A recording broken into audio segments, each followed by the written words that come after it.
Alright, it should be starting up again. I just had to get the game launched and stuff like that. I think the, yeah, UB Connect's still working in the background. Kind of like minimized to the system tray for some reason this time. But yeah, welcome back everybody. It's been a super long time. 3 more hours and you're out of work, Isaac. Nice. Well, you'll soon be able to hang out with us on Odyssey then. Like I said, we might be streaming longer tonight to make up for the lost time. Normally I stream until like 2 a.m. my time, but we might be streaming until like 5 a.m. Because I want to get a lot of the exploration stuff done. Got some large land masses that we haven't even touched yet. We might go to Boetia first, because we already have some stuff there. Oh, that's right. I forgot we still have quests for her we can do. But, since I was kind of still starting these things up, I'll be right back just really quick, so just give me a sec.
Alright.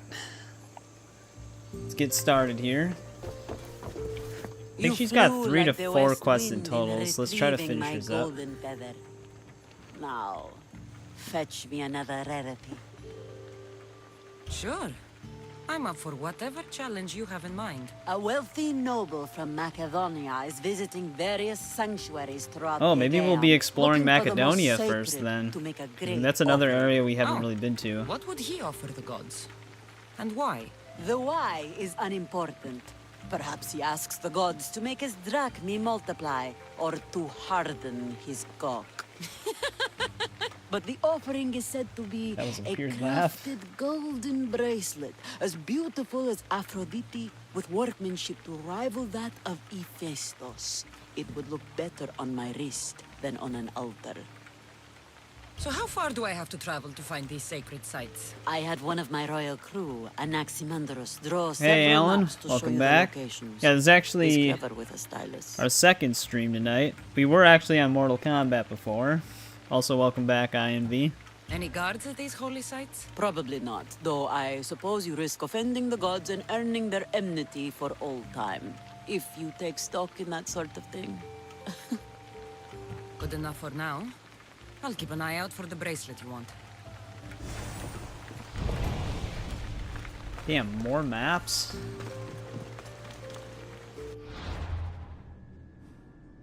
So, we might not actually be going to Macedonia.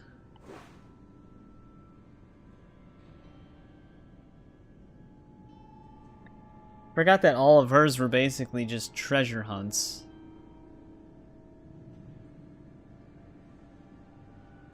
Where's Attica?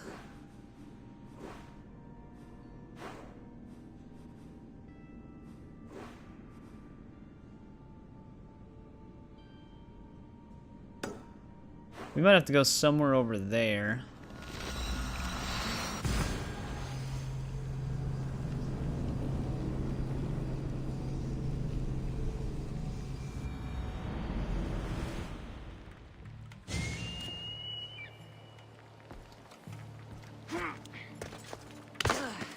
If you find the right one first, I wonder what happens to the other maps, because we did get rid of them on our first treasure hunt. Even though we knew where the right location was. But now I'm curious what happens if we hand in the treasure.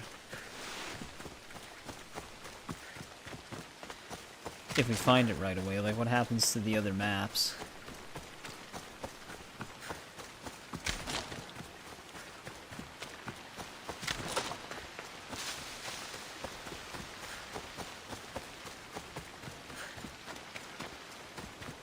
Probably should have just called my horse.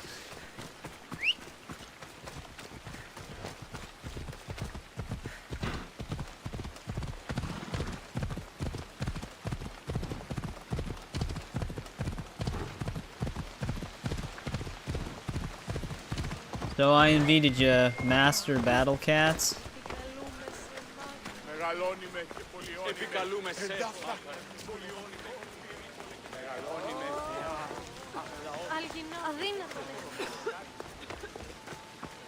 Alright, what am I looking for here? Might be over there. I think this is the place on this map. Yep, Phobos has died on us a few times, but he always comes back to life. The lid of the offering box.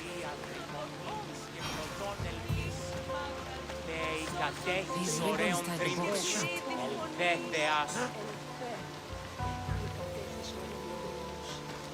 The voice acting. An offering box is missing.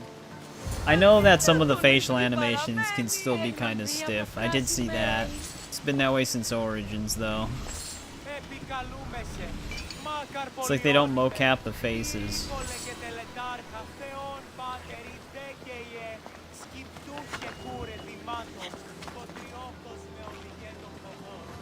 I might have to dive off the cliff.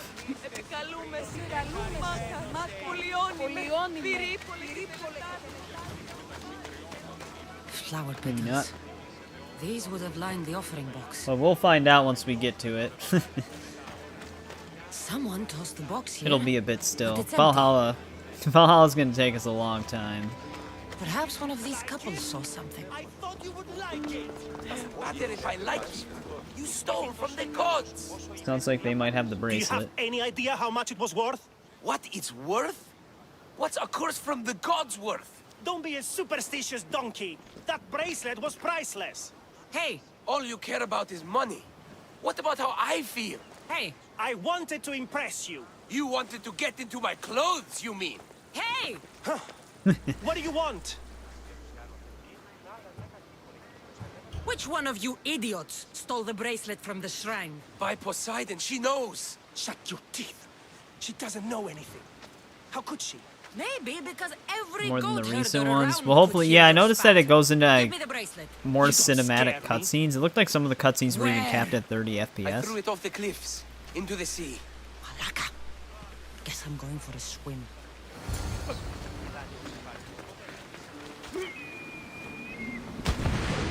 Yeah, for me, the big thing with Shadows, it's more so... Well, yeah, there's the bracelet right away right there. It's more so the gameplay over the story for me.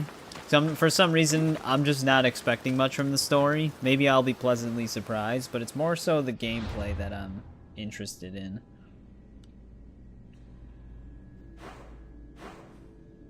Well, let's give her her bracelet right away. I'm curious to see what happens with the,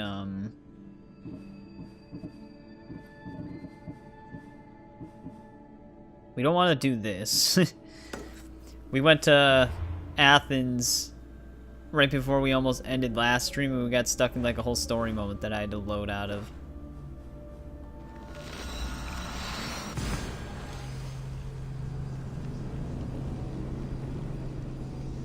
Oh, all the cutscenes are capped?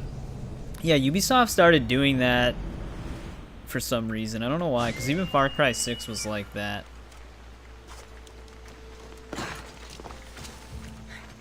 Gonna have to get into a fight, Isaac, to kick him out of your store? Ah, my lovely Miss Theos. What news? An amazing piece. You will look magnificent with it. Like Aphrodite herself. I am no soft and simple plaything. No, of course not. It will look mighty. Stop trying to insert your tongue in my ass.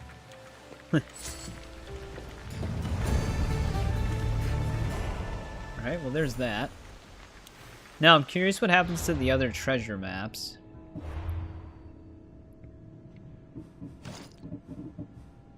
Okay, they stay in our inventory. Interesting. So if I get near those, it'll actually probably still trigger the quest for finding the stuff.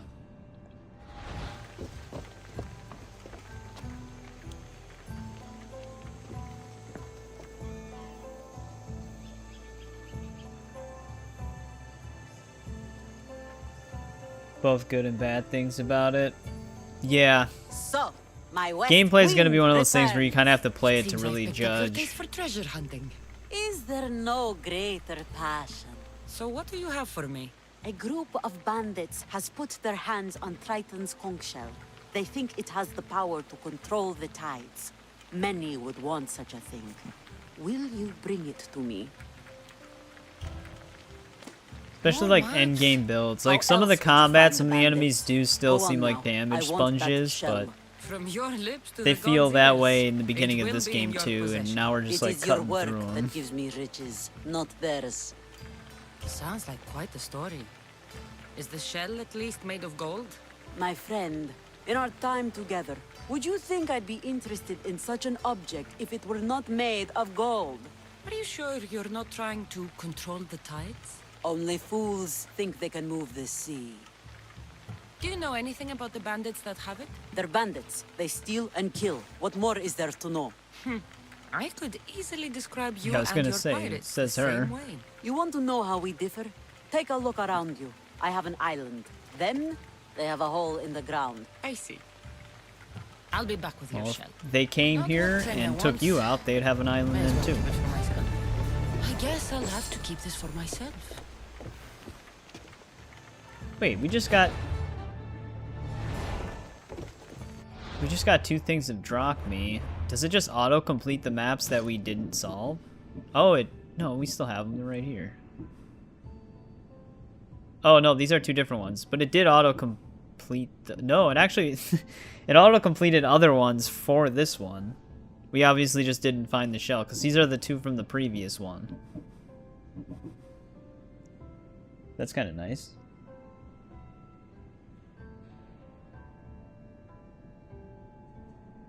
Yeah, that's the other thing, too, is the added addition of armor. Alright, but now we have to go to Macedonia. So I guess we're going to be exploring that region first. Because while we look for this shell, we might as well just tackle the whole region. This is going to be our closest point of entry up here. Macedonia is one of the bigger areas, so it'd be nice to get that explored. The one thing that sticks out to me with Shadows, though, that I'm excited and hope is at least fun, she who controls the sea, isn't that what we just got?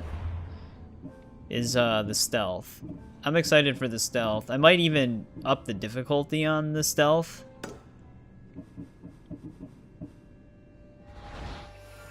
Just to make the AI a little bit smarter. Depends how they feel on normal.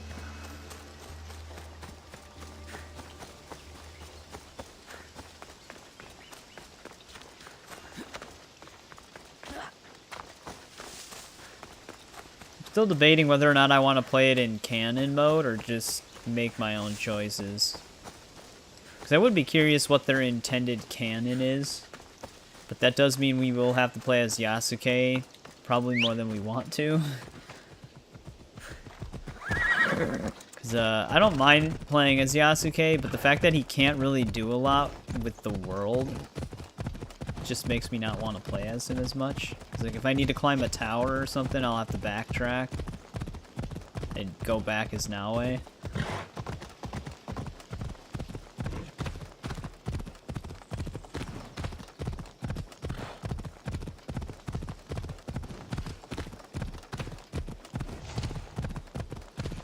But I'll have to see. It'll be a bit before we get to it, like I said. Because we'll still be on Odyssey for a couple of weeks, probably. And then we'll be on Valhalla for probably just around as long, if not longer than this. Make your own choices first playthrough. Yeah, what I've been doing on this playthrough is I've been choosing the choices that match the novelization, which is considered the canon choices, basically, for Odyssey. Off we go now. Though it doesn't match the novel exactly in some of the choices. Just the outcomes are similar.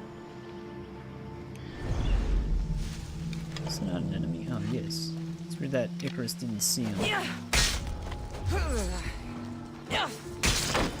I have you now!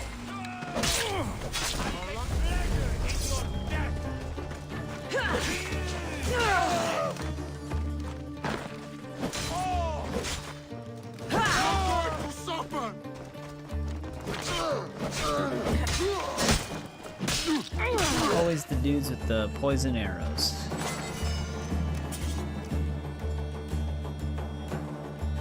Yeah, I know. A lot more bloat. I'm like, it like gets kind of exhausting just thinking about it, and I'm not even playing it. And I've never actually played the DLCs. The base game wore me out so much that I never went back to touch any of the DLC.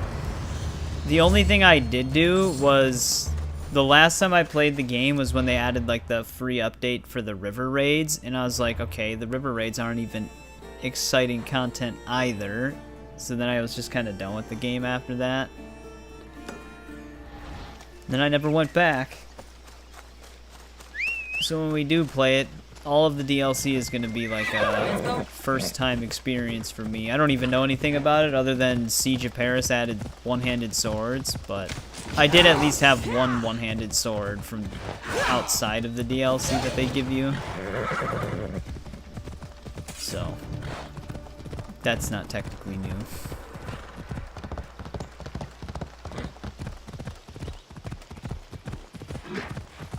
I heard the DLCs weren't really that great, though.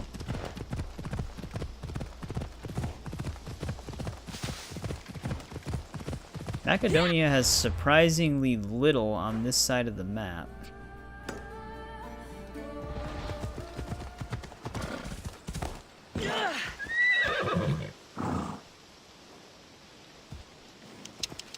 Yeah, I think I was around the same time after basically completing the base game.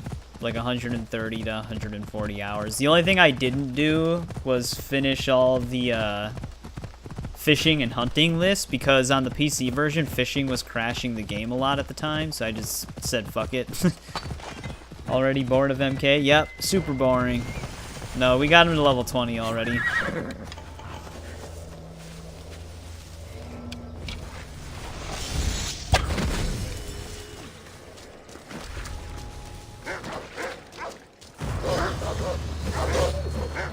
T1000 is pretty fun, though.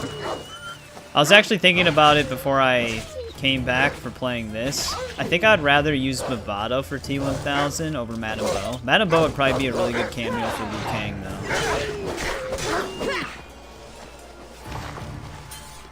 Yeah, it only took basically the first 2 mesas to get him to level 20. I got Madame Bo to like level 12 already, too, so she's almost maxed out. They just throw XP at you now with the repeat seasons.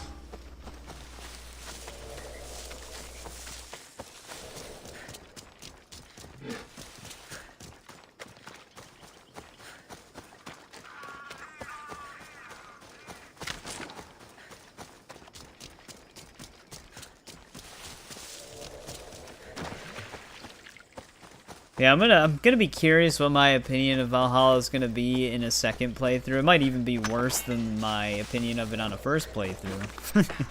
Because it doesn't have New Game Plus. So I'll just be like, well shit, I have to start from scratch. This sucks. Mirage I'll be fine with, though. I didn't hate Mirage. I thought Mirage was just pretty decent the whole way through.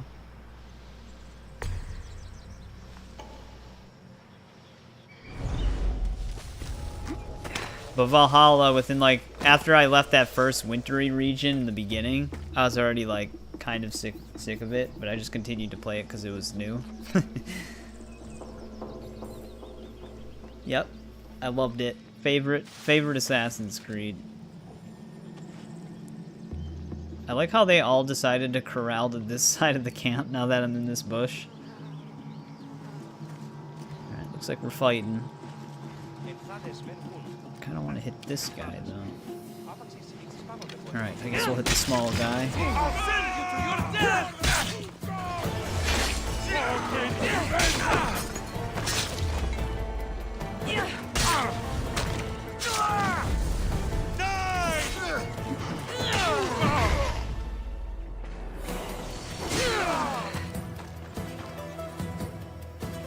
They're having a focus group. Oh, wait, for what, shadows? The assassin who isn't an assassin. Well, technically, Kassandra's not even, if we're gonna throw Odyssey into the loop, Kassandra's not even an assassin who isn't an assassin. She's just straight up not an assassin in any regard. Oh, those guards, yeah. They're having their group meeting.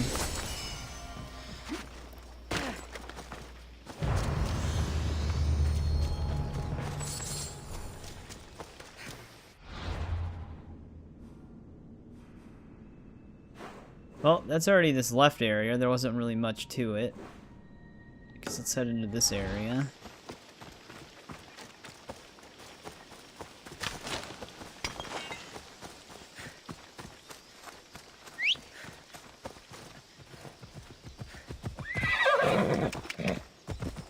Yeah. It's funny that that would be something they say to each other, considering they're technically always all slacking off. Most of the time they're just sitting at the fire all together doing nothing. Just to make stealth a little bit more annoying. Move. Yeah, I guess that is true. She does eventually become an assassin. But she's not while you're playing Odyssey.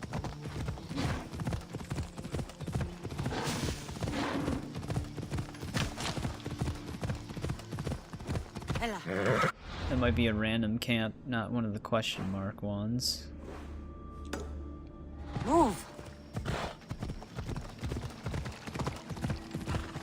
Is this just a hunter fighting a bear?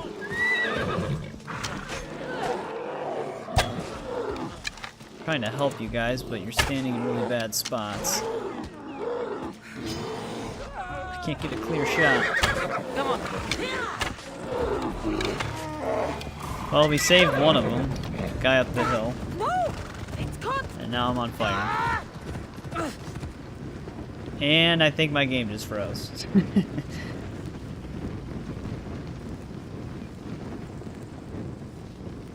Well, that's the third time we've had this freeze. where the audio persists, but the game itself, like, the picture stops moving. Apparently, it's actually a known issue on PC that started with driver versions that are past 400. Like, the last 399 driver for NVIDIA, it doesn't happen on. Luckily, it seems pretty random, though.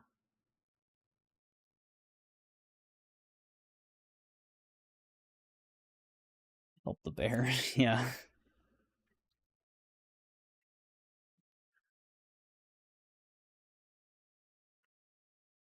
Let me just restart the game really quick. We should have had an autosave shortly after we cleared that one enemy camp. But yeah, it technically is a Ubisoft thing. It's something that they actually have to patch. I don't think they ever will.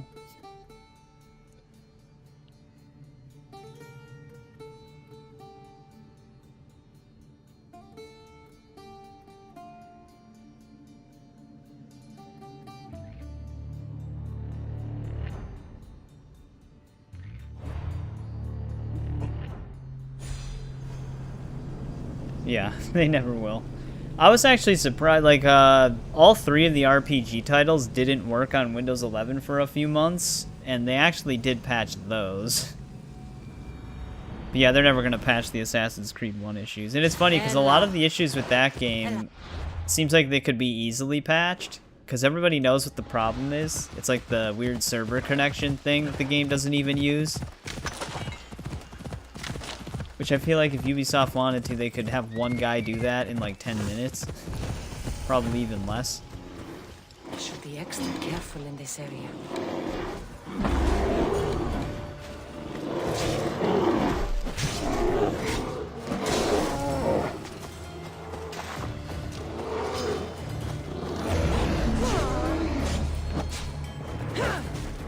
Yeah, they basically had to.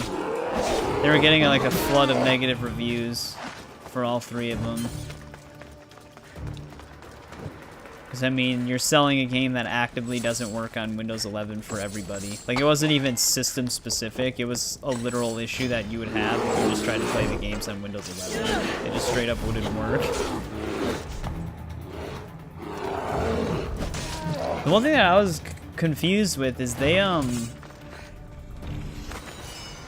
they confirmed that Shadows will be Steam Deck verified, which is strange to me because I thought the reason why Ubisoft games weren't Steam Deck verified was because of Ubisoft Connect, which Shadows will still use. So did they just find a way around it? Because I thought additional launchers would make a game on Steam Deck incompatible without, like, user mods, basically.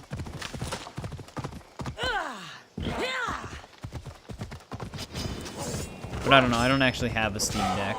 I just thought that that was a thing with those.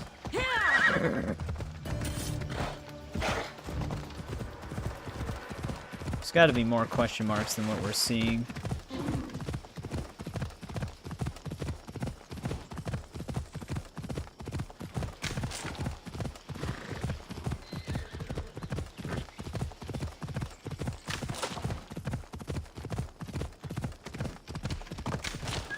Probably have to get closer to them. Surprisingly, no. Is Macedonia really just this empty? There's got to be something over here at the very least. Move. I don't remember what this area was like.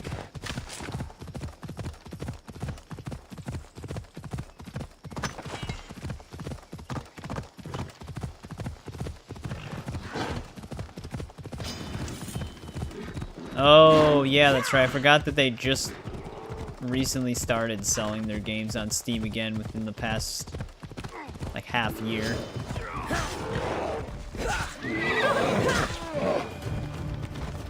It's funny how many developers are actually, like, coming back to Steam.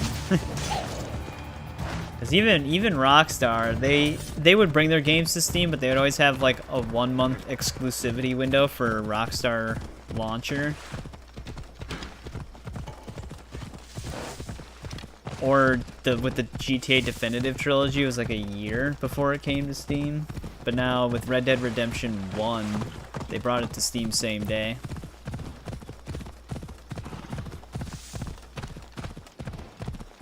It's just weird cutting out such a big part of the market to try to get as much money out of something as you can. Because they end up just making less money in return. So it's just never a good decision to begin with. This is actually where the leader is. It's going to be a big fort.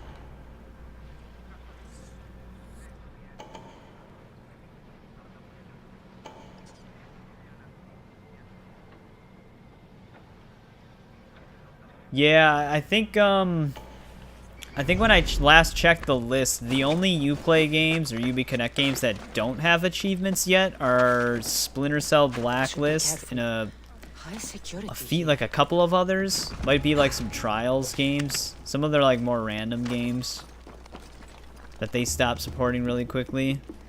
But I think every Assassin's Creed at this point has achievements now that had them to begin with. Like obviously games like Assassin's Creed 1 through Brotherhood won't get them because they didn't even have UB Connect achievements, but since you lost, yeah, I know. their downfall is such like a crazy situation when you like just think about it for how big of a company they were and then how quickly everything just evaporated.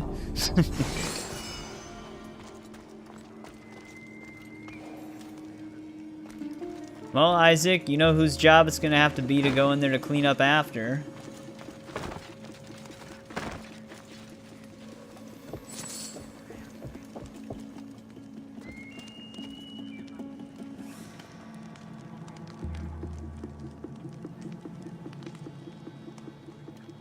I didn't think, I mean, Assassin's Creed 1 through Brotherhood did have achievements. On like console and stuff like that, but the Ubisoft Connect versions still don't. Like they never did. Brotherhood has them in like an options menu, but it resets per save.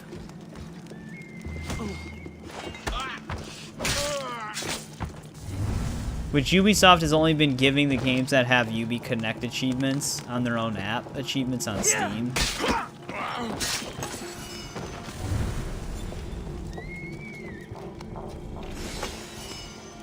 Like, that's kind of how they're doing it. They're just syncing them to current achievement lists that exist. So I would never expect one or through Brotherhood to ever get them.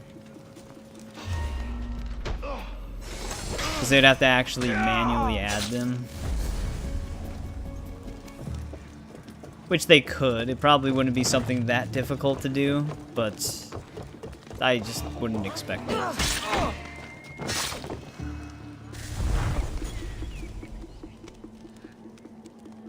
Yeah, I wouldn't imagine that'd be something too hard for them to pull off.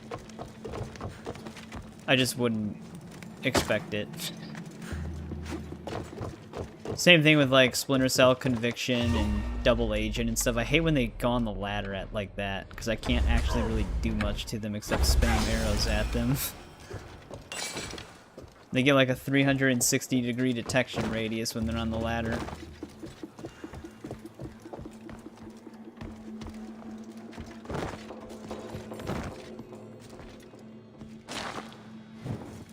I am glad they did add the achievements for the games that did have them, though. Because I am an achievement hunter, usually, depending on the game.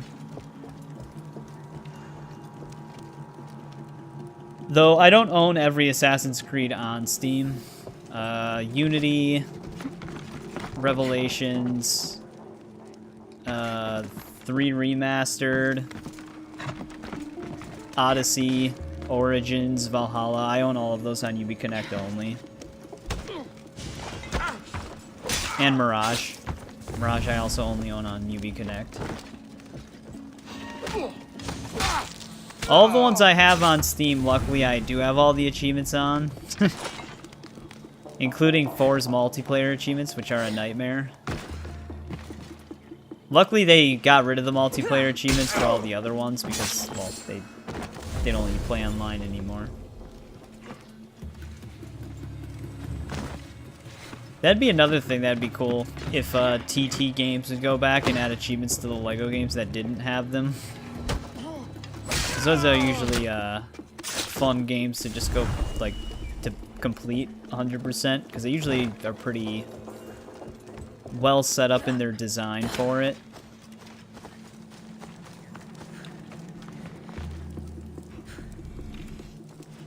How did I not get that? There we go. Achilles spear.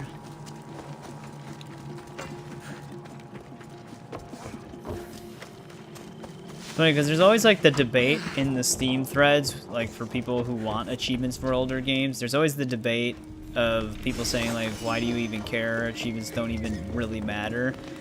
But I saw a lot of purchases for Assassin's Creed on Steam from people on my friends list. Right when they did add achievements for those games, people did just immediately buy them. So, I mean, even if you're someone who doesn't care about achievements, I don't think there's really a valid argument to say that it doesn't drive sales to some extent. Like, at the end of the day, it is just more money for the company if they add the achievements. You need to help me!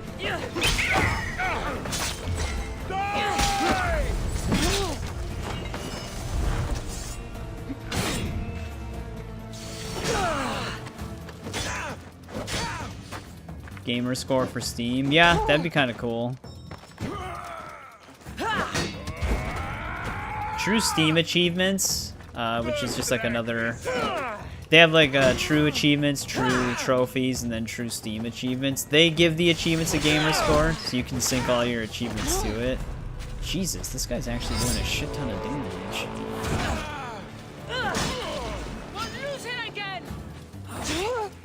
Ow.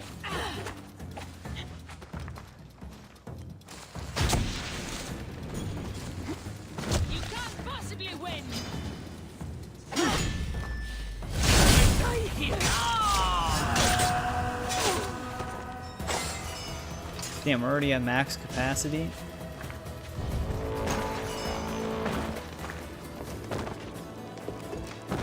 I think the gamer score on true Steam achievements just takes the number from the gamer score points of the Xbox variants of the achievements, though. Which doesn't drive the rarity up most of the time because there is no point to begin with. Yeah, Shadow of Mordor. I know which ones you mean, like Trial of the Hunt or whatever. It took me a long time to get those ones. Those ones are pretty tough because a lot of it, so like 2 of them are very highly luck based on the enemy spawns you get when you start the trials. As to how fast you can do it. Because isn't it like beating it in less than a certain amount of time for one of them to get the gold or whatever? That's another franchise I wish had New Game Plus. Shadow of War and Mordor.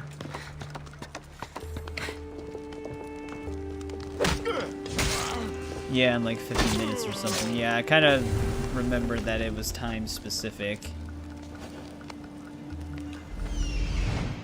I'm missing one treasure chest. There it is.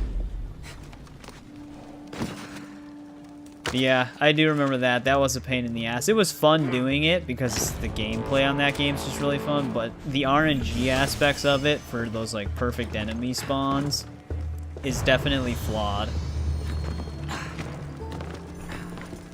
If they were gonna do something like that where you're graded on timing and how like what you do during it, they should have had like very specific enemy spawns that it like had to choose. They could maybe have the enemies show up in different spots, but have the same enemy classes or whatever their modifiers are be the same all the time, so you're not just getting really bad RNG that screws up the entire run.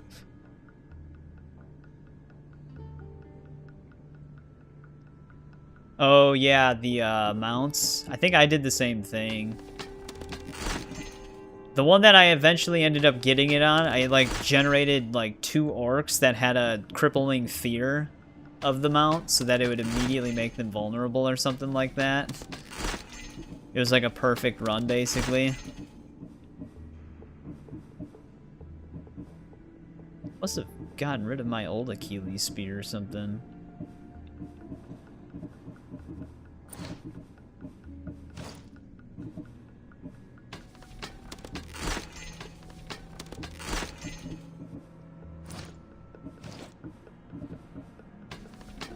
Sucks we'll never see the Nemesis system ever again, though. Because WB has a patent on it until like 2036.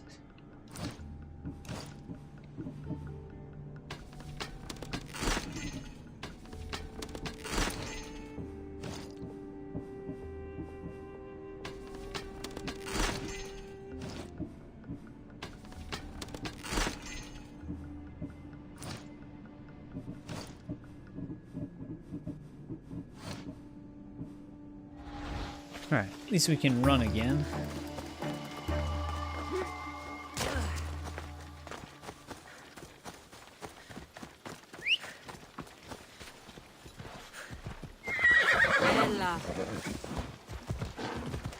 That's eventually a series I want to replay again too. Shadow of Mordor and War. Darkness. I should use it. Those would also probably be live streams because of the somewhat open aspect of those games.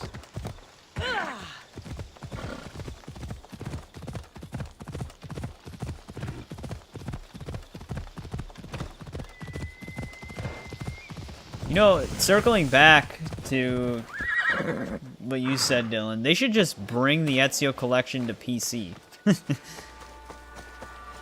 I know that the PC versions still hold up and go in 4K, but I'm not gonna lie, the menu setup for the Ezio collection, where you just have everything on one menu to choose from, you have Lineage and Embers just built into it.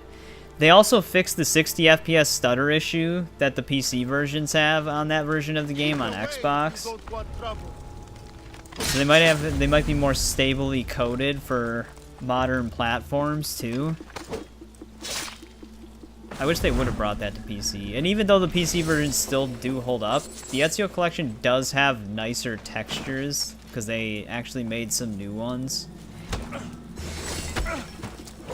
Though it's kind of weird to me they didn't do that. Once you upgrade, you will. For Shadow of War. Yeah, Shadow of War was still really fun. I wish it had a transmog system, though.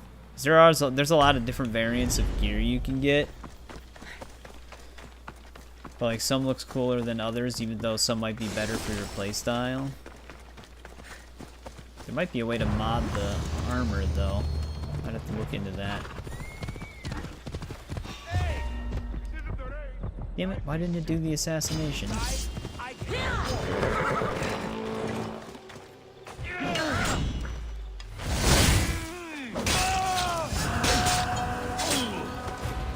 Now they can leave me alone. You ride! Ha!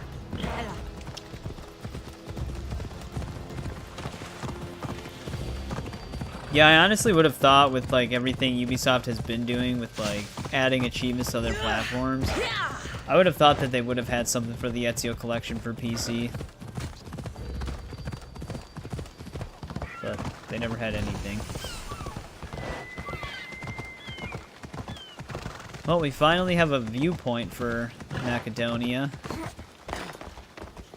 There's surprisingly nothing in the areas back here. These are actually very empty areas. Amphipolis. I guess that cuts down on exploration time, though.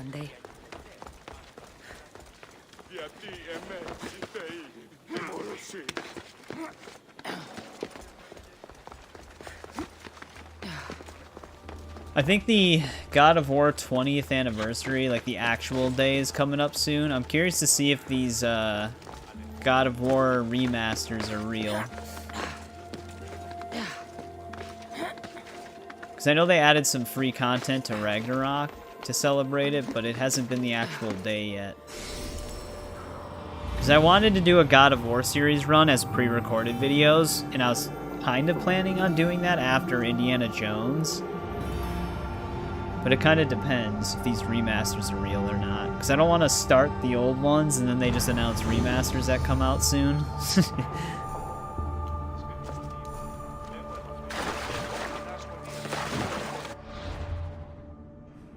And I'm still debating whether or not I want to cover the Tomb Raiders 4 through 6 remasters. I have played them a little bit myself. But we just kind of, not that long ago, played the original versions of them. But I really like those games. All of this would be like pre-recorded stuff though. It's not like streamed.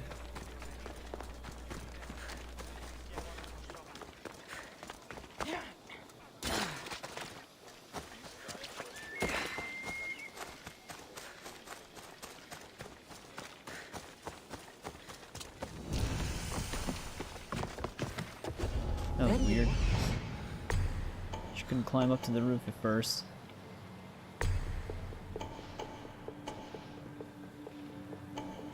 There's a lot more than one silo.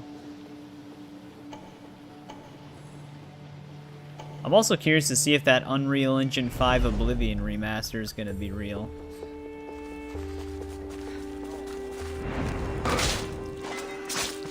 Is it?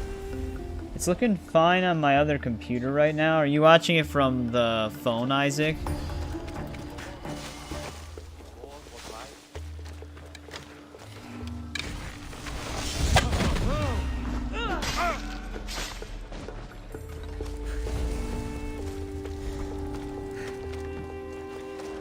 It's gonna be so nice having double assassination back in Shadows.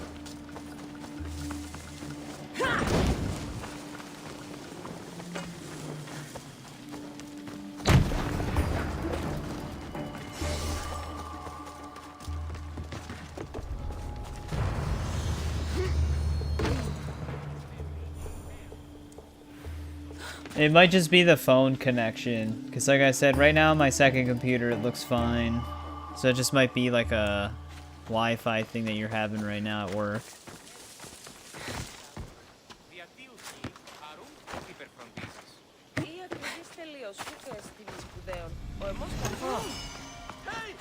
That's gonna be thievery.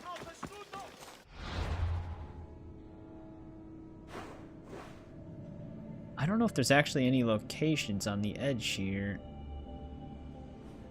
Ooh, I should have visited the message board right away. So we probably have some contracts that are specific to this region.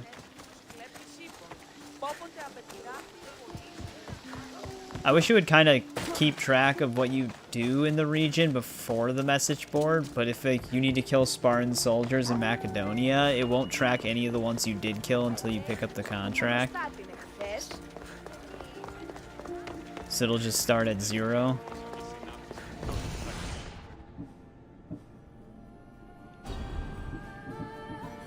Just the only unique one is this, empty the stocks. I'm not exactly sure what that one means. Usually you can tell what they are by the name, like whether or not you have to just like kill enemies or something. Destroy Spartan war supplies, yeah. That's like the exact amount we destroyed when we were on that fort area. Hopefully there's 3 in the leader house. So far I only see 2 though.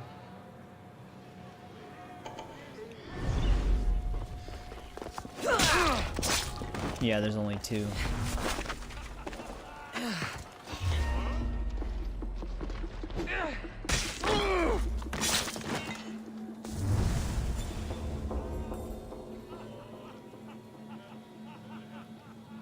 Yeah, a lot of, even Odyssey has a pretty decent soundtrack.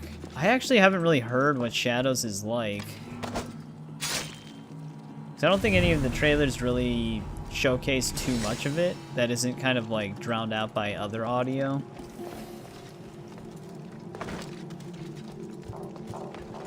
They probably definitely have like a slightly Japanese style remixed Ezio family theme, because they usually always do that.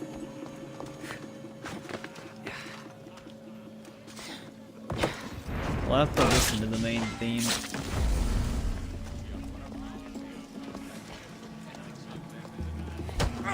Just drawn out by everything. Yeah, it's kind of what I figured, because I didn't really pick up on it when I seen the trailer. He's actually gonna live.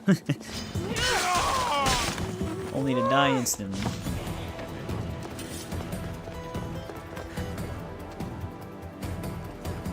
Oh, they're the same composer for Odyssey.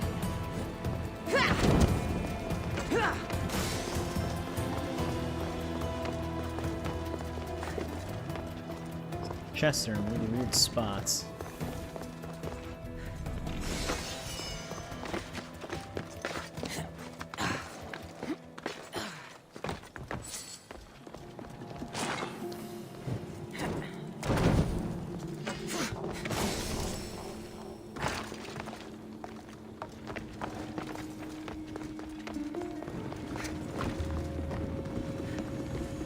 Gotta find a way into that room down there.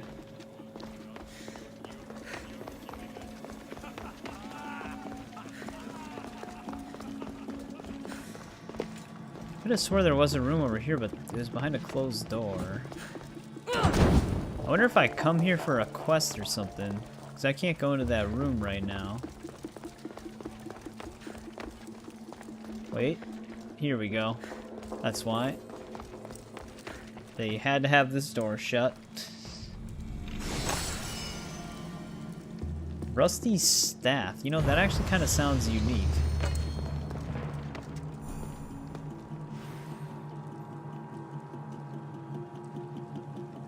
Yeah, no, I know that. It is legit. It's not even like parkour in these. It's just you can climb, and that's basically it. Like, even the fact that side springing and back springing doesn't lift you up and instead drops you, that also is like a big hindrance on how good it feels. Which Shadows apparently is going to be like that at launch, but the devs are considering changing that, like the way they adjusted Mirage. So hopefully that's sooner rather than later, or maybe it's even already the day one patch. But I don't know. It's actually like a weird division here.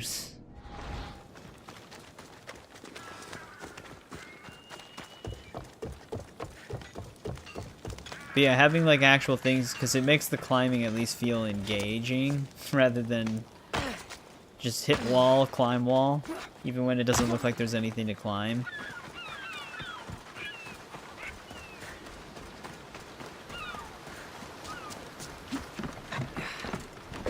I think Ubisoft is just still trying to find a way to balance the old with the new, and they still haven't just quite figured it out yet.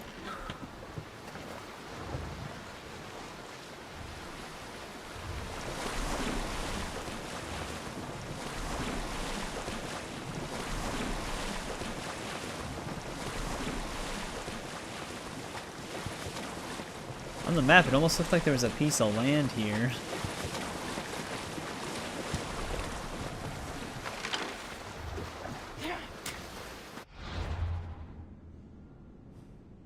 Yeah, that looks completely different when it's uncovered.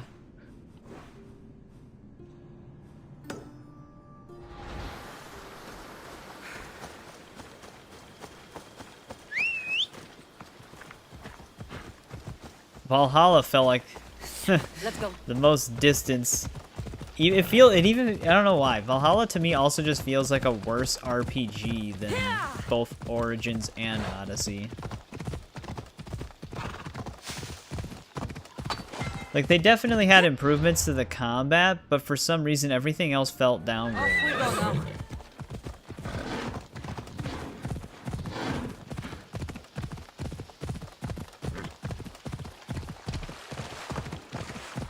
But maybe that's because I was just getting much more sick of the RPG stuff when Valhalla came around. I guess playing all of them back to back again is probably going to make me feel the same way.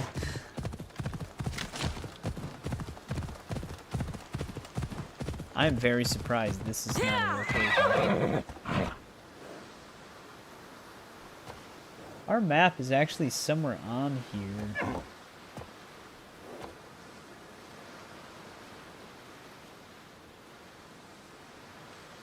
Underwater cave.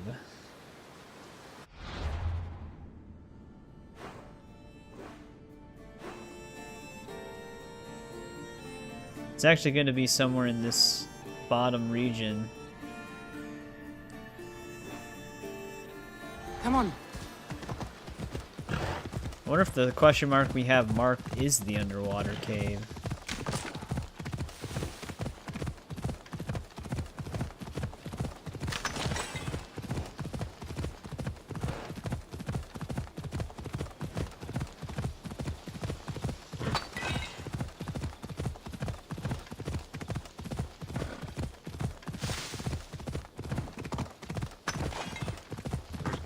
But Macedonia isn't really taking that much time. There's nothing really here.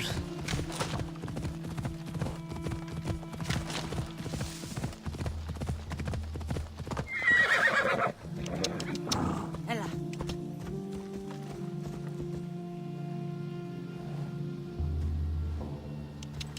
Ella. Yeah, it's just, for me, like, the way Valhalla did a lot of its things with its setup, because, like, the other thing that was very weird with Valhalla is the way they handled mysteries in the world. Like, they were essentially side quests, but they weren't tracked in the quest log at all. You kind of just had to remember where they were once you started them, and just, or just finish them on the spot. And for, like, an RPG setup game, that just doesn't feel right. That was just like one of the things. And then a lot of the times too, it didn't seem like the game was moving in a specific direction and then a major story moment would happen. Like from a region to region storyline. It was just a very oddly paced game.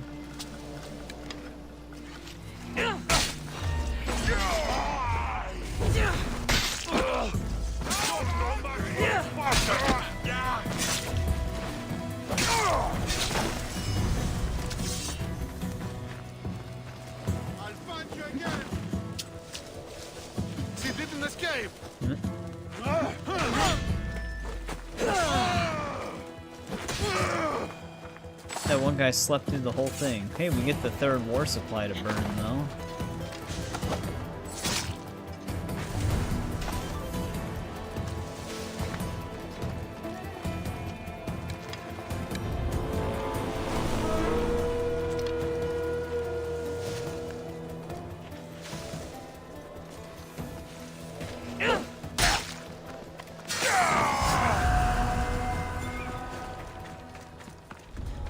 He's dead.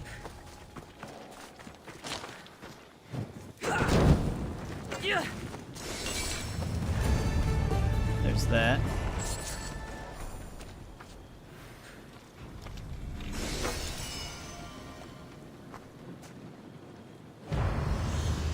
Yeah, I know what you mean too by the different writers. Like, some storylines were actually surprisingly good and surprisingly well written. And then other ones you were just like, once you got out of the region, you're like, wait, what did I just do? Like, some things just felt very disconnected. Like, it was just very odd.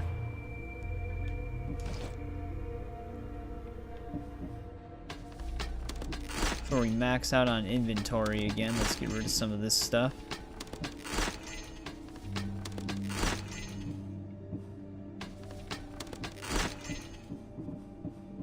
I actually don't remember if Rusty's staff is actually a unique variant of that staff. I'll just hold on to it for now.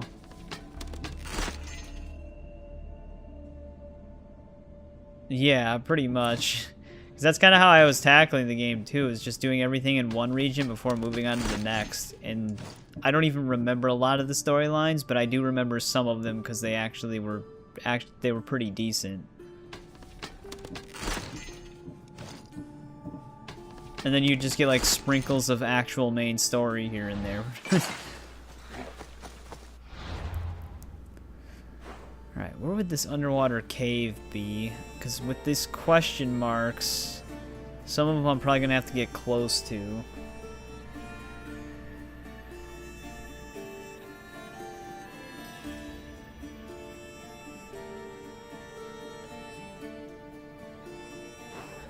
Oh, we actually do have another question mark up here, though.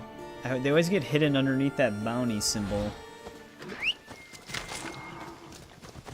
Off we go now. However, I'm wondering if I should travel to the edge of this one first before I head over there.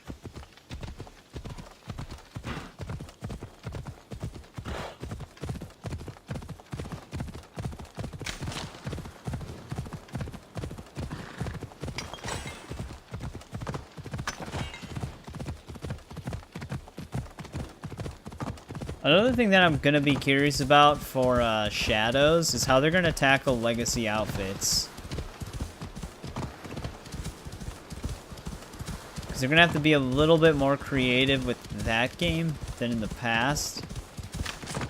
Like, they can obviously make them unisex, because they did that for this game with Ezio's outfit. It works for both Kassandra and Alexios. But that's a little bit easier in this case, because their frame is almost pretty similar for when they're like actually wearing clothes. But Yasuke and Naoe have very different body types. So they would have to probably give different legacy outfits for the two of them like they did with Syndicate. Ooh, there's another viewpoint on this side of the island. I don't know why I marked it, we could clearly see it.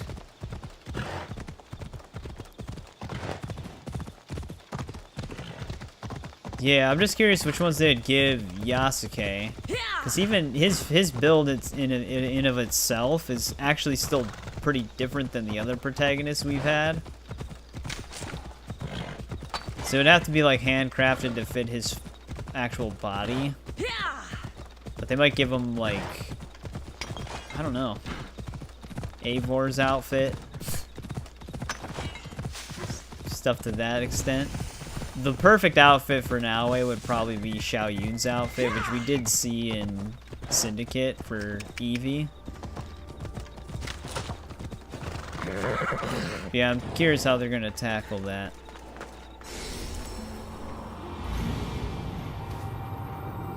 I know they already confirmed no legacy outfits at launch, but that's kind of on par with the rest of the RPG games.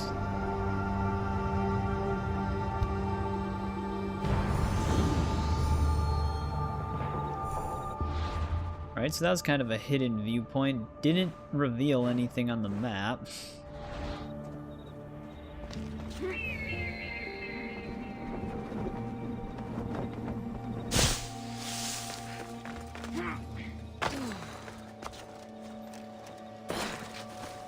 Yeah, I've always wanted them to have like a more focused, semi-open world game, kind of like Unity for Xiao Yun. I always thought that would have been really cool. At least we got to play as her for a little bit in Chronicles China.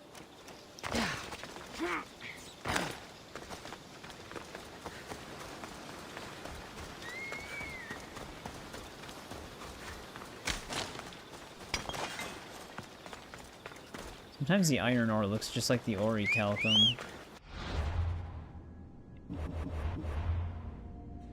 Alright, there's really nothing else over here.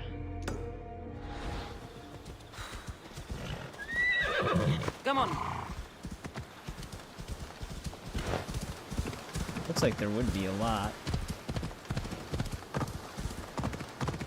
Maybe they hit their location limit in other areas. I'm very surprised Phobos was able to climb up there.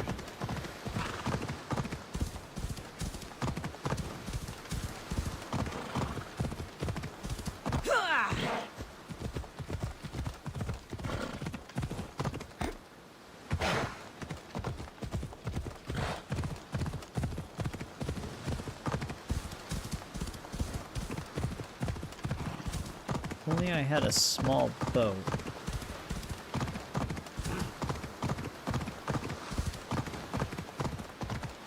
It's not really worth having the Adressia just to go across the gaps, because I'd have to always go back to it to sail to the other gap. Could just swim across.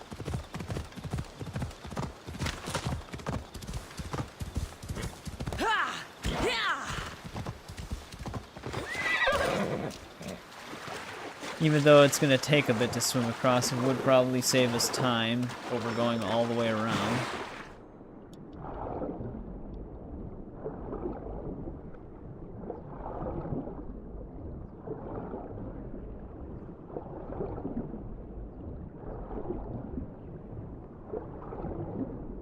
Yeah, I've also been grinding GTA Online again in the background because they came out the free enhanced update for PC.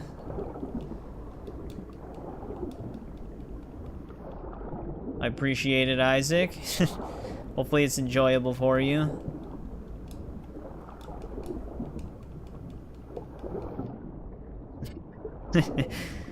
Yep, nothing says loyal fan like saying I don't like it on their videos. I'm just kidding, by the way. I know you're joking when you say that.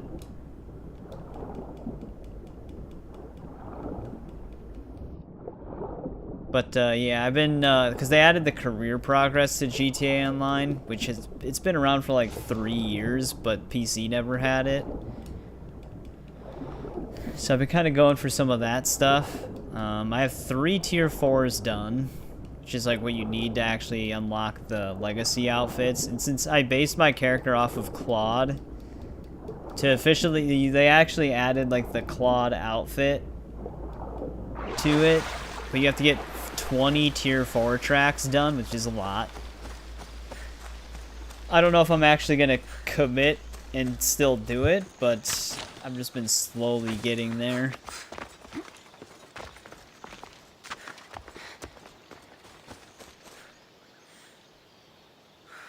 Now my stream might actually be lagging a little bit.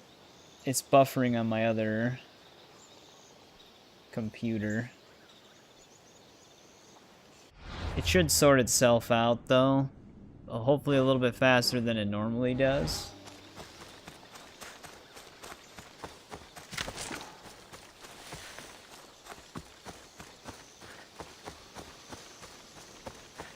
Yeah, it was buffering for a bit on my other computer.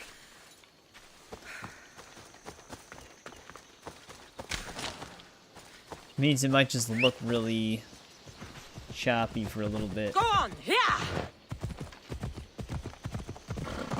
Yeah, GTA 3 is still one of my favorites. I don't know what it is, but like, I like that old era of GTA a lot. I like, still to this day, my favorite one is Vice City. Even with like 4, San Andreas, and 5 in the mix. It's more like the vibe of those games.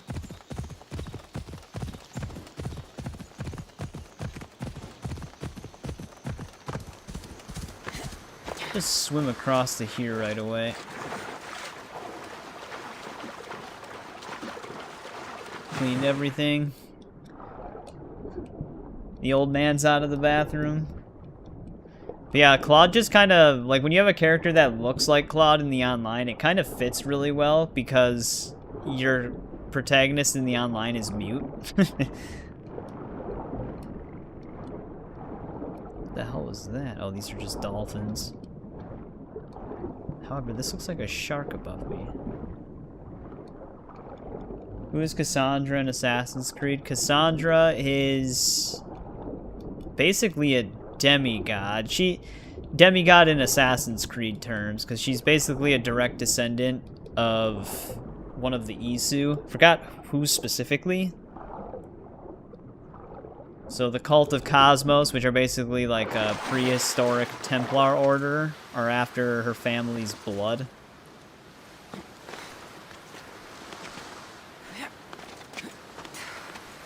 Vice City is one of the best. Yeah, San Andreas has like proper adjustments to push the series forward in terms of gameplay. But Vice City just has like the best settings. Your favorite is San Andreas. Yeah, I feel like that's a pretty common answer. It's either, usually I hear people either say San Andreas or 4 as their favorites. But welcome back, RTC. It's been a bit. How's it going?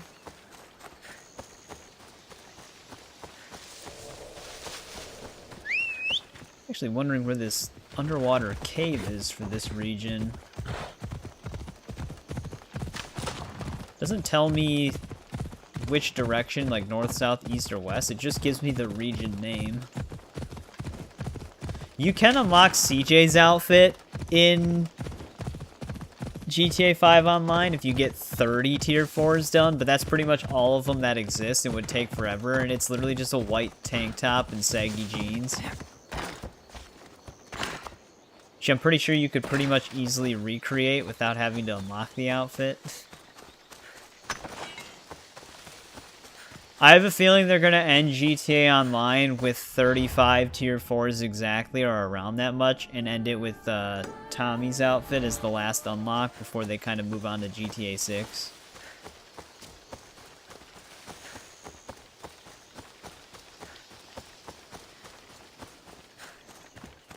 No, canon-wise, you can pick Alexios as the main character if you want to, but the canon story of Odyssey is Kassandra as the protagonist, Alexios as the antagonist.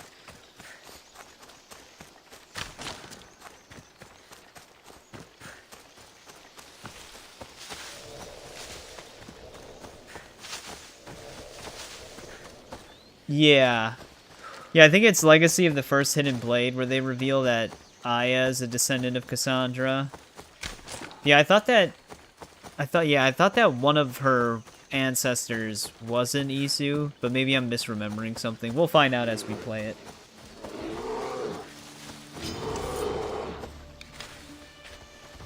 Hello, bear. Just charging up my arrow, you dick.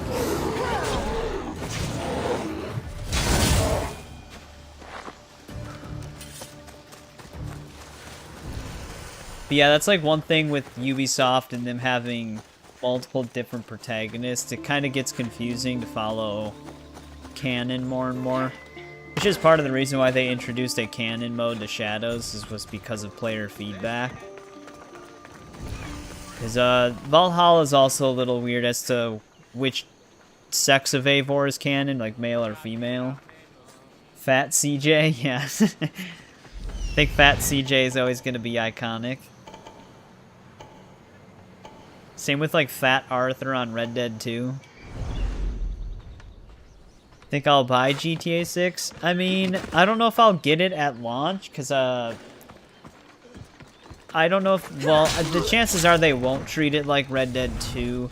I got Red Dead 2 on console at launch, even though I knew I was going to get it on PC once it came out. But they didn't let me transfer any of my stuff to the PC version because they decided not to do that for that game. So I had to start all over, even the online mode. And I don't want them to do that again with GTA 6. So I don't know if I'll just wait for the PC version. But I haven't really decided it. He actually avoided that spear throw by climbing down.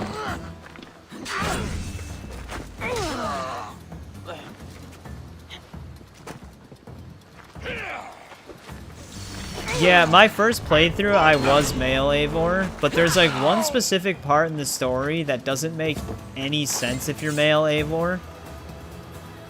Because Basim knows he's Loki, and he basically tracks you down because of the people you're surrounded with all look like they did when they were Isu. But he can't figure out that you're Odin until he sees the mark on your neck. Even though if you're male Eivor, you would look exactly like Odin. And there was like a lot of weird audio glitches I was getting in my first playthrough where they would just refer to me as a woman all the time. Even though I was male Eivor. So it does seem like the game was more built towards female Eivor. But it's just like, it's hard to be a Viking without a beard, you know?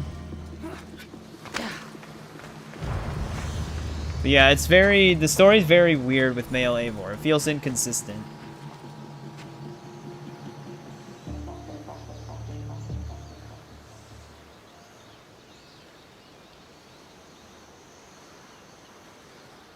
Hey, what's going on, Wasted Bane? Welcome back. Wait, when you say you will be able to recruit all recruits, do you mean you won't be able to? Because I didn't actually know about the romance thing. Oh, this might be the cave I'm looking for right here. Yeah, canon mode, if you can't get all recruits, that's kind of a downside. But I don't know if you just mistyped. If you can still get all recruits, but you lose out on romance, that's not really a big deal to me. I don't really care about romance options that much in video games. Like, if they're there, I might interact with them, but it's not really a necessity for me. Ghostface, know every character's secret in Mortal Kombat. I mean, I don't know if he knows every secret, but he does have, like, connections with the Black Dragon. So that's probably where he gets his intel from. Because Ghostface just has a wild story in that game. Oh, you missed one recruit in cannon mode? That's kind of dumb. Yeah, maybe I just won't do cannon mode then. Wouldn't you technically be able to just do the canon choices outside of canon mode and then still get the recruit? You're rewatching the Sam Raimi movies, Ian. Also, welcome back, Ian. You're also playing Pokemon, but with war crimes. So, Pal World?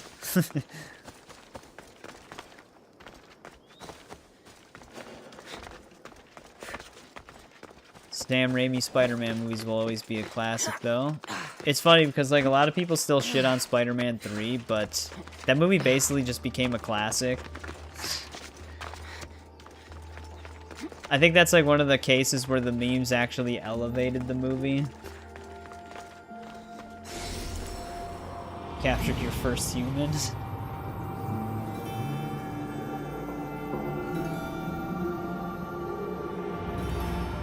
Well, you gotta catch them all.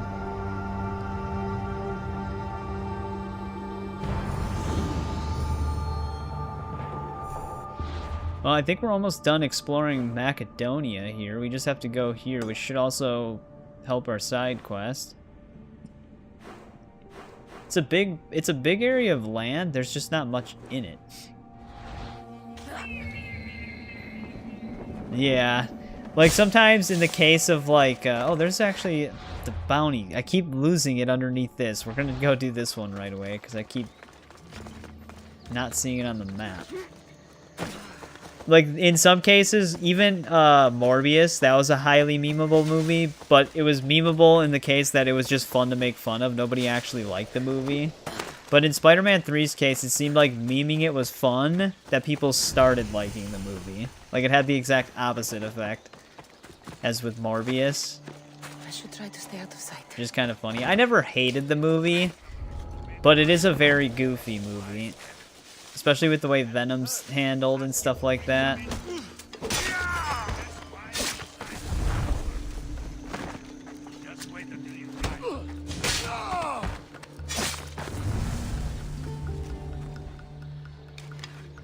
Yeah.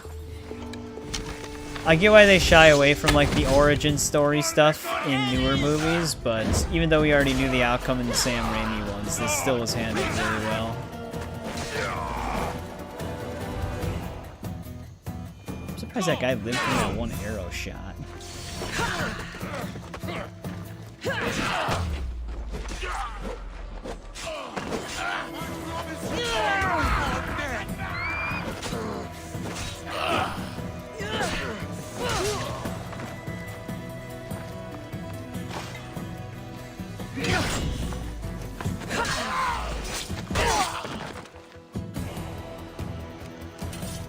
Yeah, for Morbius, that was hilarious.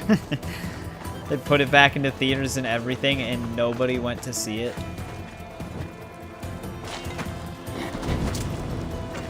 So Morbius just ended up losing them even more money.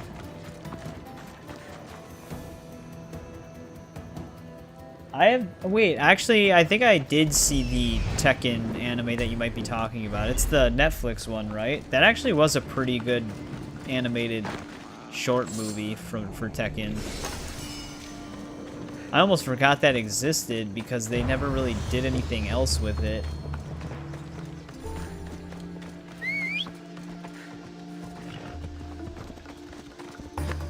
$9 to $20 plus. It depends. It depends. Is this download or upload? 9 to 20 for upload is pretty good, but for download, it's not. It's not. But there's also megabits or megabytes. And I always get it confused which one's better, like which one's a bigger value of megabytes over the other. So if it's like 9 megabits, it might actually be fine. The entrance was Download. Well, let's say you wanted to download GTA 5. How long would that take you?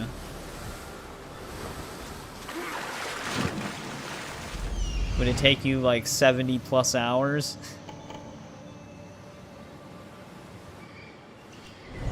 I actually can't see anything in this cave.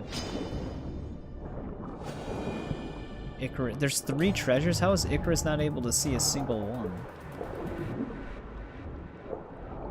Oh, maybe he was. I just thought it was at the camp. This is why it's good to have Poseidon's staff. Yeah.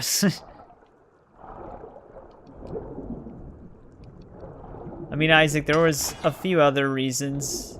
You did get into a lot of arguments with a lot of people, but it's not like you're not allowed in the streams or anything like that.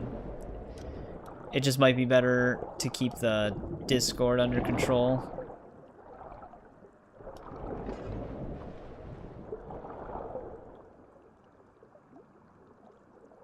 Took a day and a half for RDR2. So yeah, your download internet speed is pretty slow then. But sometimes that's just all you can work with. Megabyte is better. Okay, I always get megabit and byte flipped.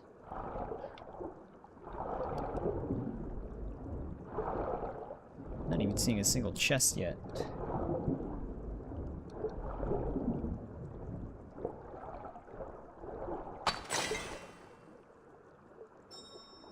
Bet I can't use Icarus. We didn't go this way, I believe. I feel like I'm supposed to be able to swim through this area, but I'm blocked.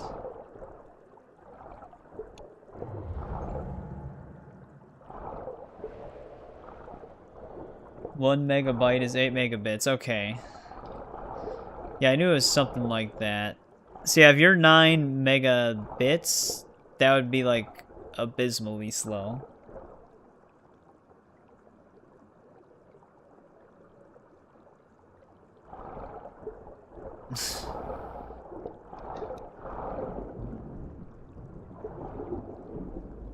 I'm not seeing anywhere else to swim through this cave.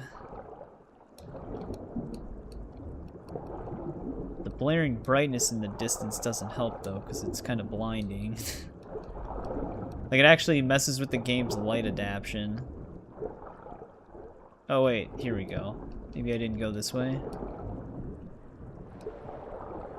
No, this is like the same type. Oh, we can go up from here though, that's why. That explains it.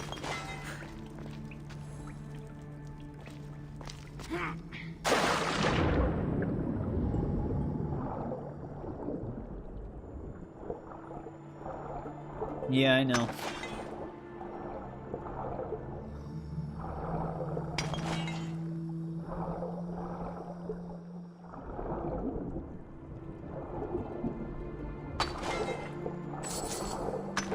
But as long as people can keep the stream chat civil and not cause any problems or anything like that, then it's fine.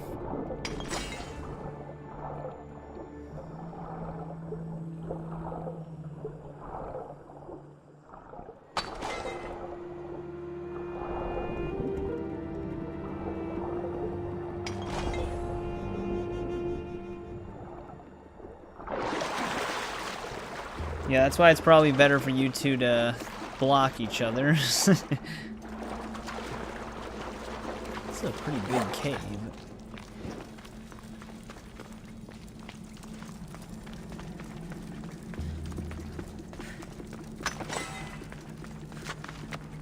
It's very obvious both of you don't get along. Hey, welcome to the stream, JBB. And Plunder Shop, welcome back.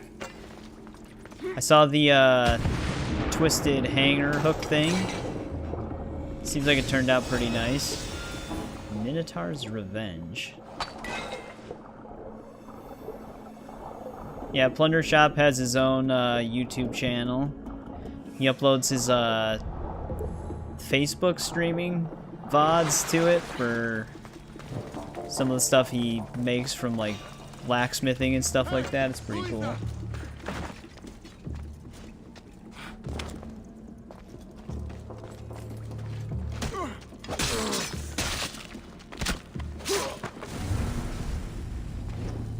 Isaac's been here for a bit.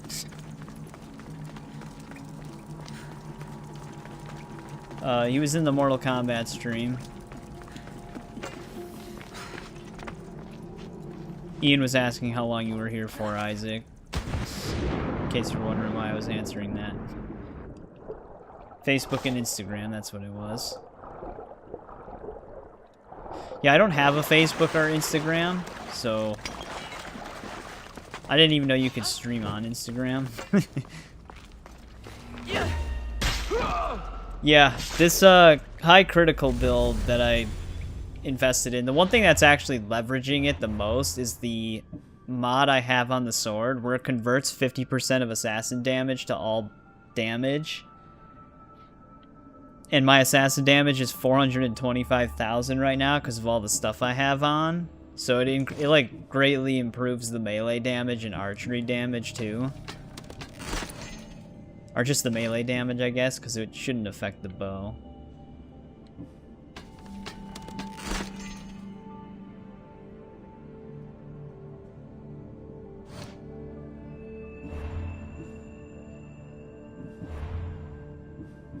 I think I did have this sale set. You can't carry more than one of the same things, so usually it just becomes new again.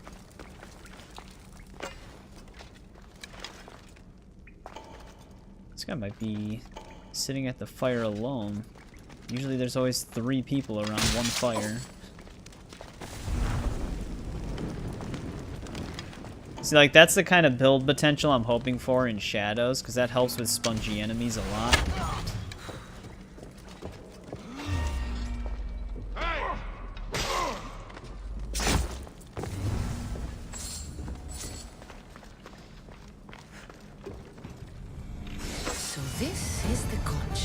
There's the conch shell.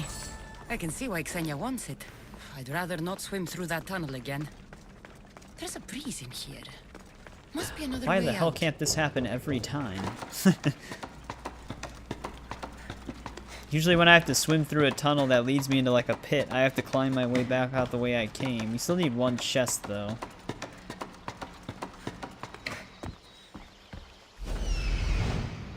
However, I don't know where the hell it's gonna be, because Icarus cannot see it.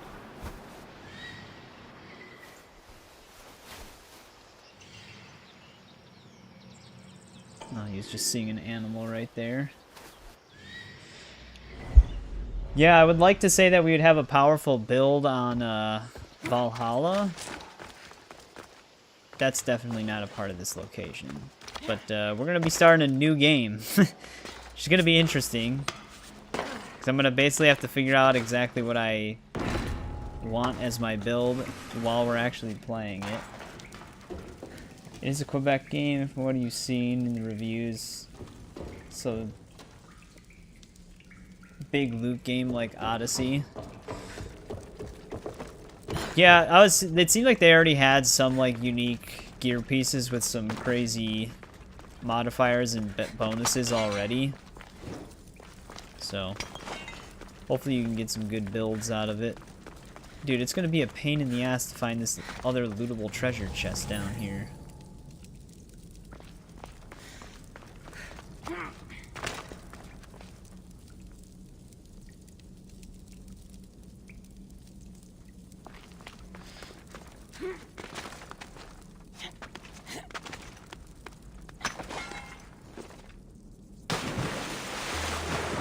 Especially if it's in the water somewhere.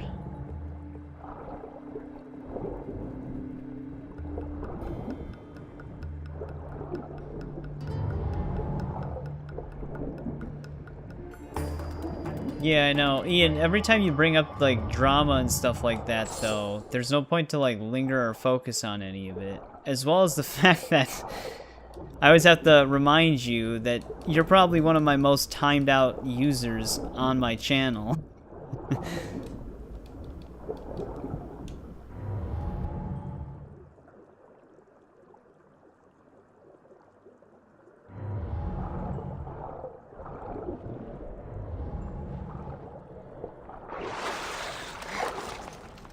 Oh, here it is.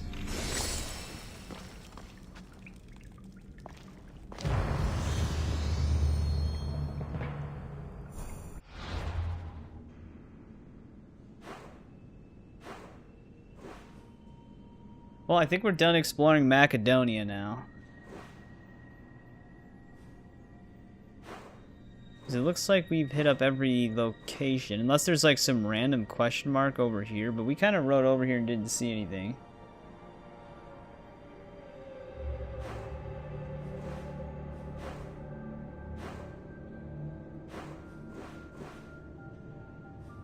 Makes me wonder if we should go to this place right now, because it's kind of a smaller island. But Lemnos is also a part of it.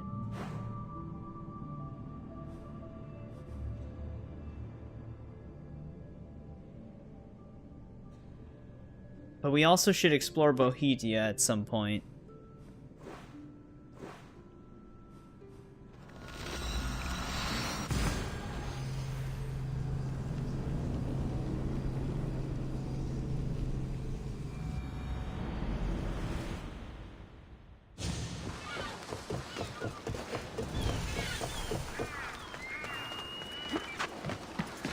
I mean, he's always been a troll, yeah.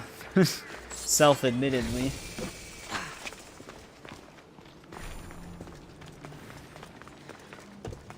But like I said, nothing's even happening right now, so there's no reason to just keep bringing all of this stuff up.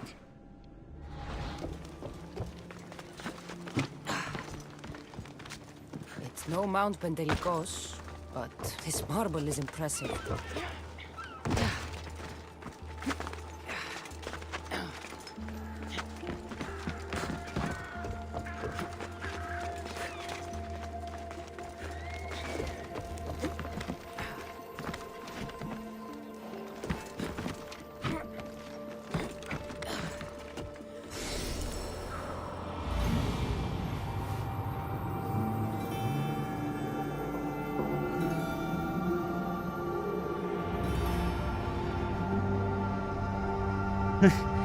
Hey, what's up, Jimi Hendrix?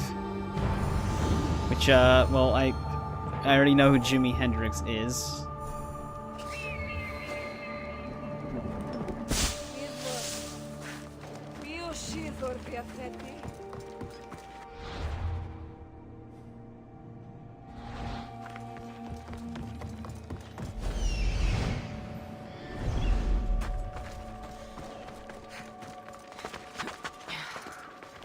Well, no, the only thing I want out of both of these is for you to just leave each other alone.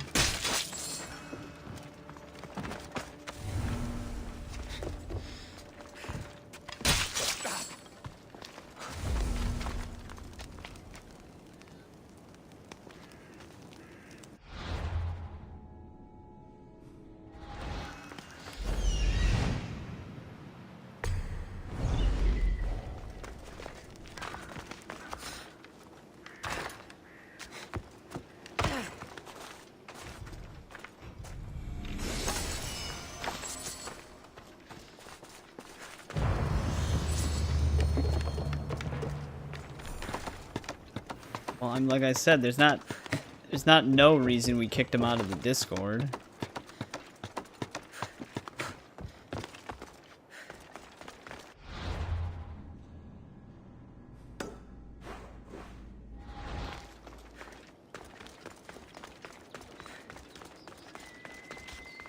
That's the thing, Ian, no one has ever said that, and we do actually either delete those messages from Isaac, or we've timed Isaac out for stuff like that too.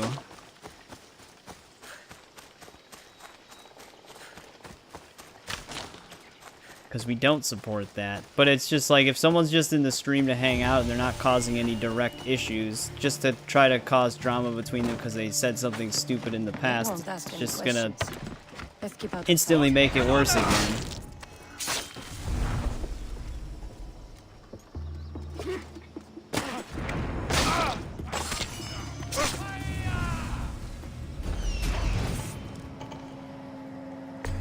If you can't move on from drama, there will always be drama.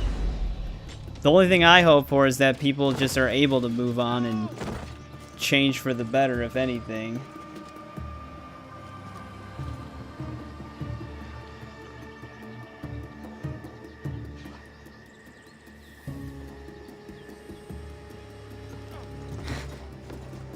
But that's my overall point, is everything was perfectly fine.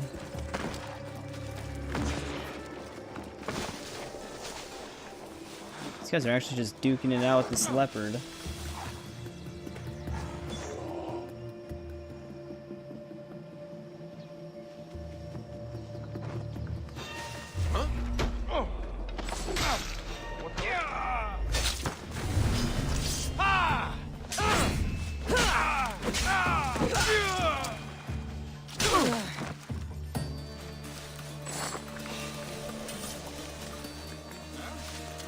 $20 on the leopard. Unfortunately, they butchered the leopard. Was that a leopard they had caged? And that money was gone quick. Also, Dylan F, are you the same as Okay, I think you're the same Dylan as before, right? I'm just making sure I'm not getting confused here. Maybe just a shadow.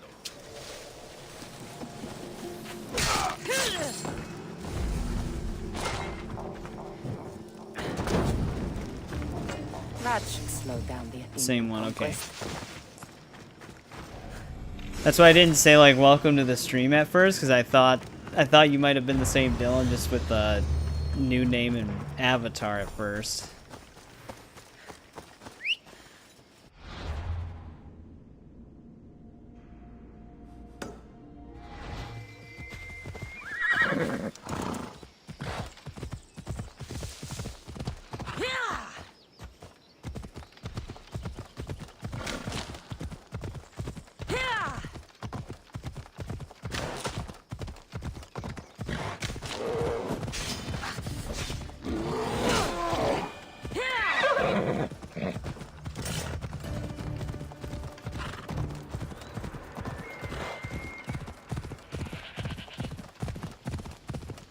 I don't even know if we have any side quests here.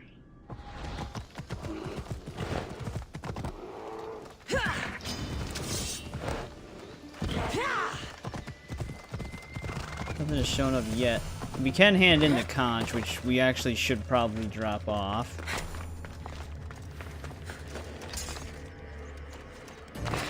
Yeah, it is insanely massive. Holy shit. He actually paid up. Thanks for the 20 bucks, Dylan. Is that actually your first donation ever? Unless that one stands for first donation on the channel. I highly appreciate it, man.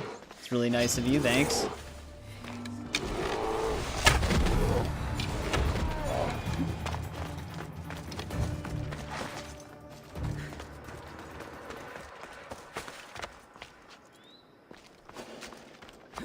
Yeah, I know. That's why we handled it. He's not in the Discord.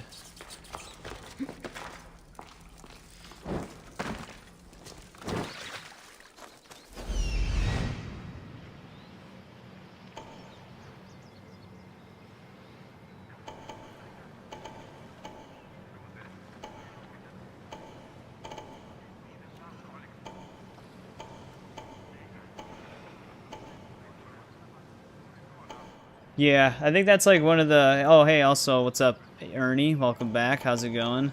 The other thing is, too, is like I can't gatekeep the internet. Part of the reason, which I'm kind of being a little transparent here, part of the reason why I'm not as heavy-handed towards people is because it is the internet.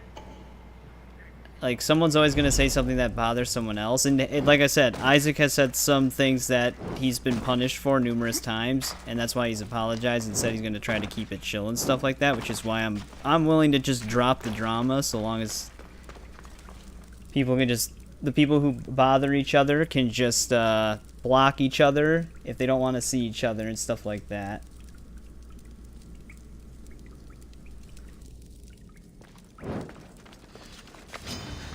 No, I'm not ignoring anything.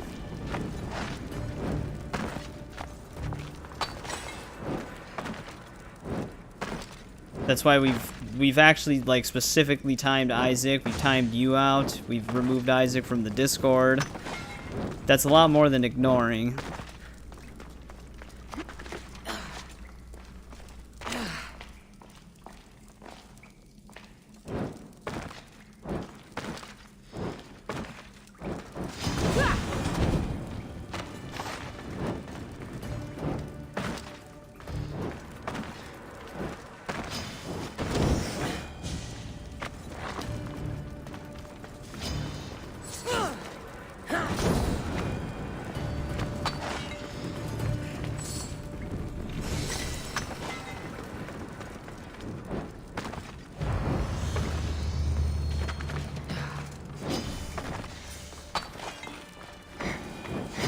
Yeah, and that's kind of what that whole thing is like constantly bringing it up. That's part of like what is keeping it alive, and that's usually one side of the party. That's what they want out of a argument, especially with like, whoa, this actually leads to the other people. I don't want to be spotted here.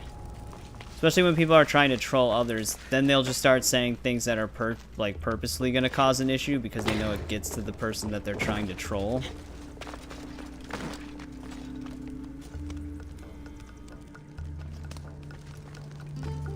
To kiss and make up.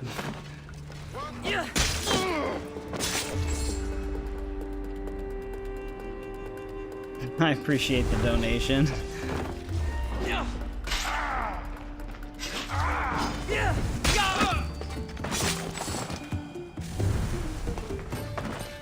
Yeah, which to be fair, if there was stronger moderation, you would probably both be timed out just because you're both the ones that are actively arguing. It's not really about like who started it or who's gonna end it. It has nothing really to do with that. It's just to try to calm both people down. But I mean, some people have such big communities that it's just some things are dealt with on the spot, and other things it's just that's the way their chat is because there's so many messages flying through.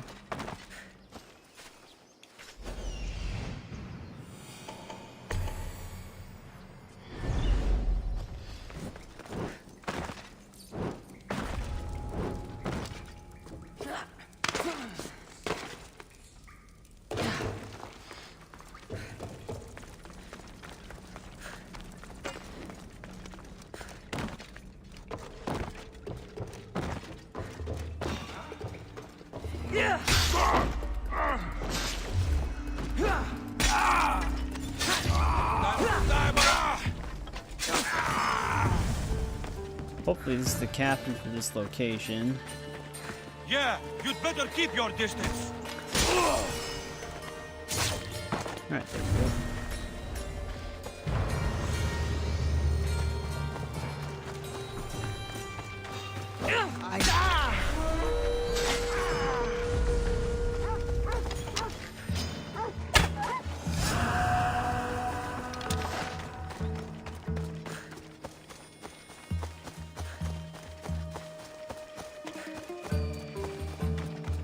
We've got this giant fort. There's actually is a side quest here.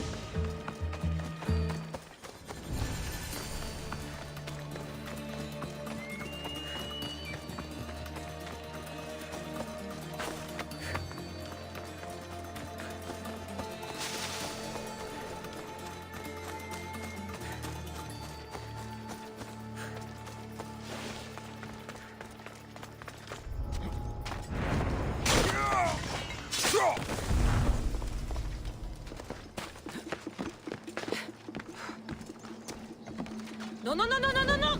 Shit! I stepped on a fire.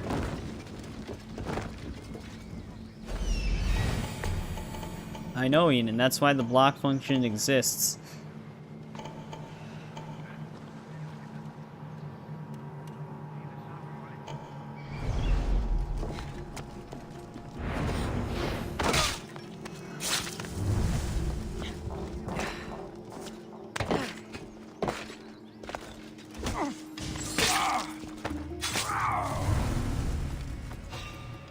Yeah, you guys have each other blocked, don't you?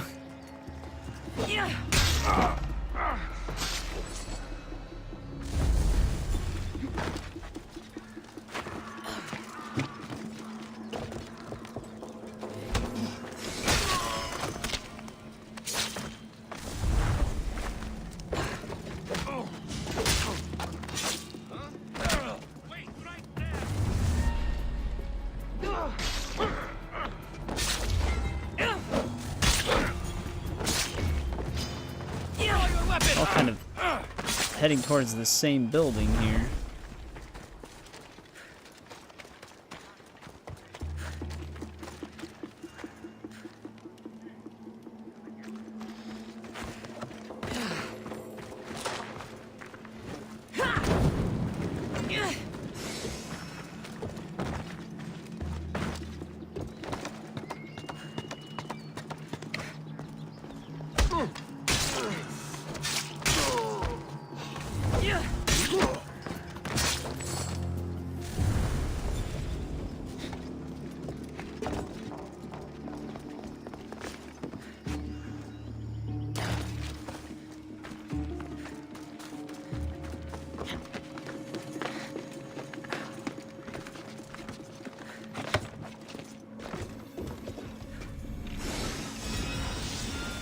Heracles' bow.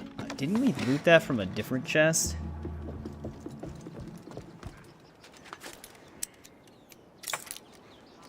I guarantee you they're gonna send me back to this fort for the side quest.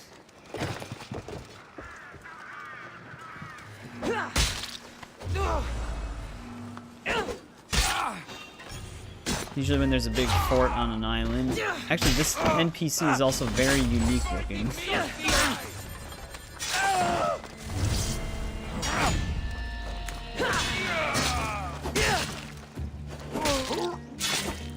That was definitely not the pole mark.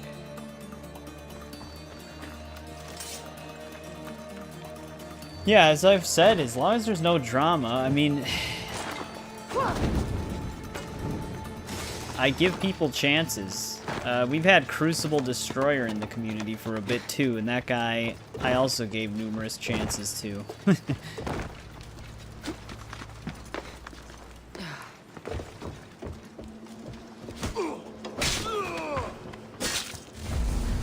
You gave up, it's huge. Yeah, I know. Also, JBB, I'm not sure if I said it before, but welcome to the stream. I know you've been chatting for a bit, but there was just some stuff going on. But yeah, we're going to be on Odyssey for a while, because I'm still planning on playing through Valhalla after this, then Mirage, before starting Shadows. But yeah, we luckily do have a decent chunk of the map explored right now. Like, the whole center of it, pretty much. But there is still so much.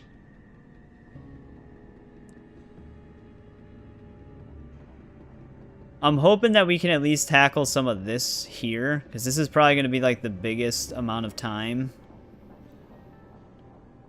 in terms of exploration. But yeah, Origins is similar. It's not as big as this game, but the map is still pretty huge. So it still takes a bit to go through. 13 hours in.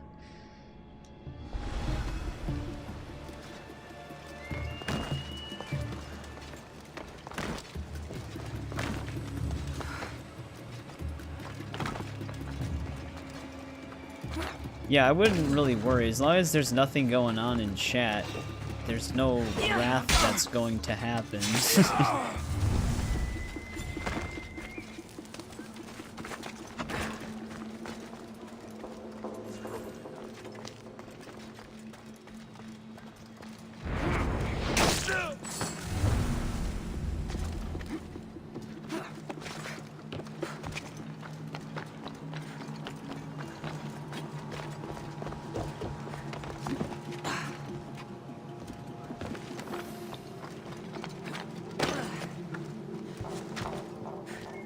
What the fuck is this treasure chest?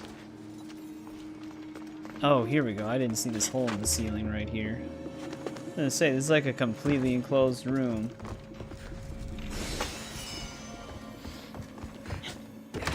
Yeah, it's like it's a Discord that me and my friend Slice by Gaming share. It's technically his Discord.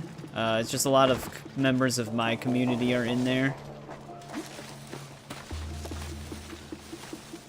I can post the link in the chat for a bit. Isaac, I don't know if it's gonna let you rejoin, but I'd highly advise not rejoining it, because Ryan will probably just remove you again. Like I said, it's probably better that you do stay out of the Discord. Like I said, as long as there's no drama in the chat, then you can stay, but yeah. we all know what happened in the Discord.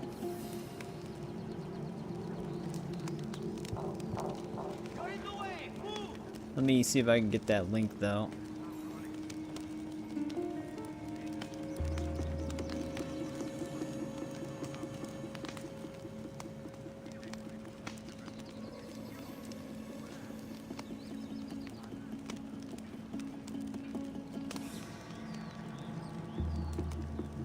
There it is. If you're from my community, once you do join it, just in general chat, just say you're from my stream so that Ryan knows what's up.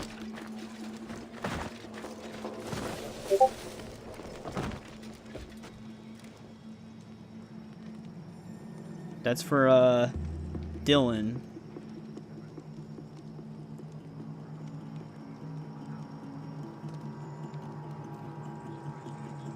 Should I buy Shadows? Welcome back, Melon. How's it going?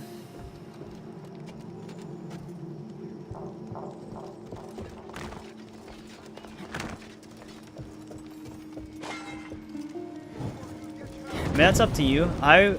As long as there's like review embargoes lifted and there's a lot of sources that you go to watch breakdowns of the gameplay, and it's something that you think you'd be interested in, then I'd say go for it. Personally, what I'm gonna do when I play Shadows is I'm probably gonna subscribe to Ubisoft Plus for the month that I do play it, so I pay like 15 bucks for it. Yeah, I said Isaac is still not allowed in the Discord, so I don't know if it'll let him join from that link, but I said he'd probably be removed again if he did join. Which I thought that'd be something you would want to hear.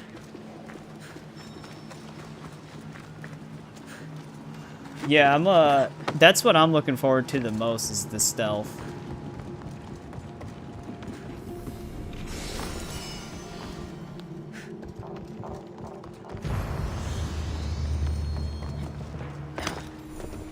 Yeah, I think I did see the same thing though with the map size.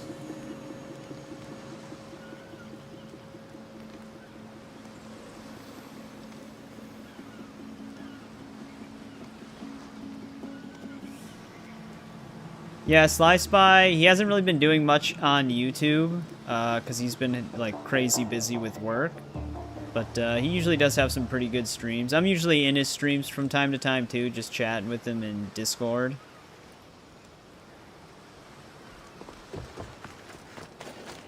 But I don't know when he's actually going to be returning to streaming. He's still technically indefinitely retired from it.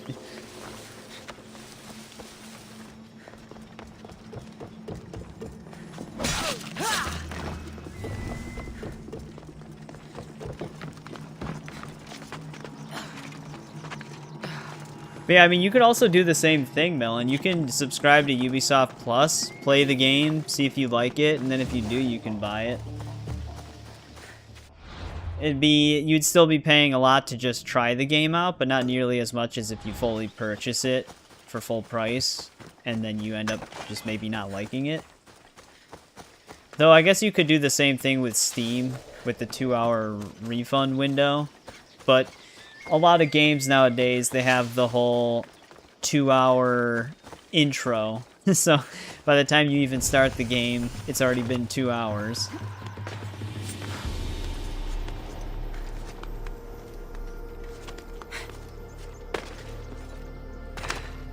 Yeah, streaming's kind of an odd thing, because like it takes a lot of time and a lot of like sitting there just doing like one specific thing for a while. So it's definitely one of those things where, yeah, Some people will just get exhausted from it for a bit and stuff like that. Now, I'm not someone who usually minds self-promos in the chat that much. If you want to shout stuff out, it's usually whatever. Like, I've had people come in and say that they were streaming something, and I'd be like, hey, if anybody's interested in that game, go check it out.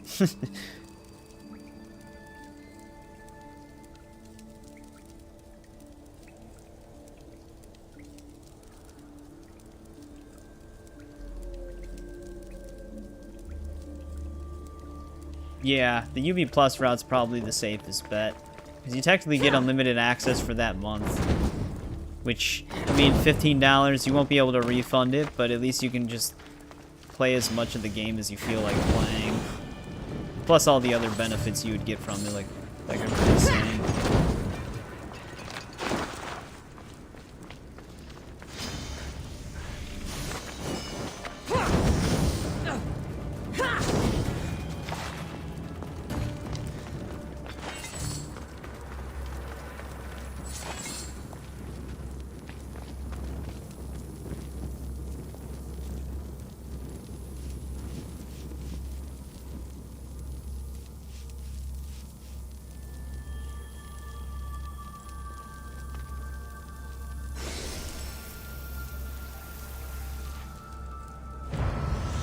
Actually check something really quick.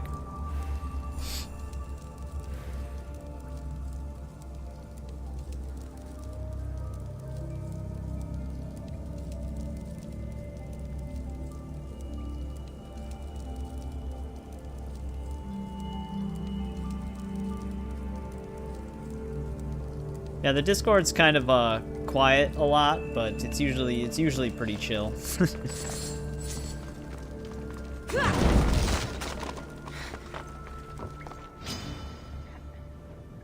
Whoa, it's like dead silent.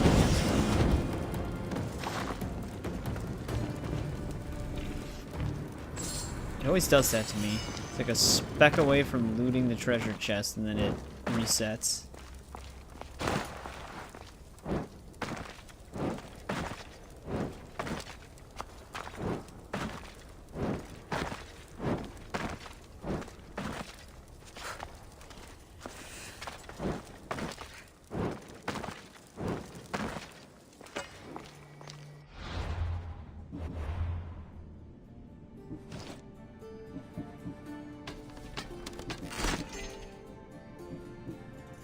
Hopefully Ritual Blade wasn't unique. I don't think it is, because I'm pretty sure we picked one of those up before.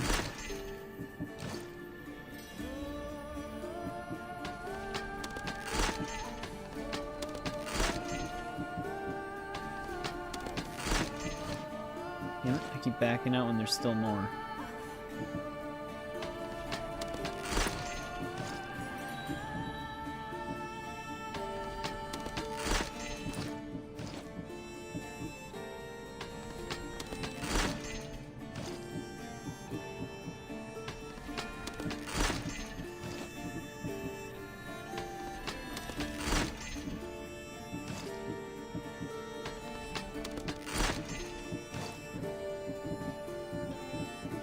That's right. You've been holding on to this conch shell the whole time. I mean, at this point, I might as well just keep exploring this island anyways.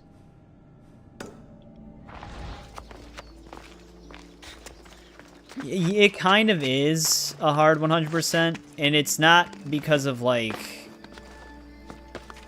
the size of the game, per se, if that's part of a concern. The hardest achievements come into play with the DLC, which is funny because Kritzo was actually just talking about it before. There's like these trial modes, and there's achievements for getting the highest rating for some of the trials. And it's kind of like RNG, whether or not you get like a good run to pull them off. And those are basically the ones that'll take you the most time, probably. Most of the base game non-DLC achievements are pretty straightforward, but those trial-based DLC ones can actually be kind of tough. Because like I said, they're kind of luck-based. I still wouldn't let that deter you from the game, because it is a really good game. But yeah, there are some that are annoying.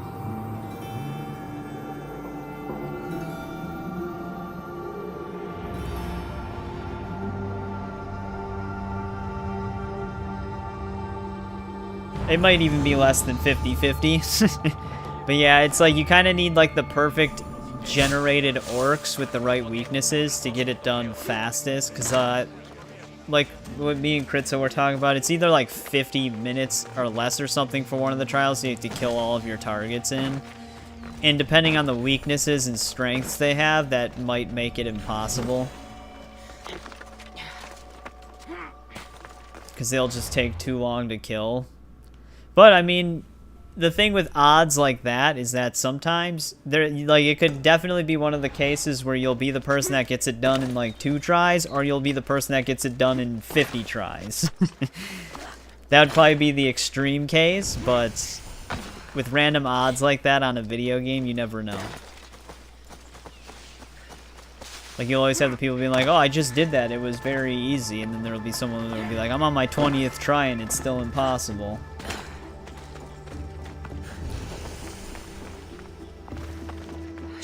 Out of sight.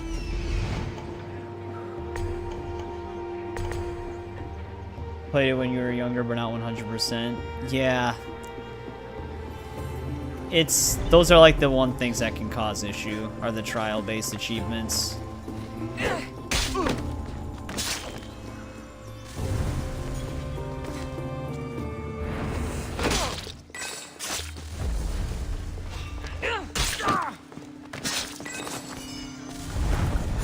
Yeah.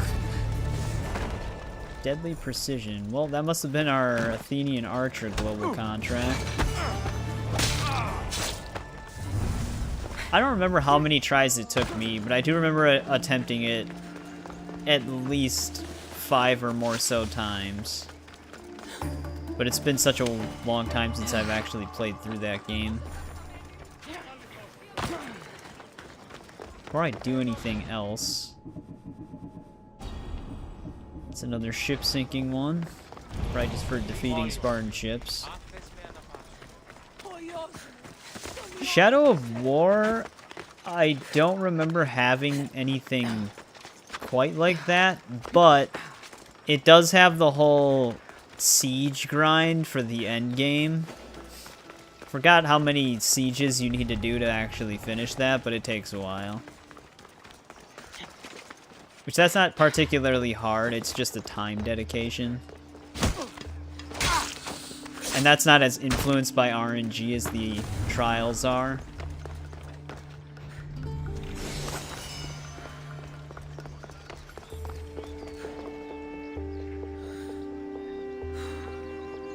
No, it's not, but Odyssey is just really weird with how rolls work. It's like a very specific height. Like in Origins, you can just hold the B button and they'll roll, but in Odyssey, it's just when they decide to roll.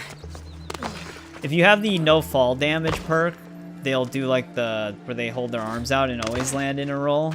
But like I said, it just depends on the height whether or not it triggers. Yeah, Odyssey was really weird where they didn't let you control the roll. It just randomly happens. And then Valhalla, they minimized how often it happens even more. Though I do have one mod on this game, and it's to change the visual of the spear to look like the level 3 spear. Even though it's fully maxed out. The only reason why I have that mod is because that's what the spear looks like on like the cover art and stuff. Which I always like mimicking that type of style for these games. However, if I go to like DLC areas, it'll look like the maxed out spear. It only works in Greece.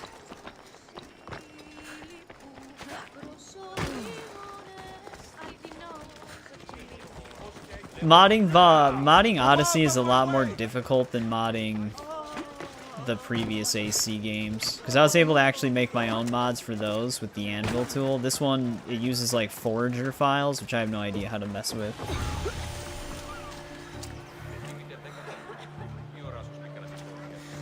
Oh, that's right, they did change it in a patch, didn't they? To get the true ending? I thought, didn't they actually make it like way easier? Because I think I finished it before they even released that patch as well. But now that you say that, I think I do remember them saying something about that. You better not get too close.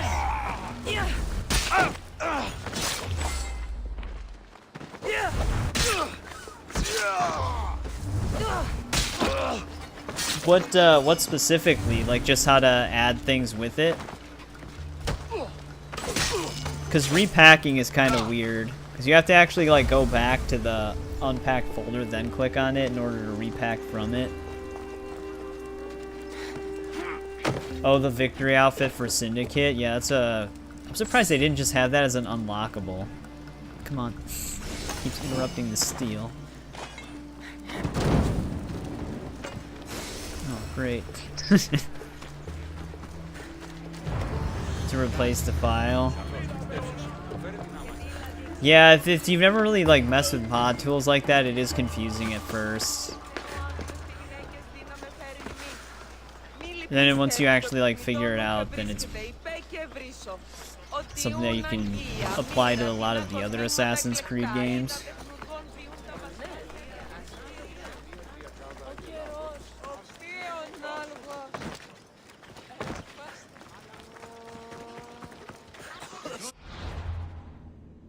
Yeah, it's weird that they don't have that outfit in the game because it exists in the game. The guy that you like your assassin mentor that's in the very beginning, he's wearing it. So they already had like a playable version of that. Well, it's not playable, but they already had a version of that outfit in the game itself. It's weird that Jacob couldn't unlock that.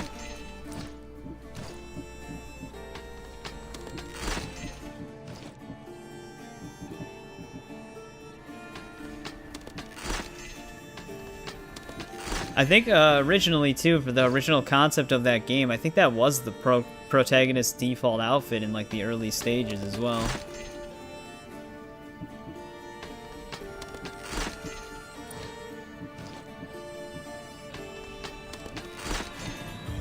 Seems to be going on over there.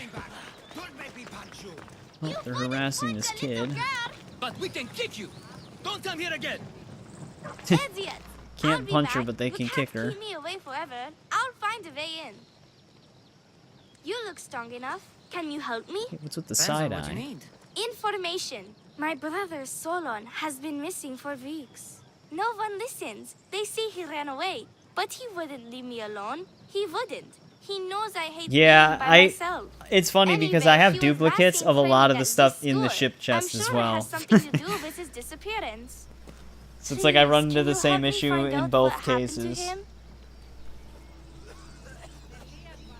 I'll see what I can find out. You're nicer than you look. Thank you. Don't thank me just yet. My help doesn't come cheap. What? You would demand drachmi from a child? Oh, do we demand drachmi from her? I guess we can work Whatever. something out. Doesn't I don't matter. have much, but I'll repay you with whatever I have. That will do. I think the trainers might know more about my brother's disappearance. But be careful. Rumor has it he can take out Extorter a the chimera money. with his bare fists. Or was it that he looks like a chimera with bare fists? In any case, I take caution not to look for a fight. Monster. I don't look for fights. They usually find me. Why are there so many young athletes training at this school? You've never heard of this place? This school is what Thassos is known for. It was founded by Thiergenis, the famous Olympian. Many others, like my brother, train here in hopes of becoming the next Olympic champion. Your brother must have been gone for a long time. Weeks. It's been weeks. He would never leave me alone for so long. He used to boast about future Olympic victories and adventures. He always said he'd make me the proudest sister in all the Greek world. But how can he do that when he's not even here? I'll find out what happened to your brother. Please hurry. It's been too quiet around here without him.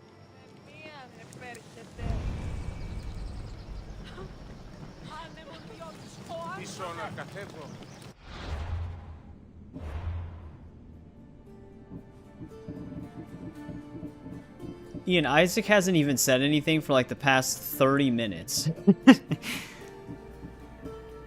And the only thing he said before was, is he was just wondering if Ian was talking about him. Why do we have so many quests to hand in? Oh, that's right. Some of these global contracts require you to speak to the person who gave them.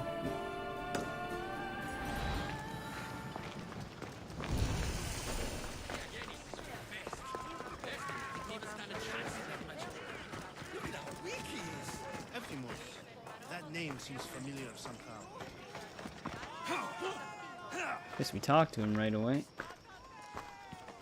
If you've come to enroll in my school, Always I'm take the money afraid from you're the at least kids. 10 years too late. Shame. You must True, be we the gotta one teach him training the these harsh kids. realities. Have you not heard of me? I am Euthymos, Master Olympic Trainer. Under my charge, my student sees victories as easily as Thiaganasses sees the bronze statue of Thasos. Everyone has heard of me. Who? I've never heard your name before today. Then you must be quite deaf. I've heard other things, though. In particular, that students of yours have gone missing. Missing? Nonsense! My students are champions! They fly towards adventure all the time! Under my wing, they will soar to great heights, like a hot-blooded Pegasus. Do you remember a former student named Solon? You think you can storm into my school and demand answers like an impertinent slave? You'll sooner be gutted like one. I need to know if your school has a connection to the disappearances. Connection? Ha! Nonsense! This is a place of blood, I don't know sweat, if I can and believe blood. this guy. The only things that vanish here are the weaknesses in heart and body. How about we put our skills to the test? I'd rather not waste my time or my skills on the likes of a nobody. Sounds like you're backing down. Don't won't work, Misthios. Hold on. Wait, isn't You this the seem guy from the familiar. island with the bracelet? I recognize you. You're in the Olympics. You're the champion, I'm sure of it. Yep. Of course I'm an Olympic champion. Many times over, in fact. I don't believe. I knew it! It must have been amazing to win. Tell us, what do we need to do to become champions? A power pose. A true champion has to eat the champion's feast before a match. I've never heard of it. What is it? Swallowing a dozen bowls of sheep and buffalo delicates. It gives you unimaginable stamina and the strength of Heracles. Lies! Don't listen to this liar! You can't prove it's a lie.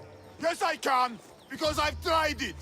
The only thing it gives you is an upset stomach. You are not champion.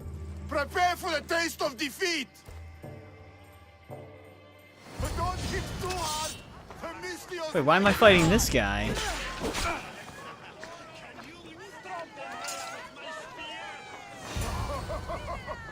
Easy. Let's see. No, I guess we're just fighting all of his students.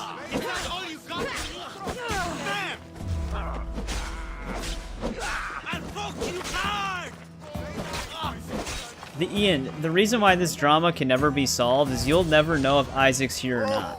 You can still tune into the streams even if I ban Even the him. best of my You just won't be students able to cannot stand chat. against you. Warm-up is over. Oh, such fire!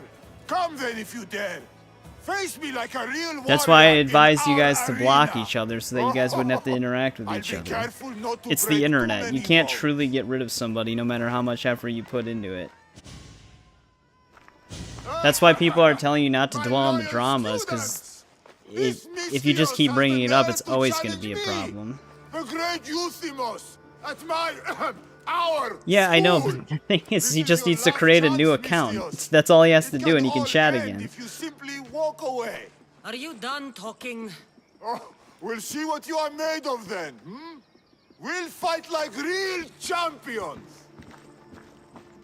That's the reason why we just, that's why we just want it to be dropped, because as long as there's no actual active problems happening in the chat, that's as good as it can get on the internet. Not defeat our master, Misthios! My mother is Get out of our school! my students! Is this what a champion It's not is really made about of? who's right or wrong. It's just that's just how it kind of happens. It's just kind of how it all works. Yeah, you can remove that account from the internet. All right. All right. Well, from your community, not I the yield. internet. You've ruined my reputation. How will my students learn from me now? You were ruined by pride. I had no part in it. Fine. You've won. You are worthy. I'll tell you what I know. Keeping a school like this is expensive, but we receive a good lump of drachmi from this rich fellow to keep things running. He visits now and then, stinking of wine, frequently accompanied by strange men. I assume they're not here to admire the training grounds. I noticed that they tend to favor my star athletes, the ones who exhibit exemplary skills and performance. They watch them very closely. Solon was one they looked closely at, I presume. Oh, Solon. He was one of my greatest athletes. He stopped coming to class soon Yeah, but what if after he's the on men an alt came. account and he's not Yet saying you do anything nothing, negative? even when you clearly know something isn't right. This fellow has He hasn't even powerful been saying allies anything and negative on his influence. main account for the I've tried past to few do streams. something, Mistios. I've asked questions and I was told to stop for my own good and the good of the students. As much as I hate to admit, I am powerless. Strong man like you shouldn't take orders from a drunk fool. You're right. I've been weak for far too long. Thank you, Mistios. I may still have other strengths to hone. I heard everything. How can you stand by while your students are being taken? All for drachmi?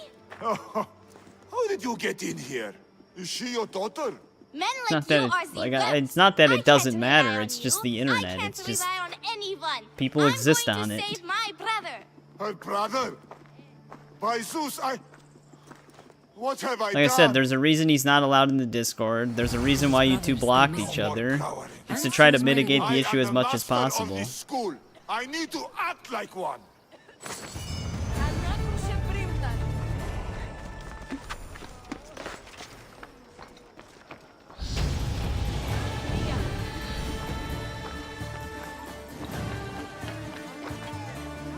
I'm pretty sure everybody who's been in the stream recently have all had interactions with Isaac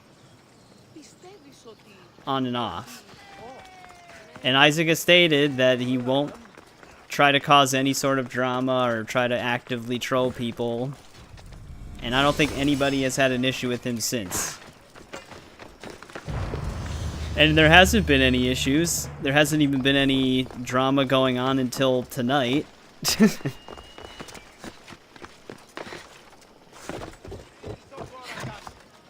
And at this point, the only way to really get rid of the issue would probably be to get both of you guys under control.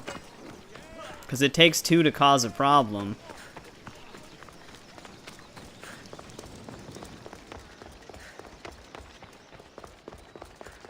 Like I said, and in this case, if we want to mitigate it completely, just to completely get rid of any sort of drama, then it would take removing both people from the community.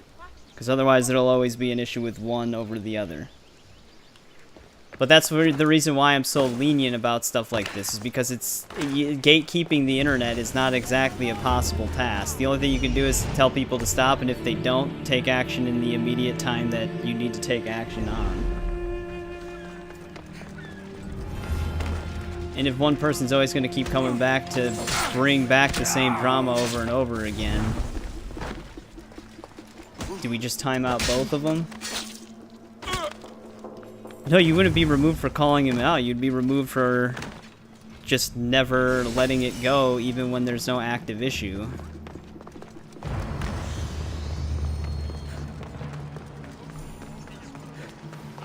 And that community exists within the confines of the internet. I already know Isaac has multiple YouTube accounts.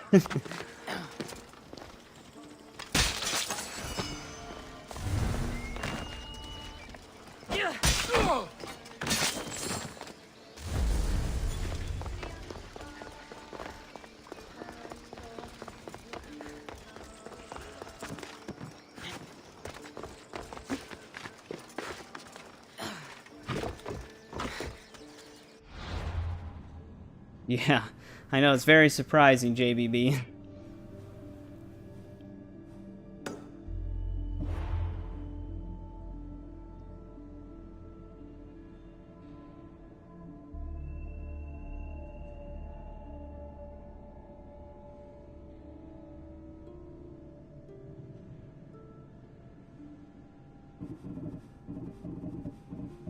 No, what's hindering me banning his main is he's already apologized for it, and he hasn't been causing any drama since.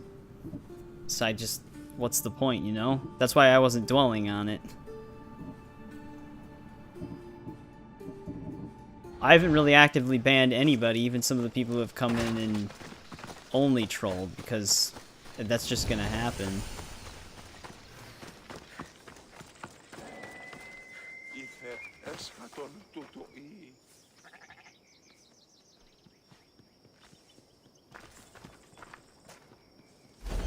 Yeah, and that's the main thing that we're trying to point out here, Ian. There was no drama this whole time. You came here to escape the drama, but you have only caused more drama.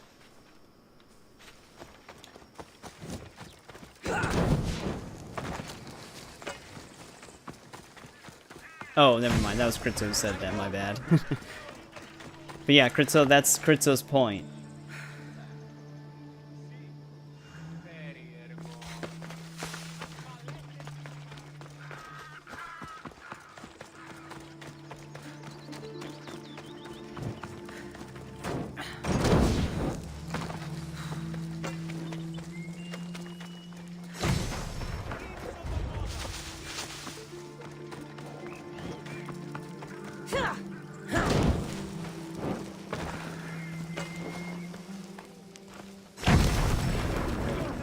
Okay, I was gonna say, hopefully those dogs are unharmed.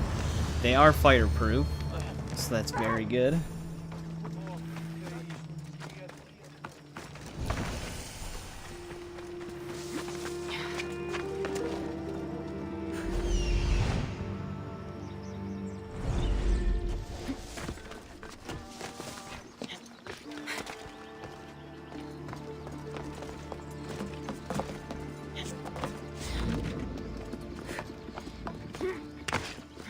You know, I have a feeling once if the channel keeps growing, there will be even more problematic people in the community.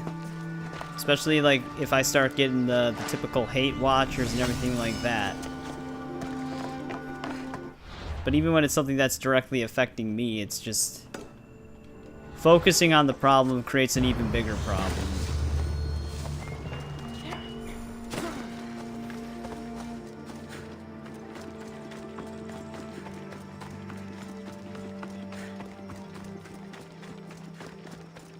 You want me to go? You want me to take his channel off the platform? I can't do that.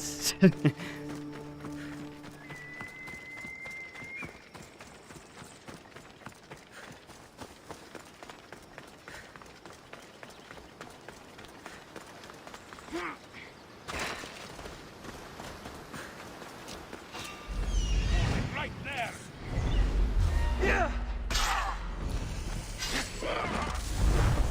I don't promote Isaac's channel.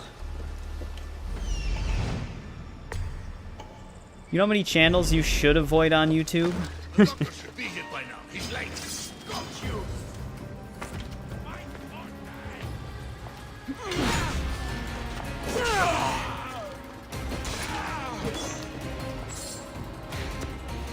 There's actually cultists in here.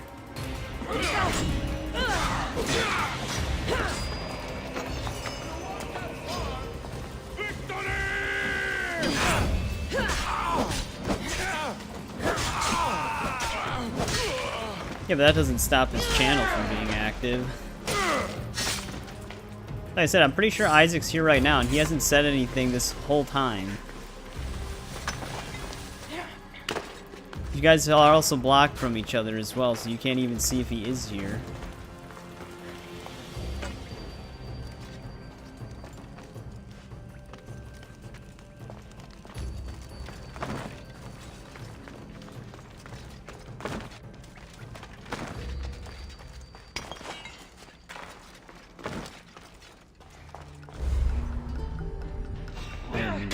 haste right there.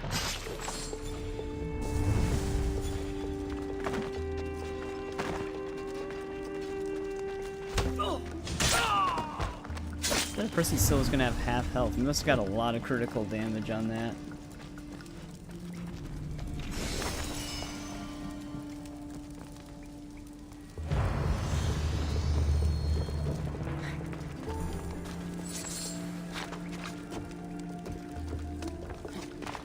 I mean, I can tell you he's out of the stream, but I could never guarantee that.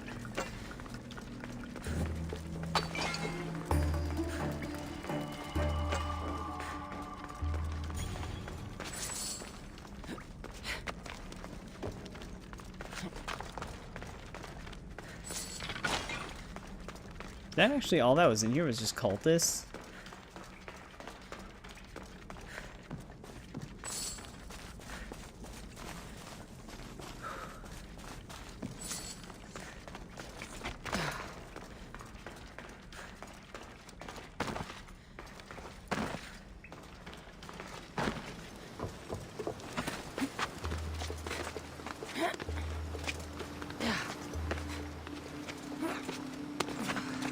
Yeah, it was just a random cultist cave.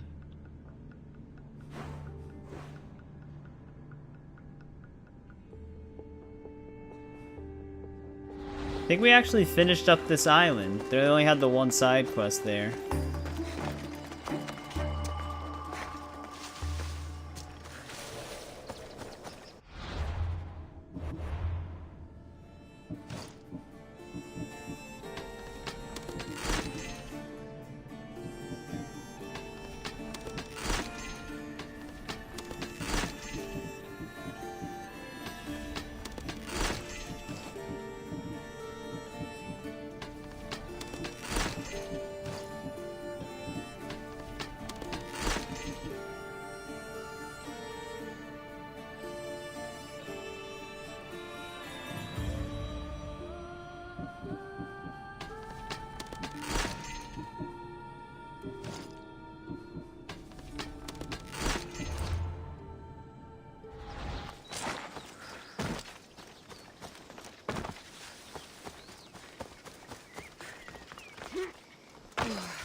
Yeah, I mean, I get what you're saying, Ian, but for me, I've always kind of approached this channel, which is the same thing too, which if I were to kind of go by the logic of just banning people who are a problem outright, you probably wouldn't even be a part of this channel right now. But I gave you the chance to kind of change what you were doing and do things differently, try to act a little bit more civil in the chat, and now you're still here. It's kind of the same chance I offered Isaac, where if, like, after everything that happened in the Discord, I said that, like, hey, if you can come to the stream, be peaceful, not say anything too crazy, and just generally hang out, then, yeah, like, I don't have a reason to just completely ban you.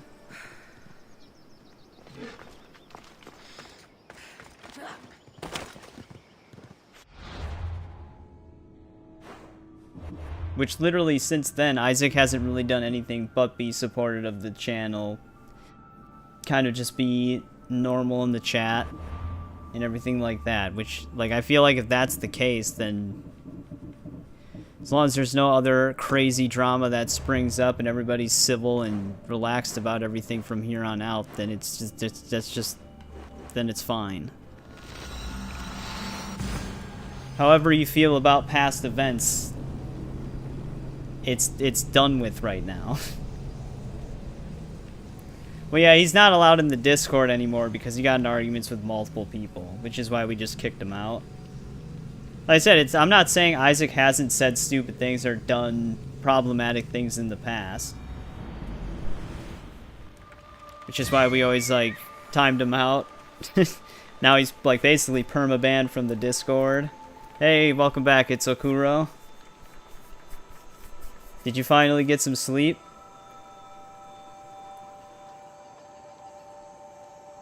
Wait, there's a function for level grinding that you can turn on and off in Shadows? I didn't even know that.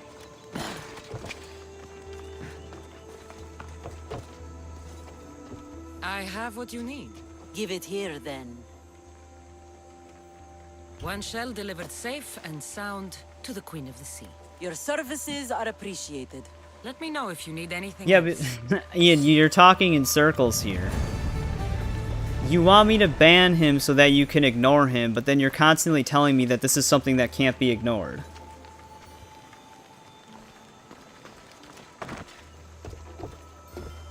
My West Wind, you have shown a keen nose for hunting treasure. I'm hoping to rely on you now for more personal work. What did you have in mind? A crooked merchant stole several of my maps. A No, I am dishonest listening. merchant The moral of got the the better story of is you? just ban his main That account. burns in my breast. The maps So that pointed when to he chats relics on that his would main be account, when you crown guys are both pieces in block my each other, collection. and you Find can't see each them, other's and I will messages, shower you with you still blood. won't be able to see his messages, but you'll know he's banned. But you can turn off the level grinding. Interesting, I didn't actually know that. You're more tired than ever? Tell me what happened. That could sometimes The happen. Kozler of Tolikos is a swindler and a cheat. He robbed me of some of Aximandros' best work. I'm sure he's planning to find my treasures and sell them for a fortune. Okay. I'll try to find him before he can do that. He rots about You already Nafplio. faced consequences. Check there. I don't really know what I'll else see to what tell I you, can Ian. uncover. This might just be something that With these, I can track down the treasures. you either just accept or you just keep having a problem with, and then I don't know. I don't know what to tell you. It is all pointless. It's a drama that really, even if he's banned, it's not going to be solved at the end of the day, because you can easily just come back on any other account. Yeah, and I'm gonna be honest with you. A lot of people, if they were moderating the community, they wouldn't even allow this back and forth. I'm trying to just be transparent about everything. But this isn't really what the stream is about. Most people would probably just time you out too, because they would just want to focus on the game, which is what we're all here for. So just hang out, play some Assassin's Creed, and talk about some Assassin's Creed.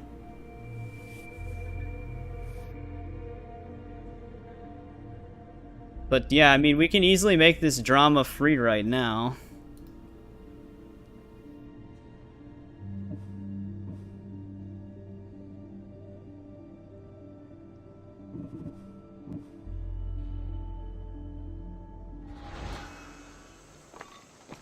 There we go.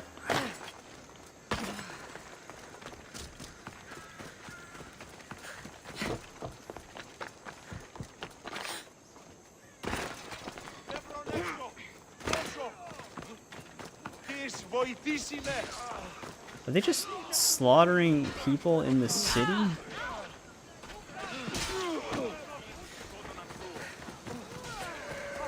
There we go. Chat should be a little bit more calm right now.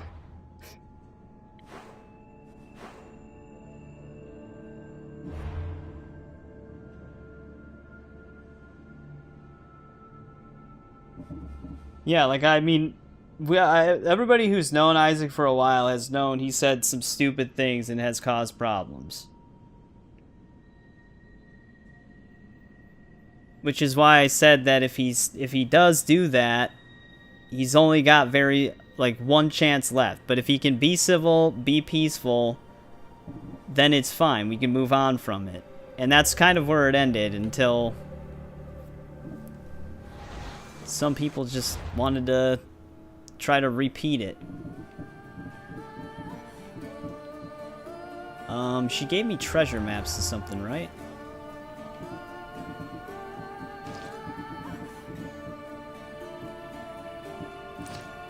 Actually, was that the final quest?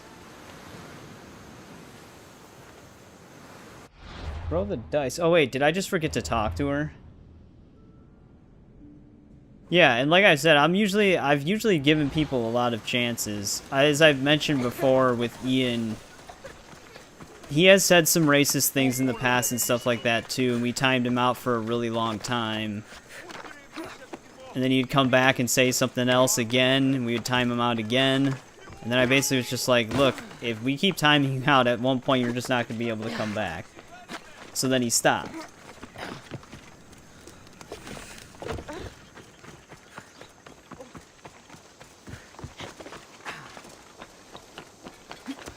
So like I said, like, Isaac has said some arguably worse things than Ian, obviously.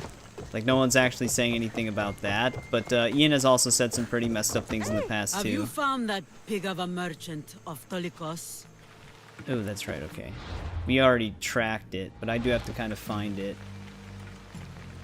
Wait, the lighter of Apollo... Oh, I found the maps, but I have to go get the items. That's why I'm getting confused. Yeah, that's why I said as long as there's no more drama after that point, then I would just let it go and we'd move on. But like I said, it causes two people to create a problem. And if one of them has moved on from the problem, but the other one only wants to just keep creating and causing the problem, then it's kind of like a Ouroboros effect. A snake eating its own tail.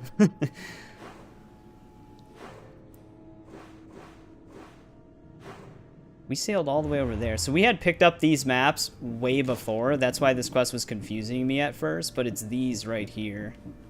I found these, like, randomly, because she doesn't actually give you these maps herself.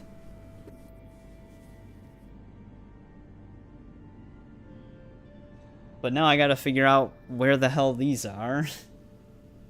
Which I have, like, the official guidebook. The thing with the official guidebook, though, is that it tells you the location, but not the direction of where to go. So all I know is Apollo Temple in Forgotten Ruins of Makris Ube. Somewhere around there. That's a crazy quote.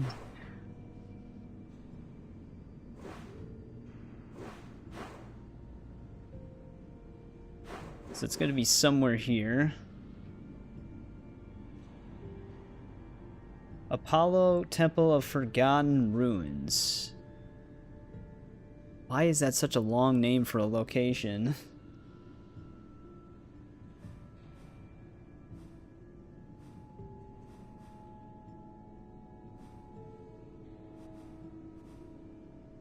Also, what would that symbol even look like?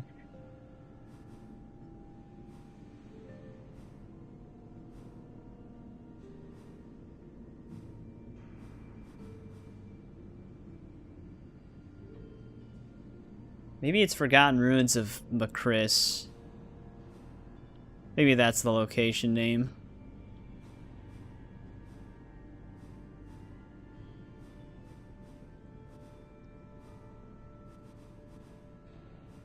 This is such a large area, though.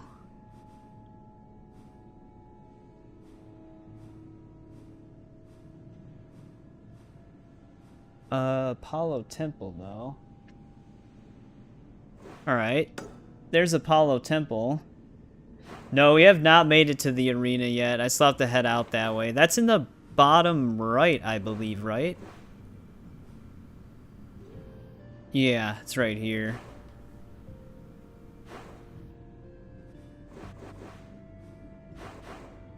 Maybe this is what I'm looking for, though, because this is Apollo Temple. Apollo Temple in... Oh, Forgotten Ruins might have been the, like the region name.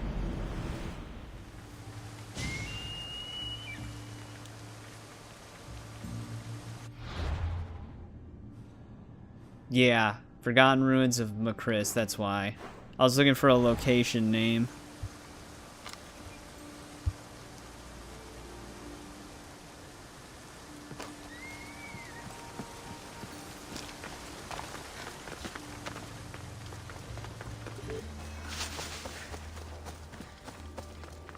And I'm getting like Wickbot things for the Discord for verification.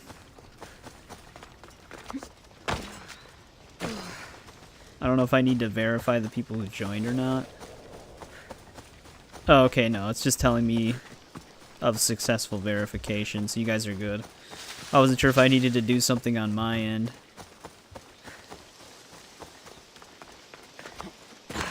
Forgot to tell you that you've been watching your channel for a year. First time you've talked. Oh, really? Have you made any comments before? Because I don't know if the name's familiar or not, but I appreciate it.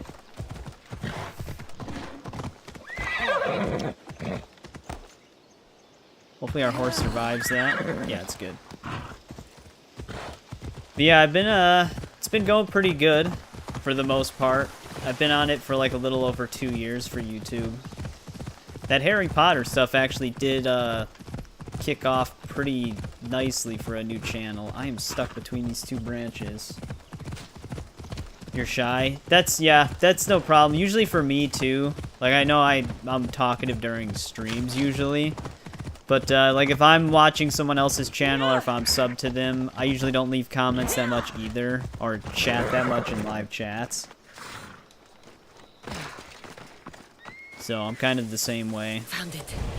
Xenia's map maker is right on the mark again. Okay, yeah, it's literally just at Apollo Temple. Yeah, and it was right after we just jumped off of like a 30-foot cliff. We get stuck on some branches, but the horse survives the drop.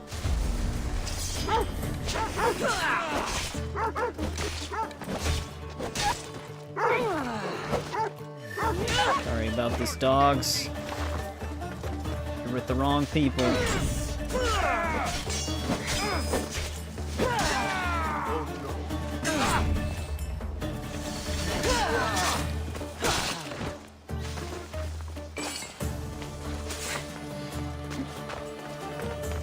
Here it is. I didn't even try to hide this thing. Xenia won't give for this.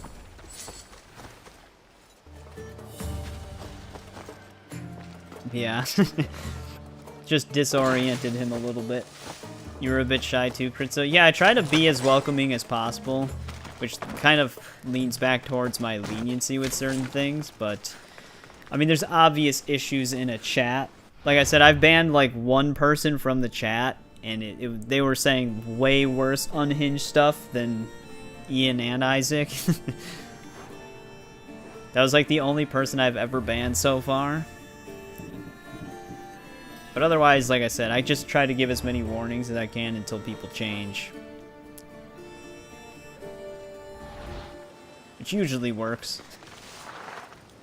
Alright, now for Pan's Flute. Cave of Pan. Okay, that's a little on the nose. In Marathon Beach, Attica.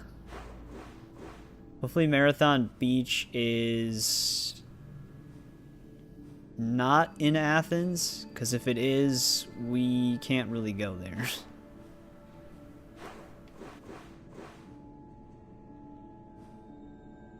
That person had 2 different accounts as well.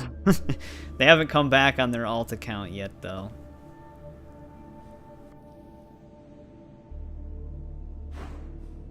Marathon Beach. Is Marathon Beach the name of the chunk of land, though? Yeah, here we go. It's right up here. This is probably the Cave of Pan. Yeah. Obviously, I couldn't loot the loot at the time. It needed the active quest.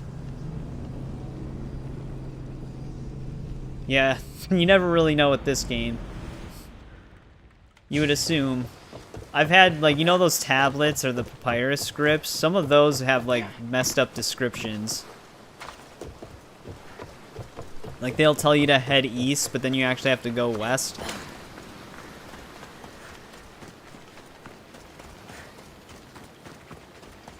Oh, that's a herd of lynx right there. That would be an annoying battle.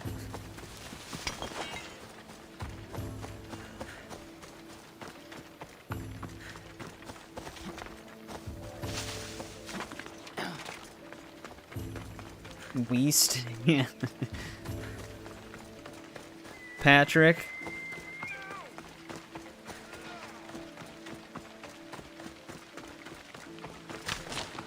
They'll be on high. I always like the papyrus scripts too. There were like where they're like, look towards the west and follow the path until you see a tree, and then there's like 50 trees. It's like, it's buried right under the trunk of it. It's like, okay, yeah, but there's like 50 trees here.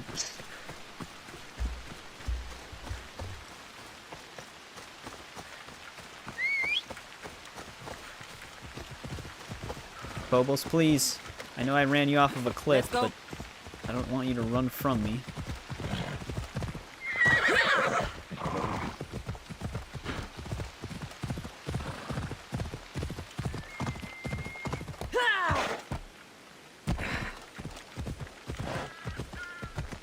Yeah. So you'd think that when they designed the papyrus scripts, they would at least try to put something near it so that they can make it more identifiable. But sometimes it's literally just like, hey, go to this town and look on the rooftop. It's like, okay, which one? Like a blue building, a red brick building, like something.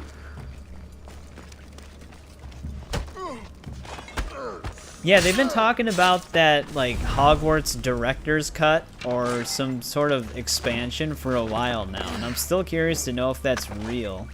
Because that might be, like, a game we can live stream playthrough, even though I have a pre-recorded playthrough. But do, like, a new playthrough for the DLC, if it actually exists.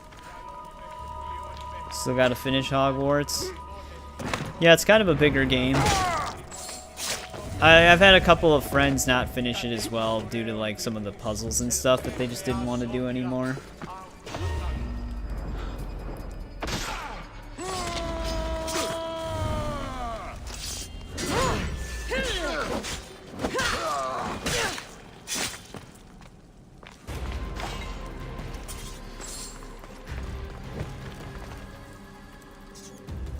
Played the game 3 times. You're a Harry Potter nerd. Yeah, I've never, like, been, like, a huge Harry Potter guy. I've never, like, disliked any of the movies that I did see.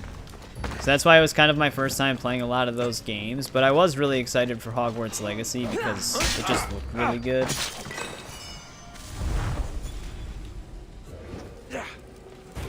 Ooh, do I actually want to let these guys out?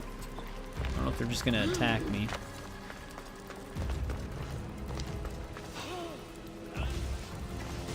Yeah. It's like, okay, so any of these buildings or just one of them? Yes. Like, that doesn't answer anything.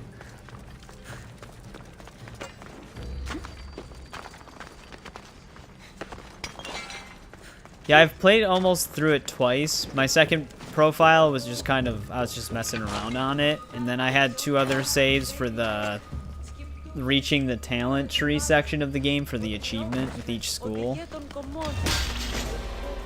They just lived from that. Wait, is this a cultist? Just a follower of Ares with a unique name. Hans flute. Xenia will love this. There we go. Got the lyre and the flute.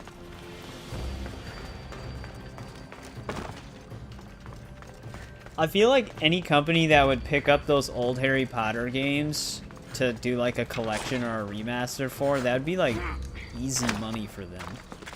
Just because of the name alone, like the franchise name.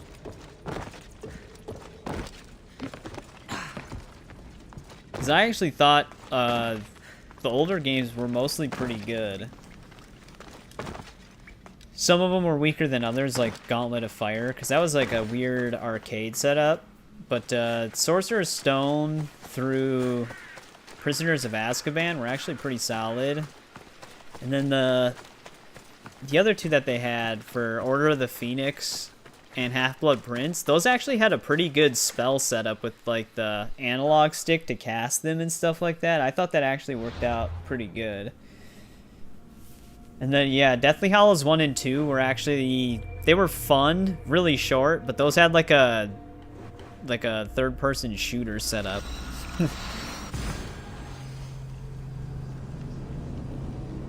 Yeah, I'm still curious how that HBO show's gonna turn out.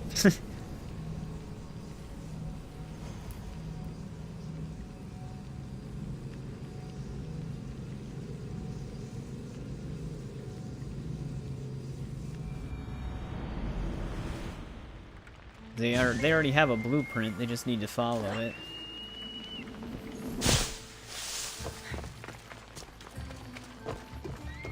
The tide has brought my favorite little weapon back. What do you have for me? I found both treasures. Beautiful works. This game I'm really sure wants the me to music flirt with they her, make huh? will be divine. Gratitude. Glad they were still there for you to get. Do you play? Sadly not. I have Still, seen there's a Starship wood in my Troopers chambers. in like Here, passing on for your TV, trouble. but I've never actually just sat and fully Now, watched my it. west wind. Your timing is sharper than a spear point. I have a much more serious matter to discuss. Follow. Yeah, Deathly Hallows 2, story-wise, I guess it's just the movie, right? Still breathing. When I played it, it just tries to follow the movie pretty closely. It's very short, though. I think it's a lot shorter than Deathly Hallows Part 1. I think it was only like 2 or 3 parts when I played it. Crew were taken prisoner. You could fix these problems for me. What do you need? This is actually gonna be her Galathea, last tell your quest. story. We were sailing near Pelene when we were ambushed. Our ship was boarded and sunk. I escaped, but I lost our prized cargo. Yeah, that's kind of like what Helldivers' and why? whole theme is. Scourges of one Supposed to be faction like or Starship another. Troopers. Which they actually They're just all the announced like a same to Western me. themed pack for That doesn't make Helldivers with like a finding them laser easier. revolver. I was too It looks pretty busy cool. holding in my guts to worry about Though I'm what disappointed they banner couldn't were come up with flying. like a helmet Calm type yourself. with like a cowboy Galathea hat told on me it. The thieving scum retreated to Olaros Fortress. Yeah, in Achaea. What did your crew lose that was so dear? The hover Prized old jetpack looks coffer pretty cool for though. Xenia. The got, like, exact what Mandalorian and why vibes. are not important. Only understand that the coffer carries something I value greatly. Bring it back, and I'll reward you well. What happened to the rest of the crew? Many died in the fighting, but I saw at least 3 dragged off by the Malakes. And where were you? Yeah, I don't really know why they Breathing in the wouldn't surf, be able to put a trying to hat make on a sure I did not helmet. Go to the crows, so someone would live to tell the tale. Rest, Galathea.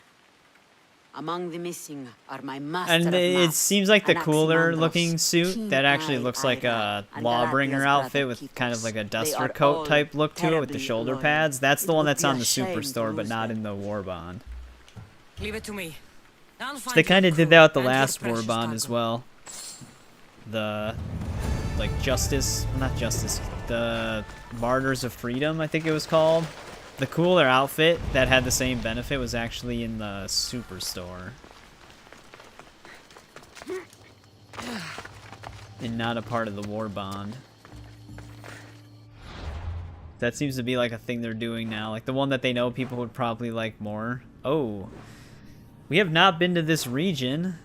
I guess while we're doing this quest, we can actually start tackling the top of this giant landmass.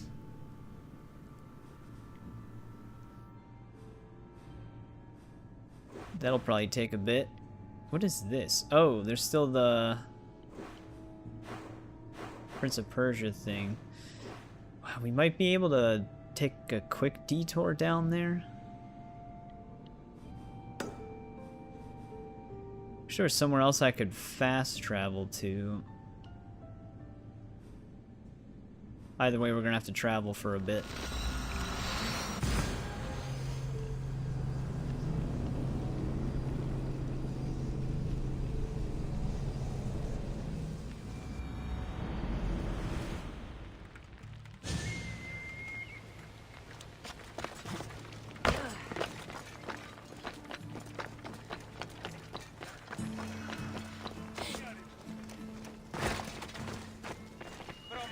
Yeah, this will at least start us on her journey to finishing up this giant centerpiece of land.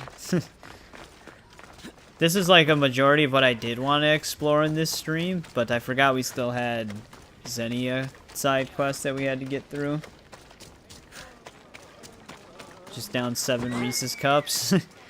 Reese's Cups are the type of candy that, like, you eat them and then you don't realize how many you've eaten.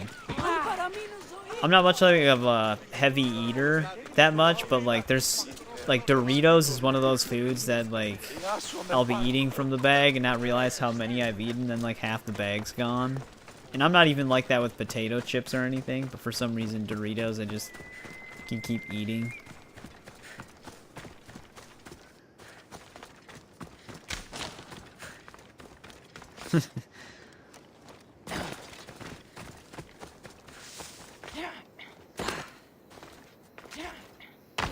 People say the same thing about Oreos. I've never had that effect with Oreos. Like if I eat like 3 to 4 Oreos, I'm like, okay, like I like these, but I can stop.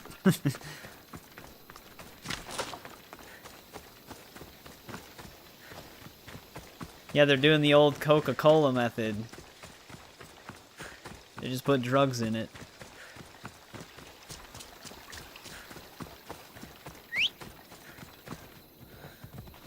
Giddy up.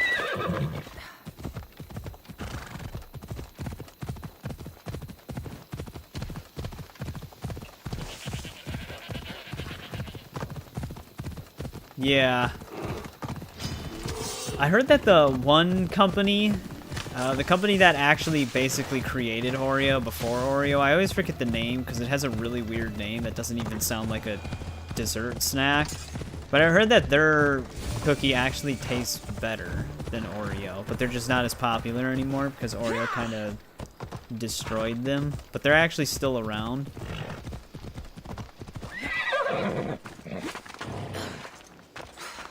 Oh, yeah, I think I know what you're talking about. Nabisco. Maybe, yeah, I think that might be it. But yeah, I heard a lot of people say that their Oreo-style cookie actually does taste better than Oreo. Got to be careful. Which is kind of funny considering they're not as popular. The golden Oreos. Are those supposed to be like the vanilla cookie flavored ones? I'm not sure I ever tried those.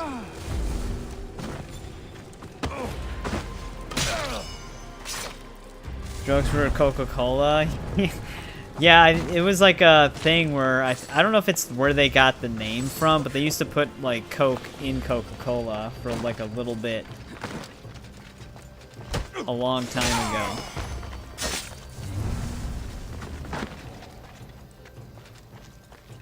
Golden ones are great. I don't know if I've ever had the golden ones. I might have, I just don't remember.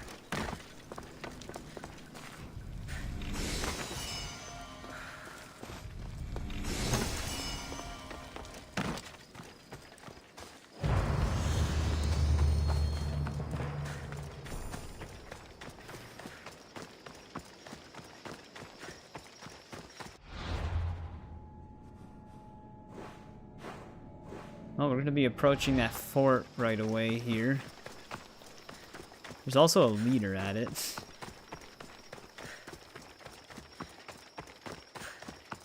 Oh, was there?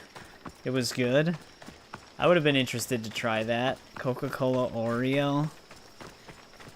I would imagine it probably tastes like cream soda for the most part. You don't have golden Oreos in France? There might be something that's somewhat equivalent, just a different brand, different name, but I don't know what that would be. They had to wreck the Coke. They had to take the drugs out of it. Now I don't even want it.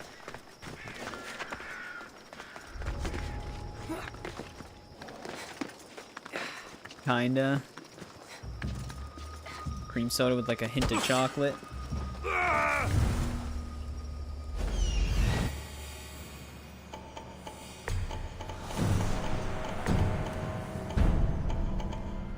Comes in a purple bag. I've seen those before, but I don't think I've ever tried those.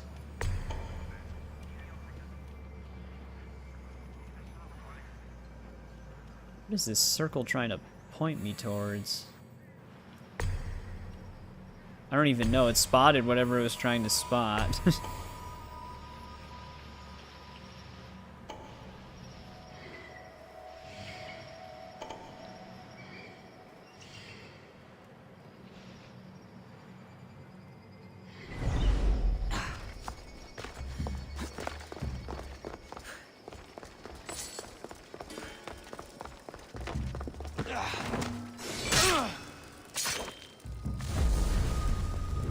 One side had a red cookie and the other had a red like the bottle cap shade of red.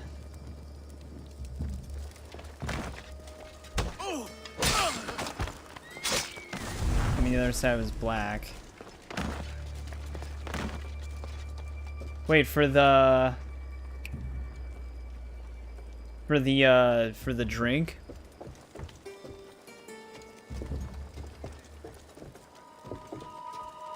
Halloween Oreos. I think I have had Halloween Oreos before.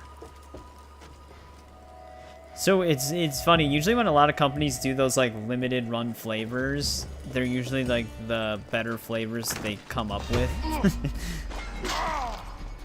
Not in all cases. Sometimes it's even worse. But it's just weird that those aren't the ones that they decide to keep around. That's just like a standard flavor. Before I really was, because like the only soda I really drink now from time to time, like at least one a day usually, is Dr. Pepper. But before that, there was like that limited edition Dark Knight Rises Mountain Dew flavor. I forgot what they called it. It was like Livewire or something like that, but it was really good. But it was only around for like a few months. Dad's cookies are trash.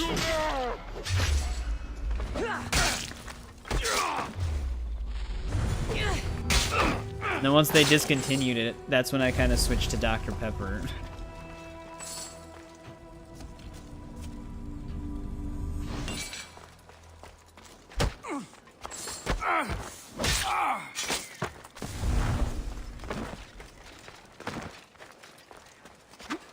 Darkberry. That's what it was, yeah. Yeah, I thought that was really good when they had that. It was actually one of the, like, because usually I didn't drink Mountain Dew that much because I would always kind of get, like, a stomach ache from Mountain Dew, but Darkberry was, like, the only type of Mountain Dew that I felt fine afterwards.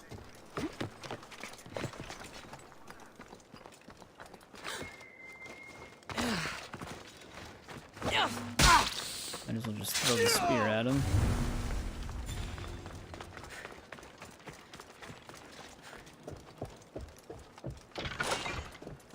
Actually, I think I have had Code Red before too, and Baja Blast. I think I was fine with those, I just didn't drink them as much.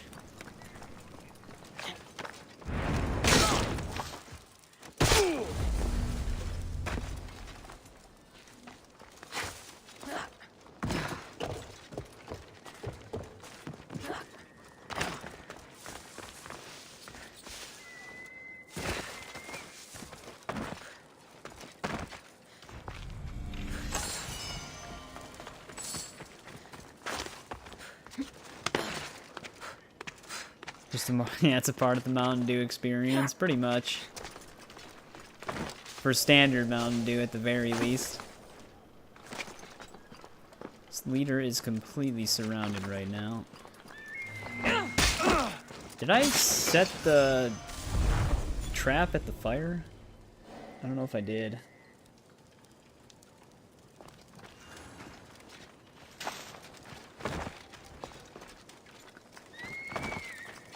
Yeah, it's been a bit since I drank both Coca-Cola and Pepsi, but I think I drank Pepsi more recently than Coca-Cola. 7-Up. Yeah, I actually didn't mind 7-Up either, or Sprite.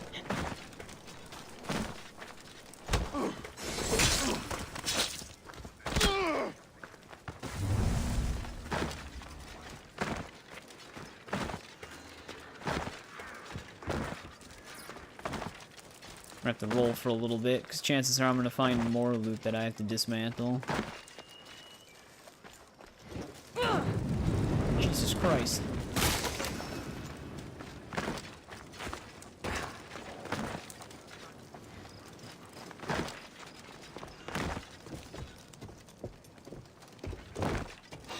What?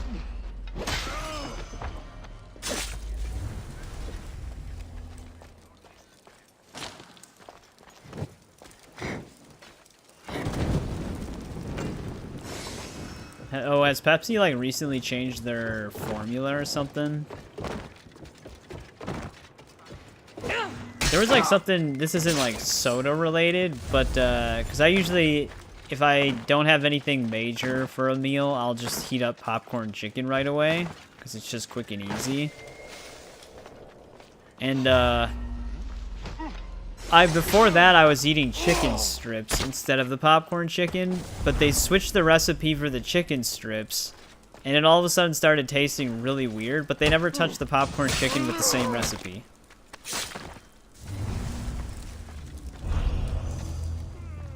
Oh, this is actually a cultist clue.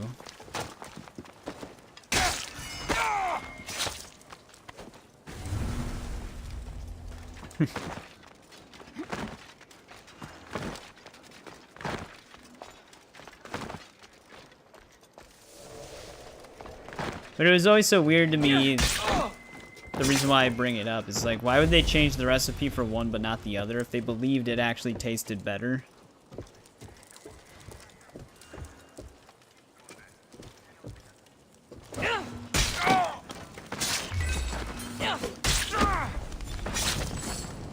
I feel like I'm overusing that ability, but it's just so convenient.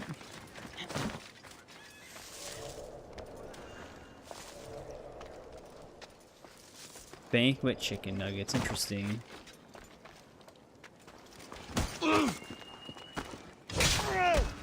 TV dinners.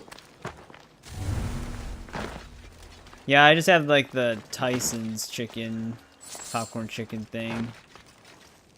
Banquet's the brand.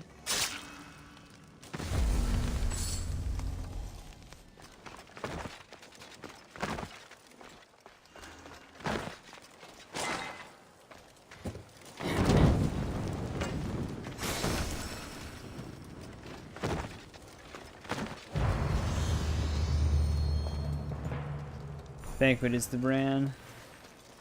Well, if Tyson ever steers me too wrong, maybe I'll have to try the Banquet ones out. Alright, this whole camp is pretty much empty. Except for the leader.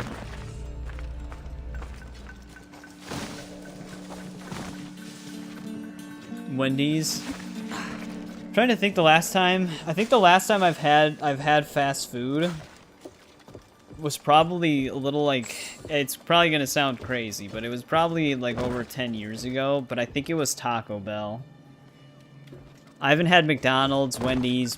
No, it would have probably been Burger King actually, because there was one job we were coming home from and the only thing nearby was a Burger King. Either that or Taco Bell, don't remember specifically. But I haven't had Wendy's and McDonald's in an insanely long time. But I don't remember hating Wendy's food at all.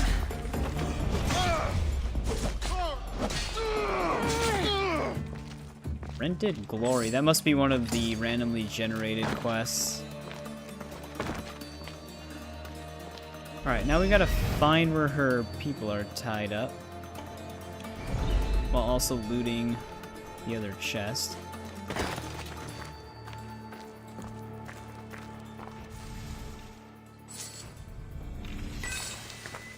That's actually not even a location chest.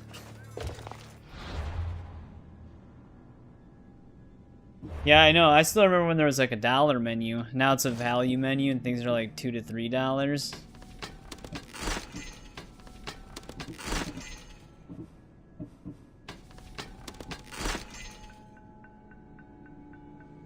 Hey, welcome to the stream, Brady. We are max level. We're in New Game Plus, so we basically just have a bunch of stuff already. It's not my first time playing the game. I wish I could say that that'd be the case when we get to Valhalla, but it doesn't have New Game Plus. I think there's like some mods for like New Game Plus saves, but the way Ubisoft games work, they have like profile signed saves.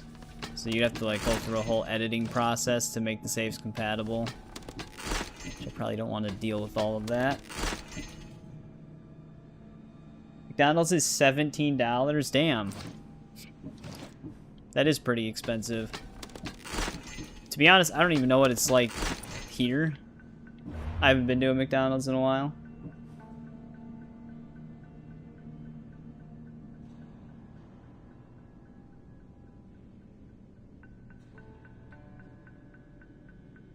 I mean, that's pretty good for $7. I usually would get the McChickens as well.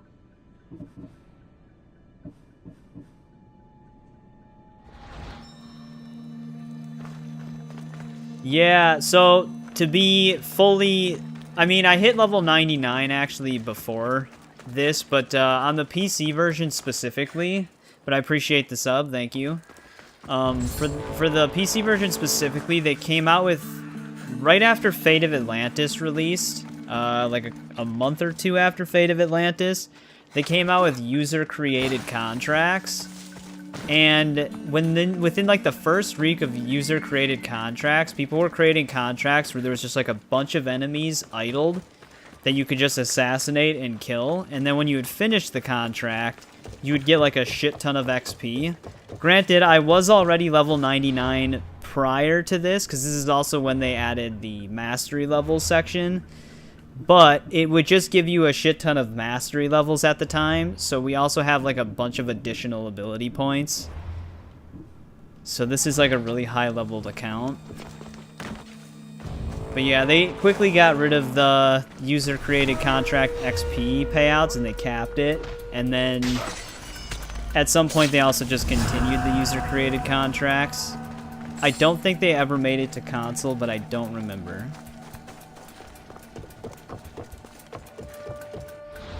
But yeah, I hit level 99 before all of that because they didn't have mastery levels yet when 99 was the cap.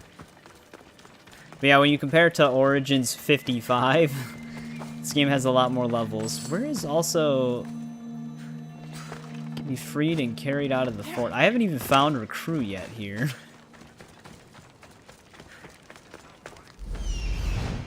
They might be in that cage up there. 2 point, yeah.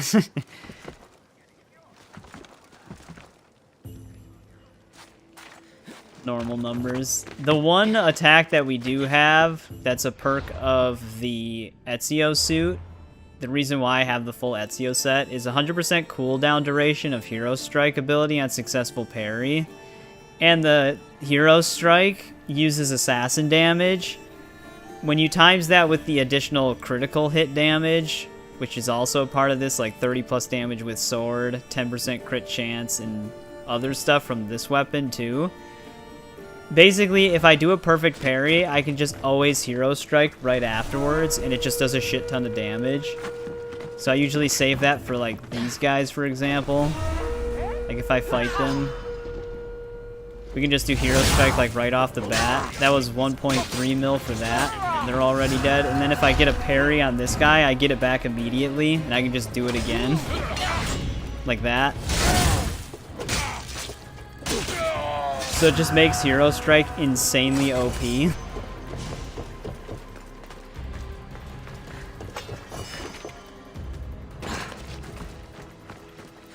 Yeah, that's the one thing with the RPG games. When you start delving into builds, it can get a little crazy, especially when you start, because like that's just a basic critical build.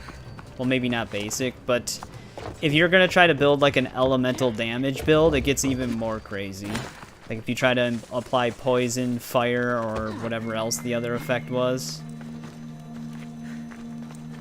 Truly get good. Well, the Hero Strike is almost like a counter kill almost. Like the old AC games, because it's like parry, Hero Strike, instant kill. Dude, I don't know where her men are at this fort. Because we just have an exploration area, oddly enough. Like normally you get the whole use Icarus to spot your target. That's not what I wanted.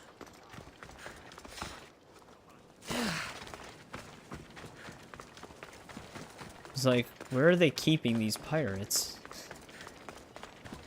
Is there like a cave I'm not seeing? Yeah, going from this build to starting from scratch on Valhalla, I'm definitely gonna feel that.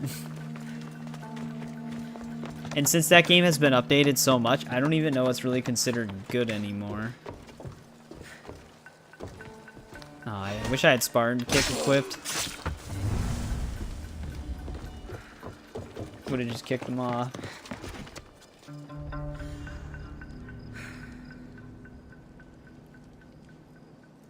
I don't know where to look. I wish it wasn't nighttime. I can't really see where these cages might be.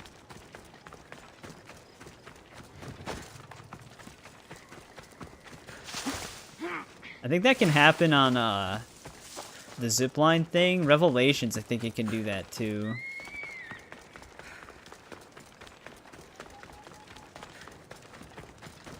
Is there more cages like stuffed in a corner over here?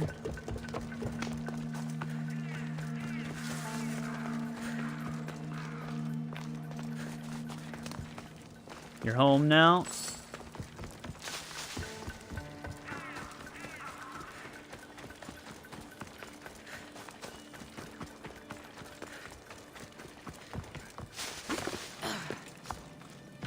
Yeah, I mean, you've been here since the beginning. Like I said, as long as everything's kept peaceful in the chat and stuff like that, that's all that I really want. You stop Valhalla, your game keeps crashing every 30 minutes. It ruins it. Yeah, even when I played it, it still had some crashing issues. I think we finally found our guy.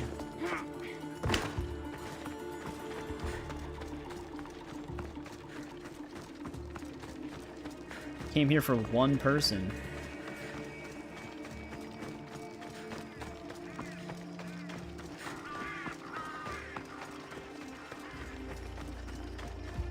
It'll be trouble if I'm Yeah, we had to time out Ian because it doesn't matter.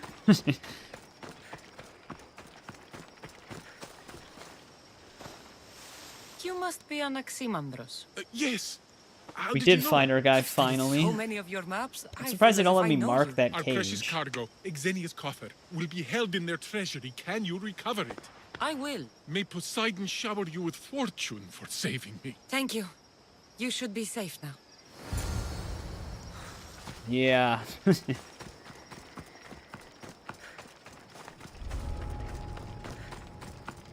But yeah, even when I played Valhalla, I mentioned it before, the fishing, like if you were actively on water and trying to fish, the game would just randomly crash. I think they ended up patching that, but it took them way too long. And then there would also be like a weird viewpoint crash when you were in borderless window. So I ran into that crash a few times as well. And that crash specifically would trigger a PC reboot if you didn't try to close the game while it was freezing up. So like while the camera was panning in the circle, it would start stuttering and hitching like crazy. And if you didn't force close the game in that moment, it would actually restart the entire PC. But you could usually avoid it in full screen. I'm assuming they patched that one, because I do remember a lot of people bringing it up when that game launched. This must be the coffer that There you Xenia go. covets. We finally got this shit. That was a big fort. You getting Shadows on PS5? Well, you can let me know your impressions. I'm not really someone who worries too much about spoilers, but if you come back to the chat after you play it, for everybody else's sake, you can maybe refrain from saying anything. But just tell us how your experience is with it. Yeah, I'm hoping we don't run into too many crashing issues with Valhalla when we start playing it. We've had 3 crashes on this game where the game freezes and the audio persists. But that's actually a known issue on NVIDIA's newest drivers. Like anything above 400 has that problem apparently. I would imagine if NVIDIA hasn't done anything about it, that it's something that Ubisoft has to patch, because NVIDIA is usually pretty good with driver issues like that. But I don't know. Could be something on NVIDIA's end. You're getting yours on PC. Just recently sold your console to finally move. Yeah, moving to PC is definitely... It's mostly a step up. Depending on if everything goes well. But PC is my main platform for the most part.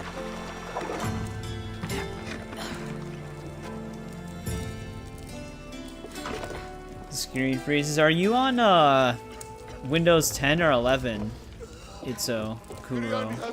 I might just say Kuro for short, if that's okay.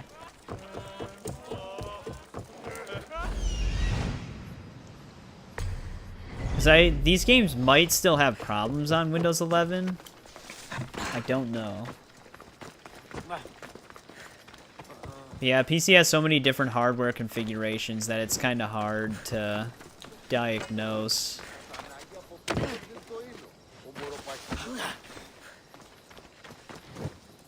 Which is why they usually release with optimization issues. Usually, like, optimization can get called into question more often when everything's having a problem with it. Like, there's not a single GPU or CPU combination that can run the game smoothly. That's when you know optimization was not well handled. You're on Windows 11. They did patch these games on Windows 11, but I could have swore I read somewhere that one of the games still needed to be patched. And I don't remember which one it was, if it was Odyssey or Valhalla. But that was a bit ago, so I would have thought they would have patched it by now. Shadows should be fine. But you're getting that on PS5. But I mean, Windows 11 shouldn't have any issues, considering they're ending support for Windows 10 in like October. So eventually people are just going to have to move to Windows 11 if they want their OS to keep getting updated. So at least you're future-proofed in that regard. But yeah, some games still have some weird compatibility issues here and there. That's going to be inevitable. You built a PC a year ago, and the problems you ran into. Yeah, I've had some like hardware-related issues on and off, but usually I don't run into too many of like game problems that don't just get patched. But there are some like odd, like for me, this was a system-related issue. But when I first played Resident Evil Village, I couldn't really run the game for more than 10 to 15 minutes without it completely locking up my computer.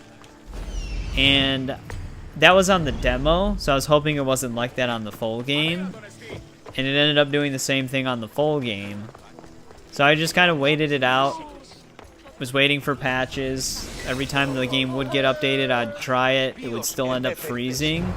So then I ended up just saying fuck it, and I just got it on PS5 instead. Ended up beating the whole thing. And then, literally like a half a year after that game's PC release, I saw one thread of someone having the same exact issue as me. And one guy responded saying all they did was updated their BIOS and it stopped happening. So then I decided to do that, because that was around the time they also added rebar support to the computer, which this might be just like random words for some people. Rebar just helps the GPU leverage more performance, but it requires specific motherboards that support it. My motherboard got like an update for it, so that was around the time I did that. So I decided to just update the BIOS, and sure enough, Village started working after that. So that was like one of the first major system-related issues that I had. It's very rare that a game requires you to update your BIOS to fix a problem. But that was one of the rare cases where I actually had to do that. Because usually most people don't update their BIOS, or in most cases you probably just shouldn't.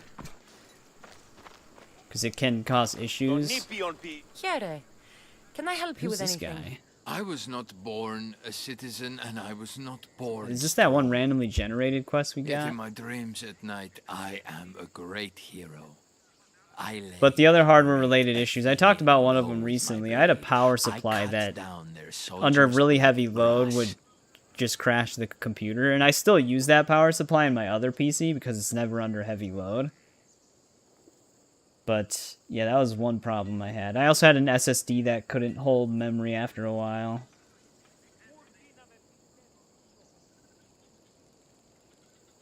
Yeah, when I first started PC gaming, I had an Alienware. It was an Alienware X51, which you couldn't really do anything if you did run into problems. You couldn't upgrade. Yes, and then you wake up. And then after that, I had a The world friend is what we make that I it, knew in high not school what we that was dream. like really But tech last savvy. night I dreamed They were actually like doing PC stuff in their free time, and he helped me build my first computer.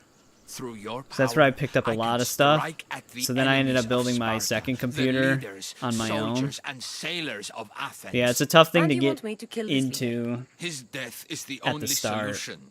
Sounds like you can stop worrying. I've taken Yeah, this is care that of randomly everything. generated quest we Thank you, picked up. Mistios. Take this. It's yours. Thank you.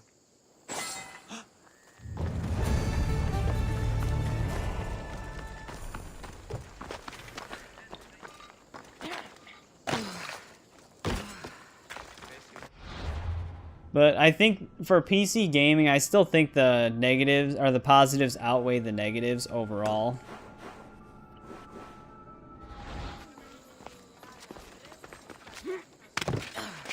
Once you finally like figure things out and get things stable. Because like one thing that's nice about Xbox is their backwards compatibility program, but PC, you can go all the way back to games from the 80s and they'll still work. And there's like a ton of user-created patches you can apply for games. You just have a lot more freedom and customizability. Poseidon's power is strong here.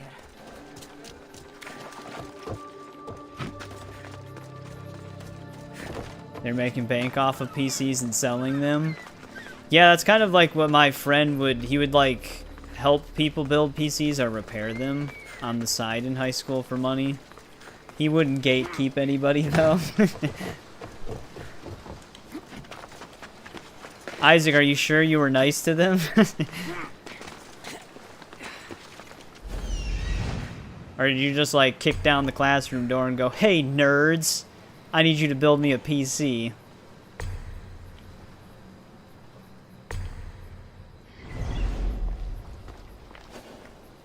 I think I switched to PC in like 2013-ish, I would say. I think it was around that time. And the main reason why I switched to PC was because of all the mod videos I was seeing for Skyrim.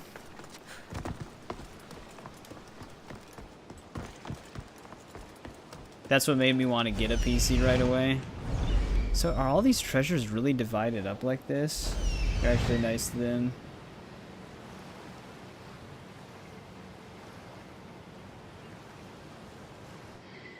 Girls talk to the nerds more than the rockers.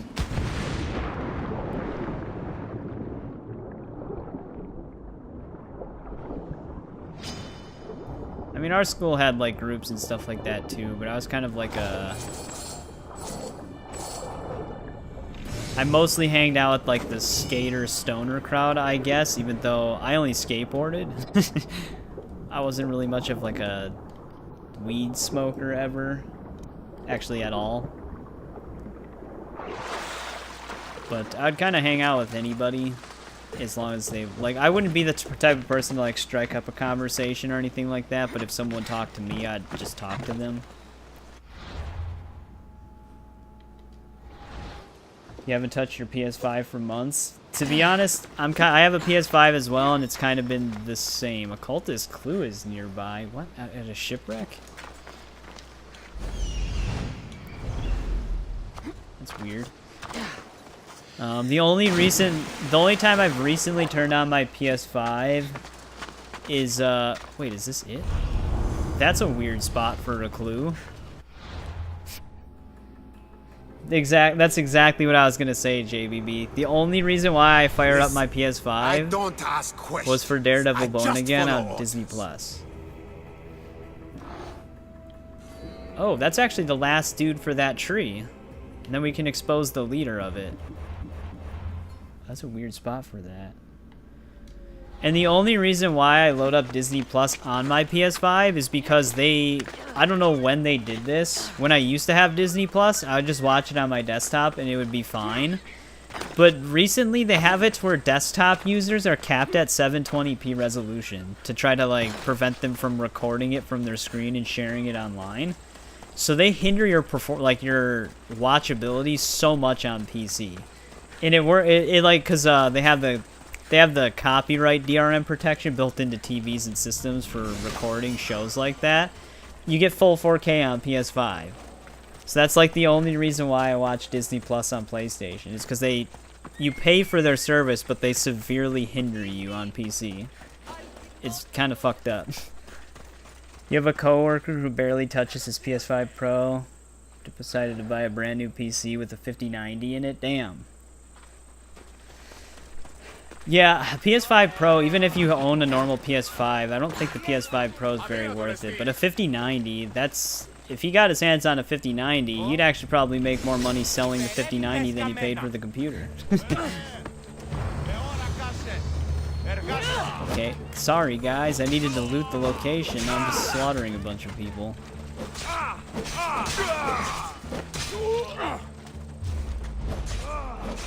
Oh, so they added Rise of the Ronin to PC. I heard it wasn't the most well-optimized game though, and a lot of people are waiting for patches. This is a quest giver that's attacking me. What is happening?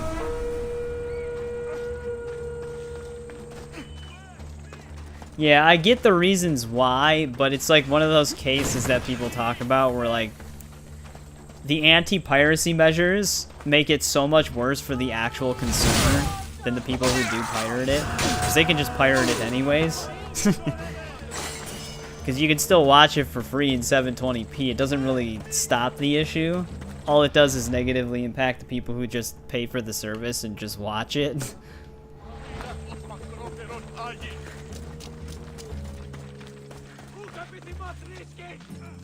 It's a game I always played during the lockdown. I didn't really hit that. What do you mean, like the game I would play a lot during COVID? Which I guess I shouldn't say that word on YouTube, because YouTube actually flags the video as like a video if the word is said enough. Bought the whole PC. Near 6K, damn. Before the tariffs hit. Same system is near 8,500. Yeah, it's crazy just how expensive some of that stuff is. Even though they have MSRP prices, it's usually like double that for MSRP. The game I think I played the most around that time was probably Skyrim and MK11. Because I used to farm a ton of stuff on MK11 during those years. And I played a lot of Skyrim during those years as well. Yeah, that is true, it does. I think you have to repeat it enough, though. And it has to be kind of like a shorter video for YouTube to really catch it.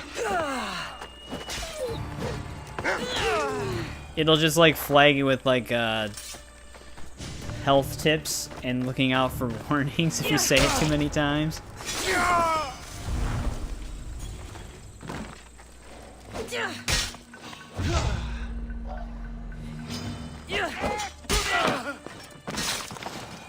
Which is kind of bizarre.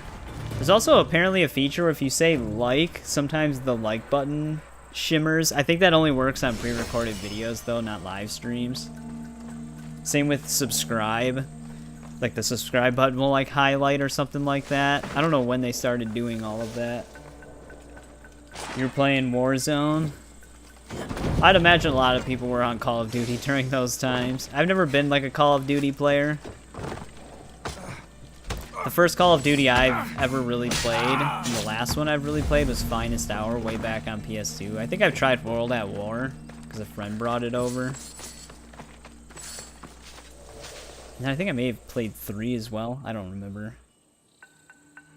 Can't even tell you how many hours on Skyrim you have. Yeah, I don't even know if I could tell you mine either. I played the hell out of that on 360 before I had a PC, and then when I had a PC, I put even more hours in it.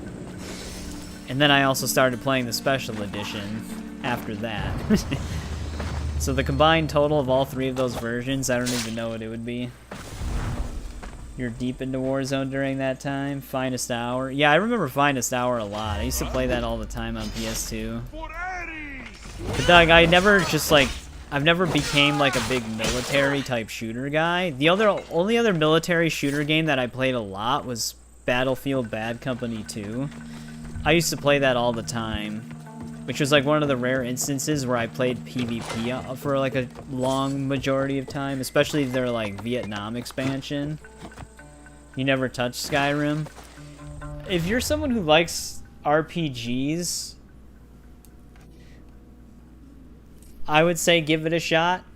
Because Bethesda jank has a certain charm to it with Elder Scrolls. Because I would also recommend Oblivion. I loved Oblivion as well. Stormy's Telengard. It's been such a long time since I've played Finest Hour. I think they actually have like an HD version of it on Xbox. And I think it's backwards compatible too.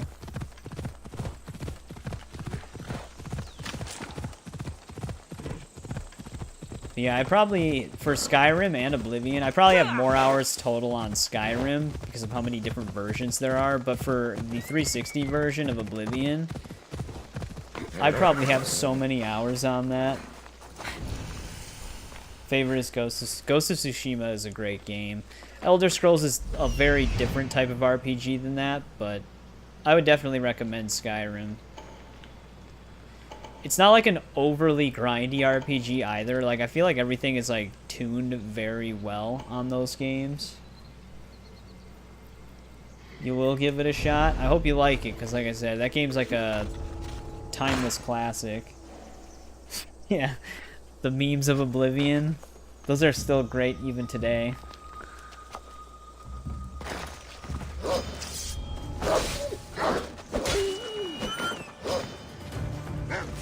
Yeah, Skyrim's one of those games that kind of hook you within at least the first hour. Usually. It's one of those, it has a really epic intro, but then when you start a new game, it's an intro you don't want to play again. It's kind of funny how it works.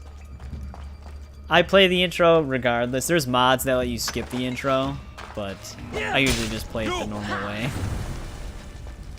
11/11/11. Yep, dude, I remember that date so much. I was in high school when that game was coming out.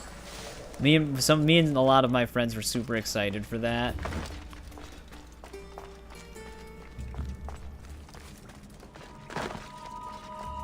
I didn't even, because I think when it came out, I still had school the next day too. I don't remember if it came out on a Friday or a Tuesday. Just usually around that time, every game was coming out on Tuesdays. So I don't even think I slept that night. I think I just stayed on Skyrim the whole time. Alright, there's the wolf den. You got me on the big screen. Watching with the whole family. Yeah, it's weird. Like, it's like one of those things that I can't really help myself either. Like, I'll get all the Daedric artifacts. I'll do every non-radiant quest. Which the biggest, if you don't have a modded, like if you don't mod the skills or anything like that, the biggest thing is the magic skills, except for alteration, because the fast travel method still works on that, but... Yeah, Skyrim's just great. Whether they like it or not. Have you been keeping up with Odyssey though, Isaac? Because I know you recently installed it again.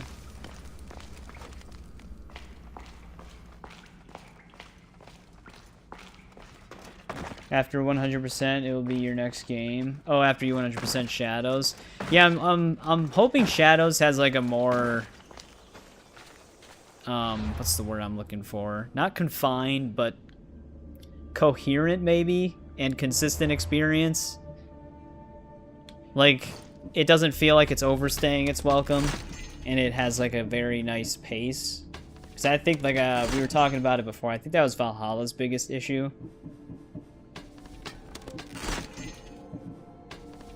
But it's hard to tell. Because it is still an RPG title, so it could very much still be, like, after a bit, a daunting task. I actually don't think these are unique, because we've picked up the Demeter helmet a lot.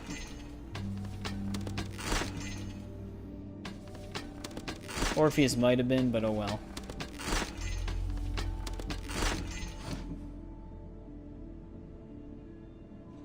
Hey, what's going on, Gaming Bat? Welcome back.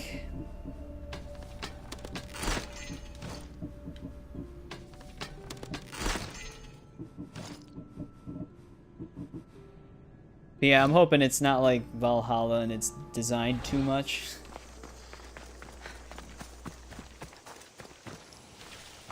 Yeah, I'd appreciate that, Kuro.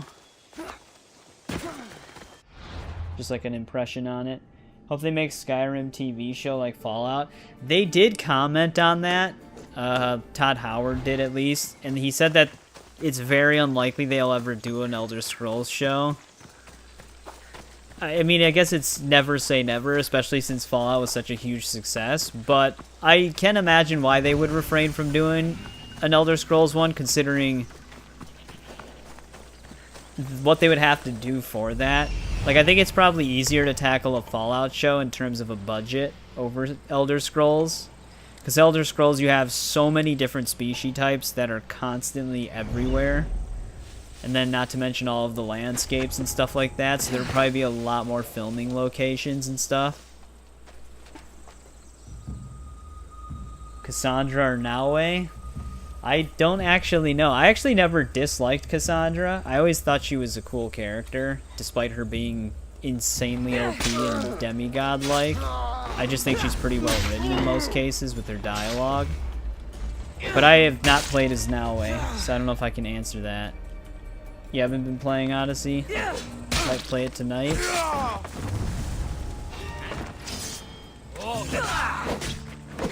Wooden post wouldn't let me stab this guy.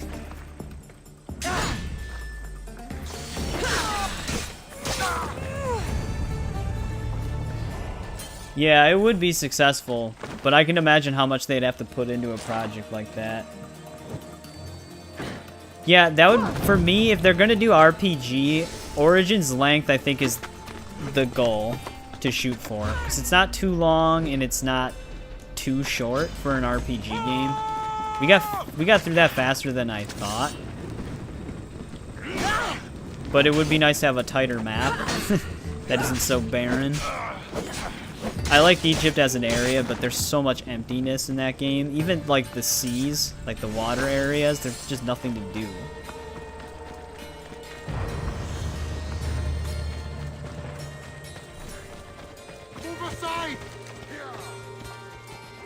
Around 80 hours. I mean, 80 hours is a lot less than 150 from Valhalla, so that's better. It's just gonna depend on how the content feels then after that. Alright, so we push this whole region heading towards the right. This is actually Arcadia. So we start heading left now. We might be able to finish this one up. Yeah, Valhalla has a lot of emptiness too. It doesn't look as empty as Egypt, but then you're exploring and you realize there's nothing going on half the time.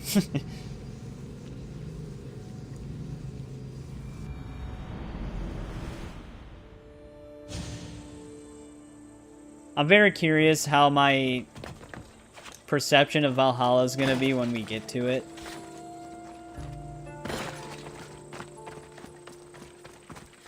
I played it before and I didn't really care for it.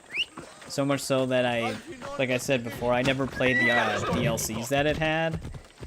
And I can't tell if whether or not my opinion's gonna either be around the same or worse. I doubt it's gonna be better.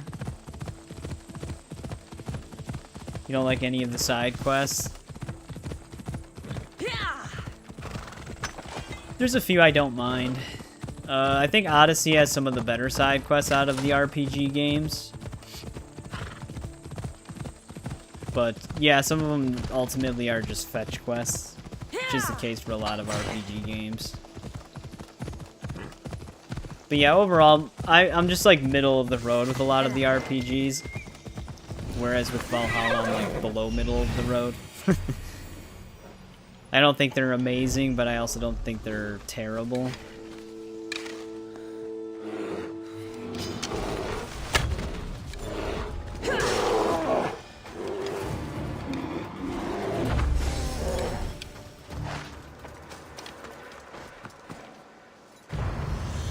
Yeah, Origins had a few here and there. Like where you could tell when a side quest was going to be a bigger one because the way like the camera would load in when you're talking to people. But there were a lot of side quests where you just kind of like walk up to them and just say, like, there'd just be dialogue. Those are the ones that you could tell were going to be like the shorter, go here and kill this person at this fort type quest. Which there was a ton of those in Origins. Our first couple of streams when we were just doing side quests, I had to keep going back. The one area had me go back to the same fort 3 times. For 3 different quests. It was easy because the enemies were already cleared out, but it was just funny that they reused the same location. You like the setting of Origins? Yeah, Egypt is a very good setting for the most part. I just think they should have scaled the world differently. Because, like, they had, what, 3 to 4 different deserts in it? If they would have just had, like, one desert, that would have gotten the point across, and they could have just had all the other deserts as out-of-bounds areas. Which would have cut down on the map size quite a bit. And then same with the seas. It's like they didn't need such big sea areas when most of the time there's nothing in them.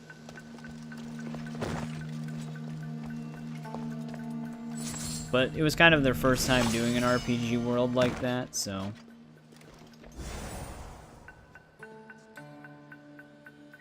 Well, we just found a sword hilt for a different quest, so I guess we won't have to come back here. That's one thing that Origins didn't do with a lot of side quests. You couldn't find the quest items unless you had the quest active.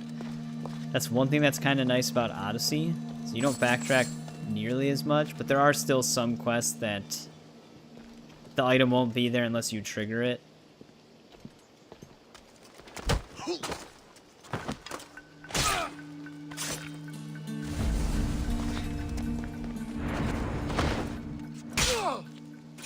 I don't know what happened there, but we got him.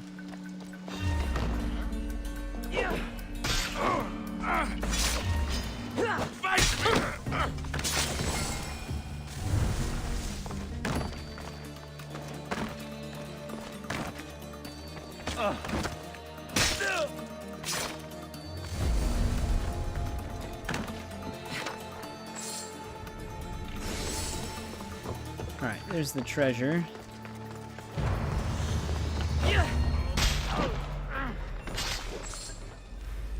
don't really have to destroy the silos.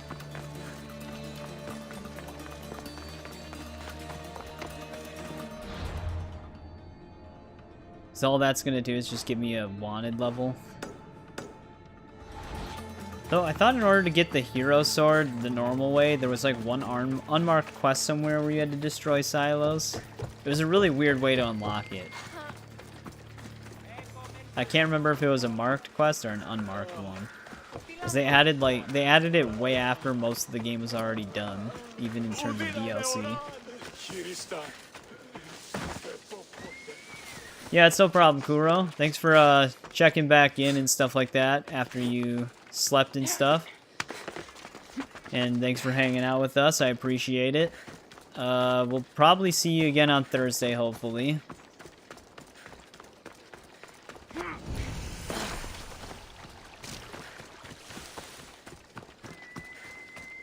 Actually, I think Daredevil Born Again, now that I'm thinking about it, I think its episodes premiere on Tuesday nights. I might be watching that after I'm done streaming.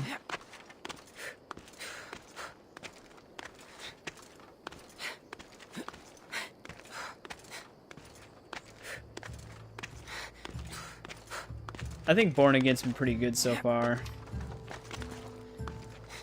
Yeah, we'll see you later. It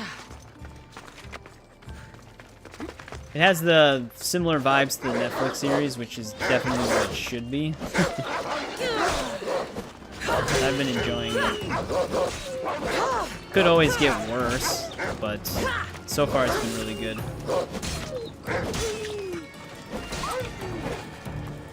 And all these wolves were just up here waiting.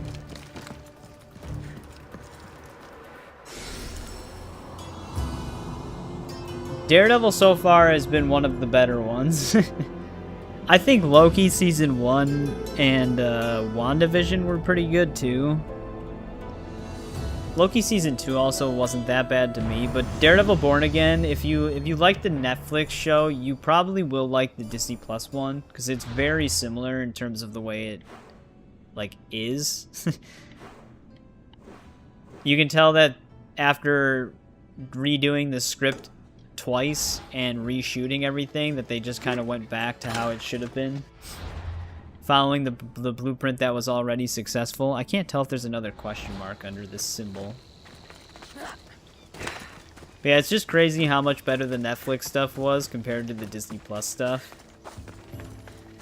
Aside from Iron Fist. There is a question mark under it. I can see it on our radar.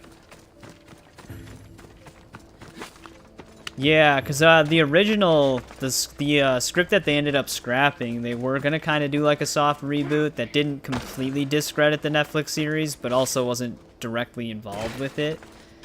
But yeah, it's very good that they decided not to do that. You turned off Moon Knight? Yeah, Moon Knight had its moments here and there, but that was kind of... It was disappointing the way they decided to tackle that character. And I don't know if we'll ever really see him again, because it doesn't sound like Moon Knight's getting a season 2.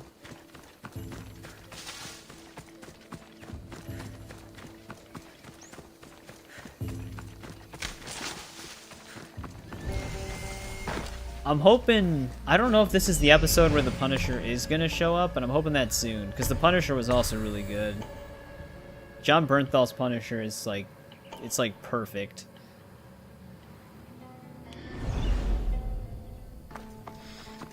Yeah, and it arguably should have been darker, but they just do what they did with a lot of their shows, where they just try to make it more lighthearted and comedic. Which is what they were going to do with Daredevil. Before they changed that. The Daredevil is going to act more like he does in She-Hulk than he does normally.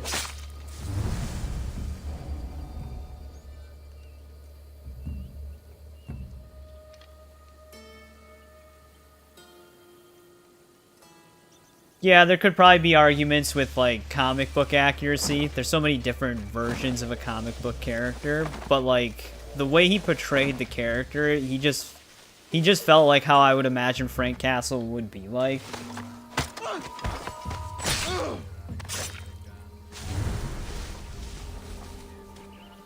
Hulk was severely nerfed.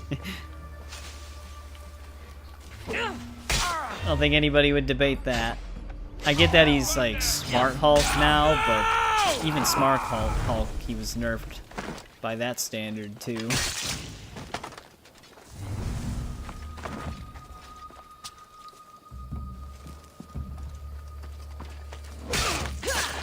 Yeah, I'm really hoping they don't, like, screw him up in Born Again. John Bernthal did say he would only play the character again if he felt that it was a good choice for the character in terms of the script, so I'm hoping that's true. Because in Daredevil Season 2 and Punisher Season 1 and 2, his character was great in both of those. Yeah, one of my moderators, Wild Tiger, he's been wanting Crazy Normal Hulk to come back for a while now. I do too. But at this point, it's so far in that I don't really know what they're gonna do. So I just stopped kind of caring. But yeah, I think everybody liked the Hulk more when he was crazy, but still a hero. Like the Avengers era Hulk that we had.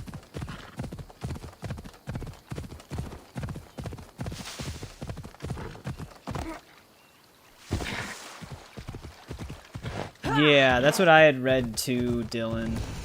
So I'm hoping that means it's good. Because I'm like highly anticipating his return. Because I know he shows up in this series. Hey, Paul. Welcome back. How's it going? Trevor Phillips in GTA 5 is full of concern of clowns. Might as well be full of concern of killer clowns from outer space. Knowing Trevor from GTA 5, he probably thinks they are from outer space.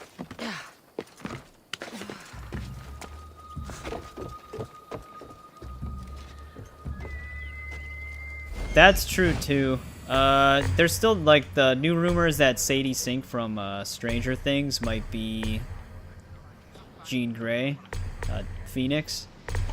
I don't think she's a bad choice for Phoenix. She looks like she could play the part. So yeah, I'm hoping the X-Men are good as well. I don't know what they're going to do with a new, like, Wolverine, because I doubt Hugh Jackman is going to be, like, their main Wolverine to stay, but he will still be around type of thing. It's going to be very interesting to see where they take the MCU. But I'm doing good, Paul. We played some Mortal Kombat earlier today to check out the launch of T1000. So this is actually our second stream tonight. Which is why we're going to be on a little bit longer, to make up for lost time. But T1000's pretty cool. I still didn't really need T1000 in a Mortal Kombat game, but he is fun to play as.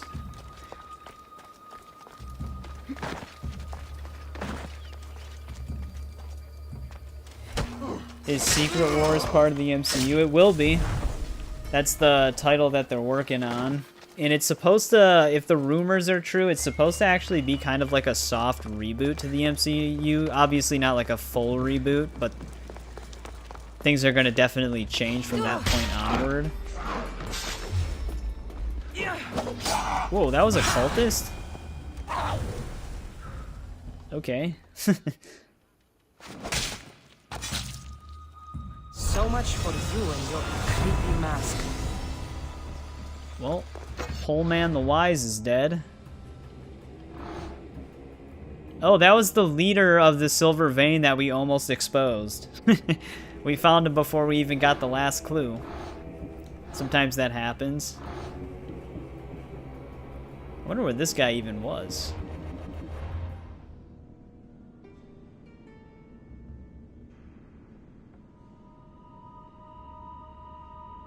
Yeah, see, that's like one thing that I always disagree with when people think about movies. This is like to validate your point, Paul.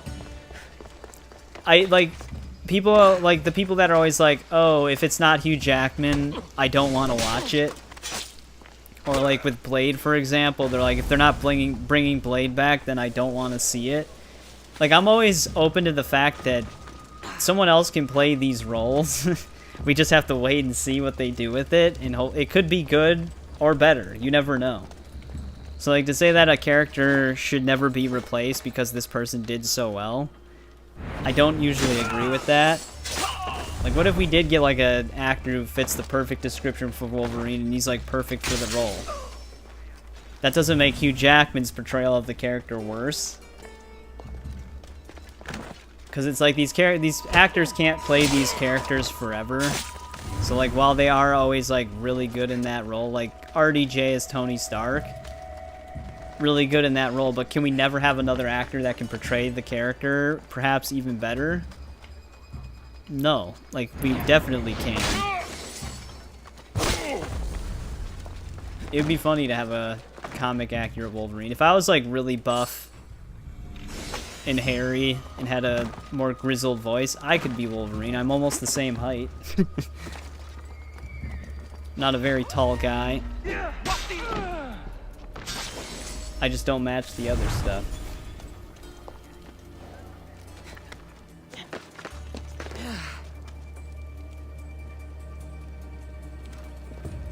But yeah, because like Wesley Snipes, he'll always be like one of the greater Blades to me too, just simply because he's one of the only examples we have in live action. But does that mean Mahershala Ali can't be a great Blade? No, so I'll definitely give the movie a chance.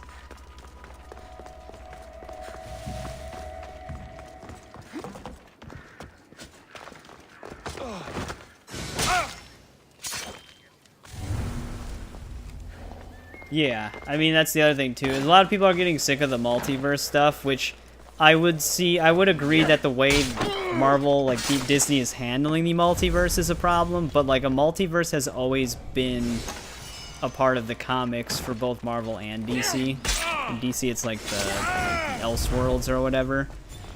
It's just the way that it's being done that's the problem.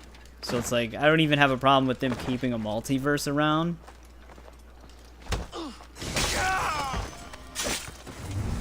But yeah, I always think it's a weird mentality sometimes to be like, if it's not this actor, then I won't see it. It's like, well, what if this actor passes away? Like, they can't play the role forever. Like, eventually they'll have to stop. Is the MCU about the origin stories of superheroes? Sometimes. A lot of the MCU character setups, they usually skip their origin stories unless it's a character that's not really well known, which is fine. Elysian Axe. I did not carry a different version of that.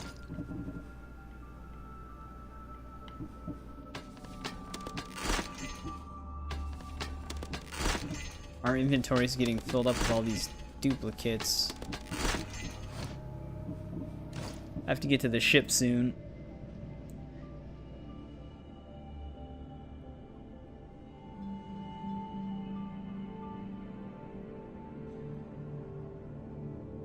Samurai pizza cats.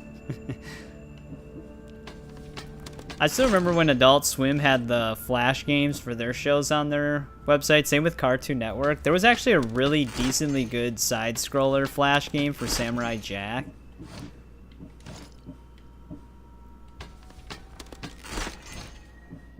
All of those are lost though now.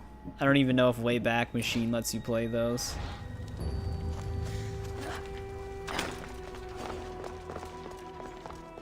I think web browsers don't even support the plugin for Flash games anymore.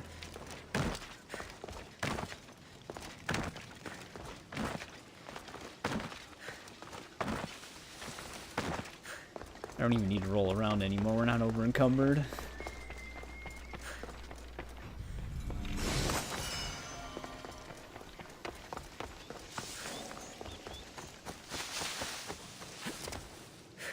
I think I remember that too. An Ed, Edd and Eddy Flash game does sound very familiar. That was a cartoon I used to watch all the time. Ed, Edd and Eddy was great. Same with Courage the Cowardly Dog. And Johnny Bravo. These are all characters that I... like Johnny Bravo and Courage. I wish they would have showed up in Multiversus. But that game was incredibly mismanaged. I only need one more achievement on it. I might have to try to tackle that before they shut it down in May. Forgotten Hill.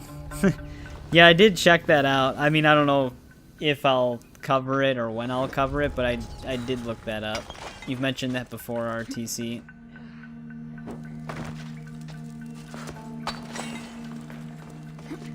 Jedi Outcast. Is that the sequel to Jedi Knight Jedi Academy? Because I have played it, but not as often as I played Jedi Knight Jedi Academy. I think there's actually still a mod that lets you play Jedi Outcast online. Because the combat's still actually surprisingly good in that game. But yeah, I have played Jedi Outcast, but I do remember playing Jedi Knight Jedi Academy a lot more because you could create your character. But it's been a long time since I played both of those. Both are great games, though. Cul-de-sac Smash is what it was called. Yeah, okay, I think I vaguely remember that. Like, it sounds familiar.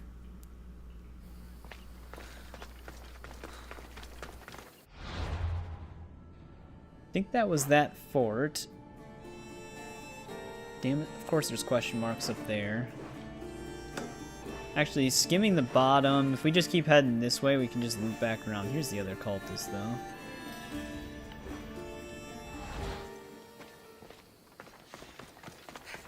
The one game that I'm glad Aspyr re-released, but they still haven't fixed a pretty major issue with it, was Jedi Power Battles. That was another game I played a ton back on PS1. They based the re-release off of the Dreamcast version, though, which I'm okay with. The PS1 one was kind of a pain in the ass, but... there's this one bug on the Coruscant level where if you touch the elevator, it can just crash the game. Didn't run into it on my first playthrough, but on my second playthrough to get the Beat It on Easy achievement, because the difficulty achievements don't stack, I run into it all the time now, so I haven't been able to beat it on Easy. Which wouldn't have been a problem had beating it on Jedi just unlocked the easy achievement, because Jedi's the harder difficulty, but I don't even know if they're going to end up patching that. Yeah, it's great on PC if you don't run into the Coruscant crash, which also is on console as well. People on PS5 were reporting the same crash. But it's still a fun game. Codename Kids Next Door. Oh, I remember seeing Codename Kids Next Door as well. I don't think I watched it nearly as much, but I did keep it on when it was on. Obviously, I think the most unbeatable one is probably SpongeBob. It's probably the one most people watched a ton of. But yeah, there's also Hey Arnold. Ren and Stimpy.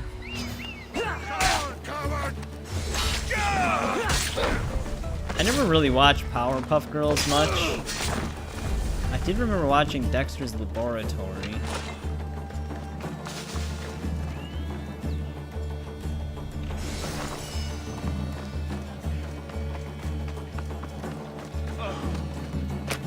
Foster's Home for Imaginary Friends. That was actually a really popular one. I think I remember people wanting it to come back. Obviously, Samurai Jack was another really good one. That's actually like one of the few that I actually bought like the physical collection. The Powerpuff Girls. It was another kids cartoon. They were actually gonna make, the CW was gonna make a live action show of it where they were like all grown up. It looked, the trailer for it recently leaked like literally a month ago or less than a month ago, and it looked horrible. They ended up canceling it obviously, but yeah, it looked terrible. Yeah, Samurai Jack was the one game that if you are like a Samurai Jack fan, the more recent Samurai Jack game, I forgot the exact name of it, but I played it a lot. I'm just drawing a blank. It's really good. Let me see if I can find the name right now. There was also a PS2 era Samurai Jack game that wasn't bad. Battle Through Time, that's what it was called. I did watch the trailer. I don't like, it's one of those trailers that if you see it, you can't even believe it was actually real. Like, it looks like an SNL skit.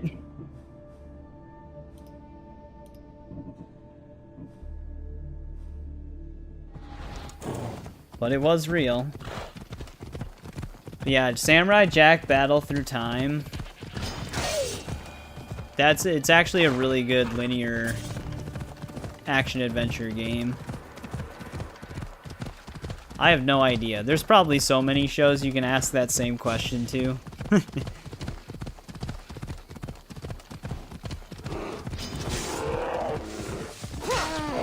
Like Mojo Jojo is just like a father and son, not an ape. It doesn't make any sense.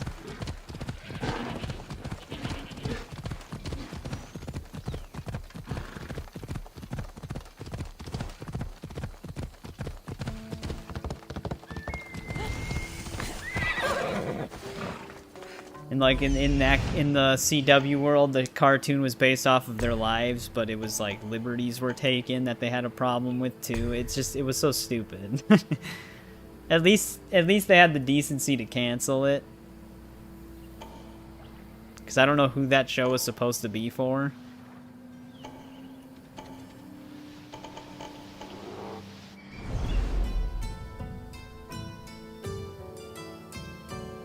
Civilization 6, is that the newest one? Because I heard that game was having a lot of problems. Like a bunch of removed features. And then if you reach the end of a campaign, it would just end the game instead of letting you continue or something like that. I might be thinking of a different franchise though. But I thought it was Civ. I've never been like a Civilization player though, so I only like loosely read the news. It was? Okay. I try to stay like up to date on a lot of like random gaming news, but some of it starts to blur together because of how many of these games run into problems. Civ 7 is the newest. Okay, it was that one then.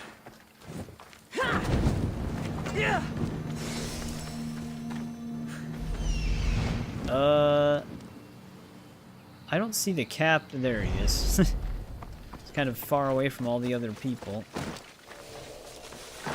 This is where he decided to keep a lookout.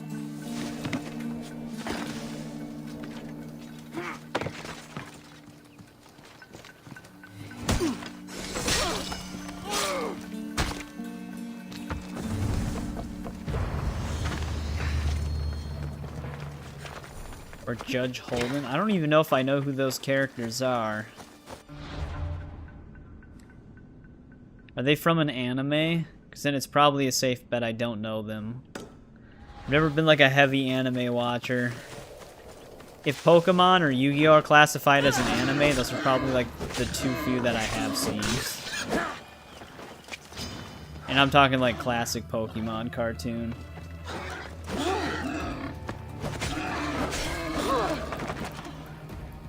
Oh, you think it's untrue with the victory types? Yeah, I wouldn't know. I've never played Civilization.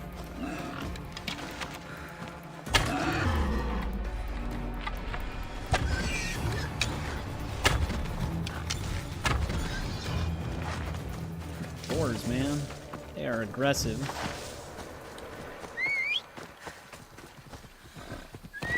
Oh, that's right.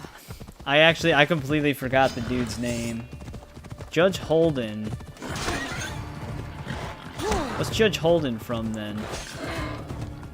I'm usually always better with the way a character looks than I am with the characters' names. Especially for that movie, because they don't really say his name that often. Yeah, I heard Attack on Titan was good as well. I've had a few people recommend that one to me. Same with Dragon Ball.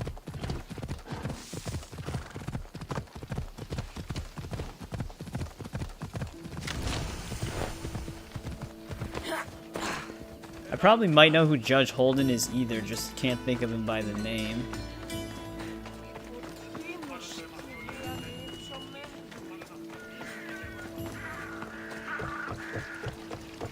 Also, did we pass a message board by any chance? Because that would be unfortunate if we did.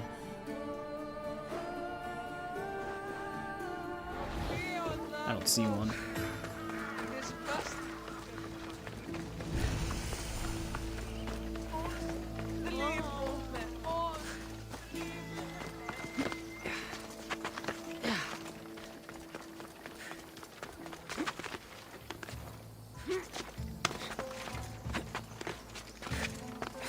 There's still a lot of more recent movies I wanted to see, like Paul. We've talked about it before, but I still haven't even watched the newest Nosferatu yet, even though I've wanted to. I don't know if I can rent it yet. It's streamable on Peacock, I believe. I just don't have a Peacock subscription. It's not good. It's a masterpiece. They actually fully finale'd that recently, didn't they? Like sometime last year or something like that.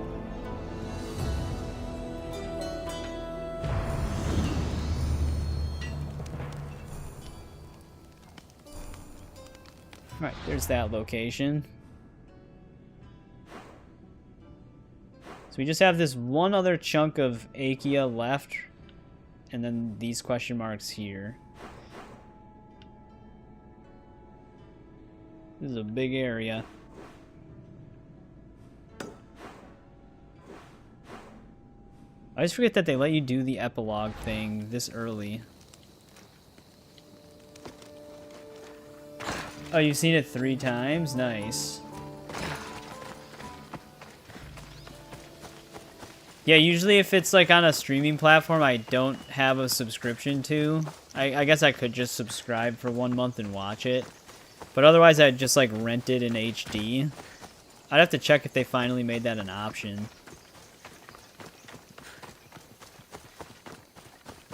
Oh, you can rent it now? Nice, okay. I might have to check that out soon then. I'll probably end up watching the newest episode of Born Again tonight, so I might have to check it out on like Wednesday night or something. Which Wednesday night we'll have a new episode of Reacher. I'll have to check it out soon. Oh, it's $20? I thought that was... Oh. Well, then never mind. I thought $20 was to like buy it digitally. But if that's the renting price, then no way. There's no way I'd do that. Normally it's like $5 to rent in HD. You have your Assassin's Creed Shadows piggyback strategy guide. They actually were gonna have a physical guide for Shadows? I thought they stopped doing that. But yeah, Reacher is very good so far. I've been really enjoying it. It's just been a very consistent show. Like from seasons 1, 2, and 3.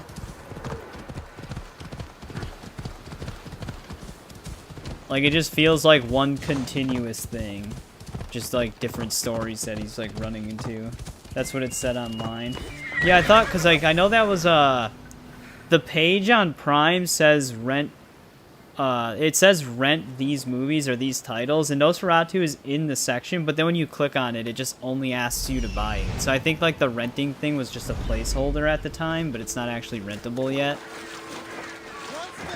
Cause I saw it when I was watching Invincible. I was like, oh, it says rent. It says like buy or rent now, and I clicked on it, but it was only available to buy. And I was like, why does it say rent? There's another way to get that movie. Doesn't sound like a YouTube friendly way.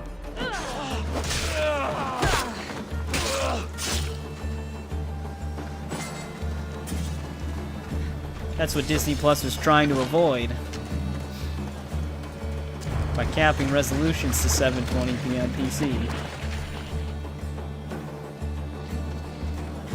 Come on. Oh, it's discounted to $5.99. I'll have to check it. I only have it on game capture, so I can actually just go on my account right now.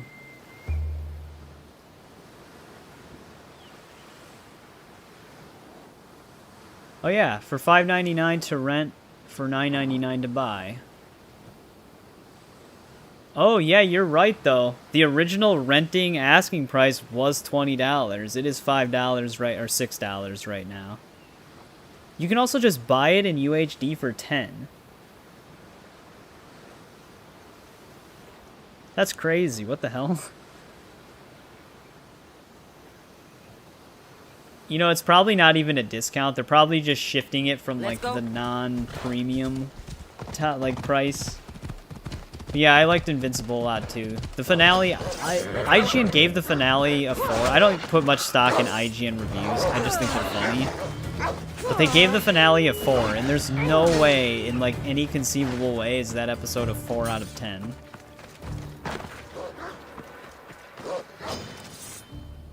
But yeah, it's probably just them bringing it back down to normal prices because the movie's not as new anymore. And they're just acting like it's on sale. You have to sail the 7 seas, yeah. Kassandra is awesome. Assassin's Creed Odyssey is awesome. Yeah, Assassin's Creed's a solid RPG game. It feels so disconnected from the franchise, but as an RPG on its own, it's not a bad one. And like I said, I've always liked Kassandra, despite not being the biggest fan of the RPG games. I never really cared for Eivor that much, though. They never stood out to me. Am I talking shit about IGN? Some of their reviewers... some of the reviewers leave some odd reviews. Which it's all opinions and stuff like that, so it's not like... Uh-oh, is IGN gonna come after me? I know Ubisoft is starting to threaten to sue people who talk shit about their games.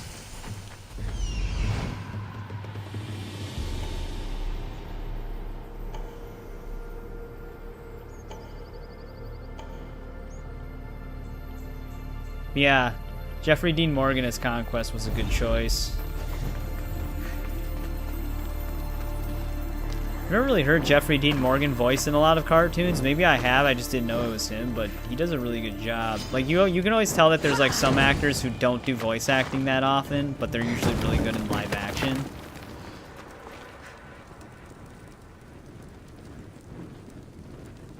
I do remember that negative review. Too much water. Still on season 2 of Invincible, waiting for your son to catch up, so you... Oh, nice.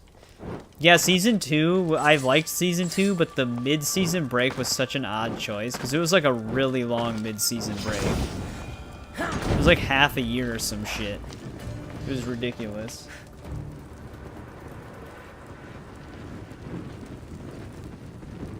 Oh, he's from Blood Meridian. Then I wouldn't know. I wouldn't know who that is.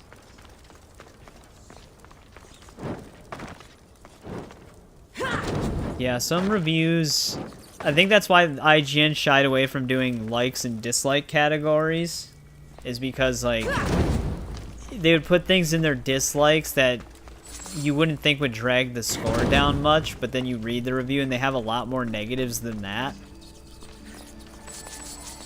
GameSpot still does the whole the bullet point thing, though, for positives and negatives. And then some reviews, they don't have anything to complain about, then they give it like a 6. Like, it's like perfect in every way, 6 out of 10.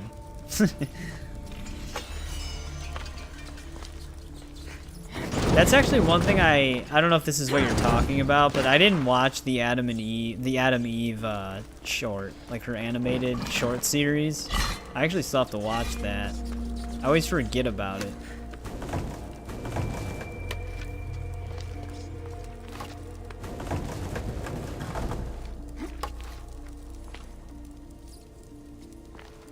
Oh yeah, okay, that's what Paul mentioned. We watched season 1 when it was out, and then forgot about it until season 3. Oh, okay, so season 2 is already all out. I didn't just say I got an email and then disappear right away.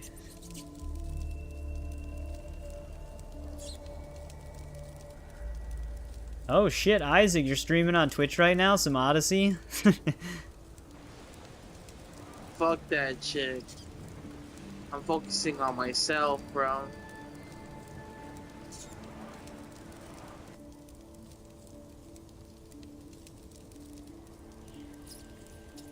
I think you kind of heard him for a second there. I opened it.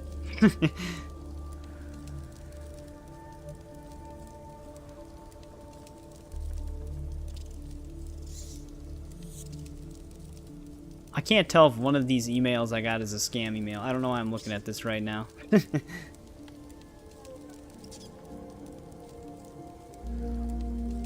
game reviews I saw for Shadows are so weird to me. Like, they dislike the game, but it gives it high ratings. Makes no sense. Yeah, that can happen sometimes with certain things. That's why it's like... I kind of just read reviews from like journalist sites just to get like a idea of what to expect on just the gameplay aspect of it, but I always end up just playing the games myself to form the final opinion.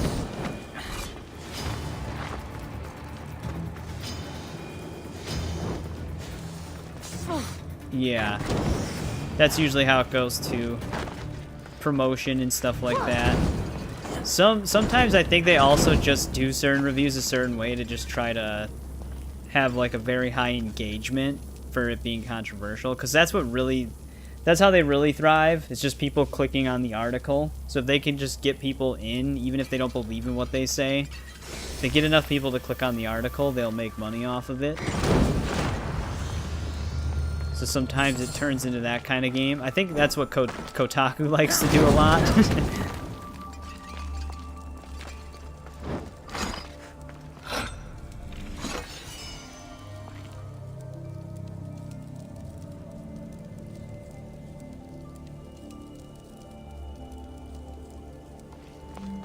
Yeah, I mean, there's probably a lot of things to be negative about Shadows with certain like design decisions and other choices they made throughout the game's development and stuff like that, but the historical accuracy complaint is a weird one to me, because even the Pope thing isn't even the wildest thing. We literally unleashed a Final Fantasy character from an ancient Egyptian pyramid in Origins, and he just like flies up into space.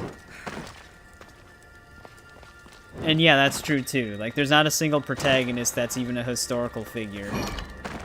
Assassin's Creed is easily just historical fiction. It just takes things that happened in our history, but just changes them into like a fictional version of those events to where it like follows history to some extent, but not exactly. But I think because of like all the other controversies that Shadows face, it's like one of those things where it's like hyper fixated on any potential thing that they can like tear apart or talk shit about, then it's just like immediately blown out of proportion. Like I said, there's valid complaints, obviously, but like certain things, it's just, they're just picking it apart because of all the controversy for that game. But yeah, it's historically inspired fiction.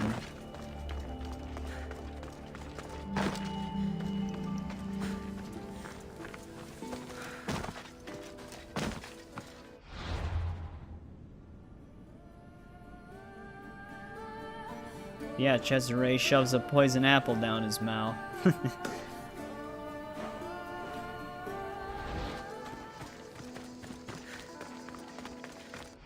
Actually, was that one question mark higher up the...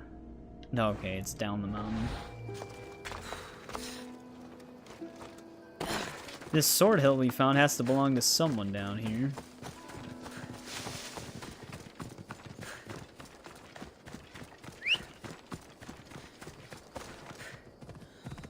But yeah, I have no doubt that Shadows will probably get review bombed on Steam.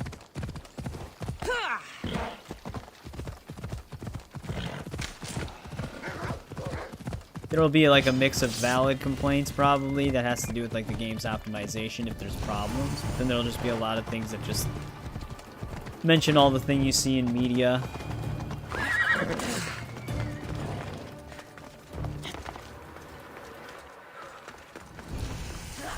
So like I said, there are valid complaints about Shadows for sure, and Ubisoft has made a lot of bad decisions recently as a company, but I have to play Shadows myself to really gauge an opinion on it. And who knows, I mean, I might not like a lot of it, but still enjoy some of it. Like, that's actually like the bare minimum I'm hoping for. It's like, if I don't like the story, maybe I'll like the gameplay. Or if I don't like the gameplay, maybe I'll like the story. Because, like, a lot of... Origins was a very popular Assassin's Creed game when it came out. And I'm not even that big of a fan of Origins. I like the story, but I don't really like the gameplay. Like, I think Bayek and Aya and everything like that, they're good characters, and I like how they set up the Assassin's Creed, like the hidden ones. But like the gameplay, I don't really care for the gameplay that much in terms of stealth and combat. Stealth control's fine, like the way you navigate stealth, but the fact that like you don't really have too many tools at your disposal, and Bayek pretty much just only has one kill animation, it grows stale very quickly. For me. Yes, 700k damage. Yeah, we don't even have the one-hit killing assassin thing turned on. Sometimes the critical damage added to it is enough to just take them out.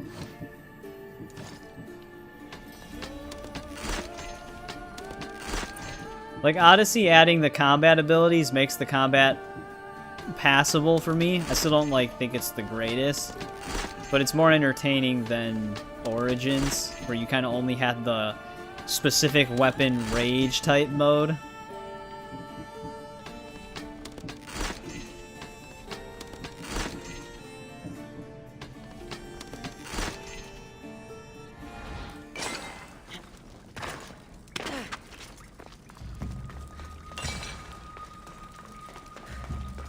Yeah, that's part of the reason why I'm not going to just buy Shadows. I'll just subscribe to Ubisoft Plus when we do play it. I'm not even in like a rush to play it. Hopefully a lot of the...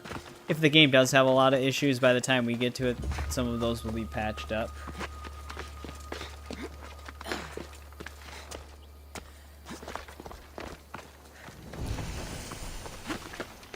Yeah, all we can really do at the end of the day, even despite the reviews, is we just hope it's at least decent and fun.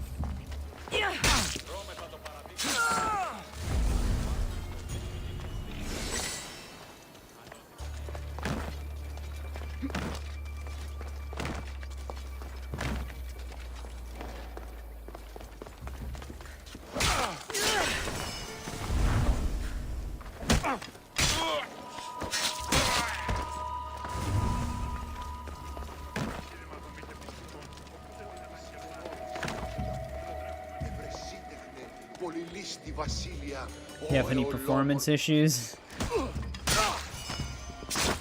There'll probably be some here and there during launch week.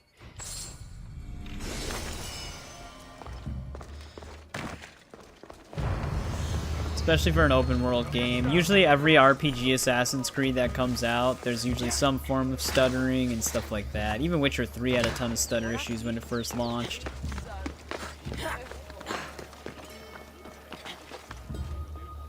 I think the next gen patch also has a ton of stuttering issues even now. Yeah, it's always weird to me that Digital Foundry does the PC videos after the console videos, because I don't think anybody's really that worried about the console performance. Like, the people who would look up a performance review would be more of like people on PC over console, because console you kind of just get what you get. Sometimes it can be like a case where the game's just poorly optimized on all fronts and even the console version runs like crap, but in most cases it's like the PC crowd that's really going to look for that, at least right away. Stuttered a bit. Yeah, I mean, the enhanced next gen patch also stuttered for me in a few areas as well. I could only do so much to mitigate it. I got it to the point where like world travel in more open areas was fine, but cities would still have some stuttering issues.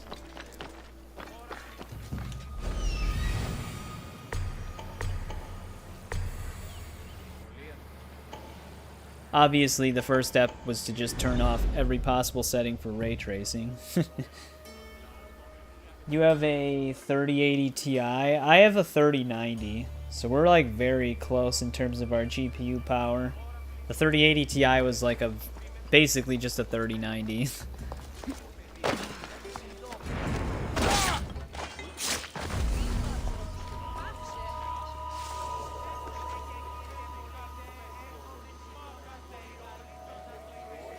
Yeah, system specs, they're hard to follow sometimes, because to me a 1070 seems crazy for the minimum for that game. Should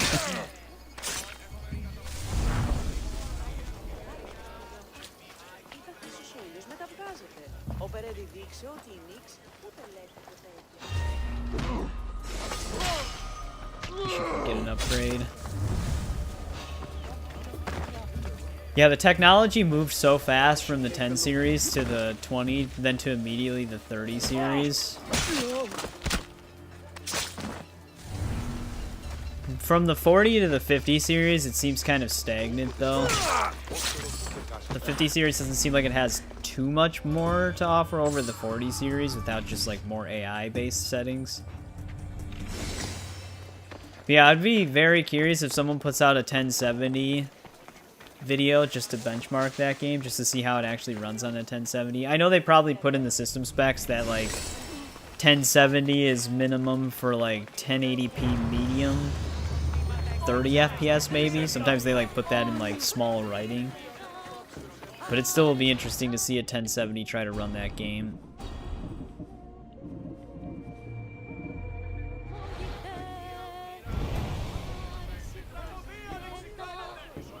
Yeah, we're above the recommended. Though recommended, I think, is below their like 4K Ultra section for the system requirements. 4K Ultra probably recommends like a 4080. Which 4K Ultra also is with the ray tracing settings turned on, though.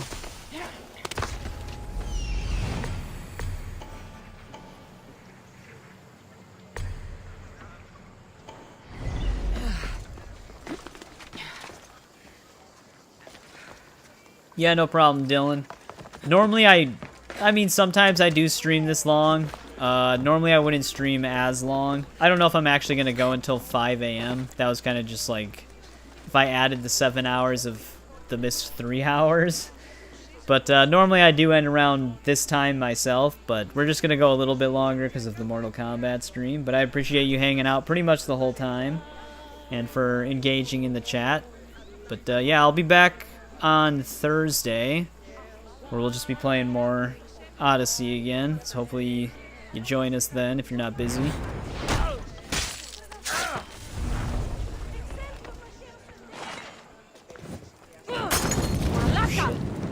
To get it out.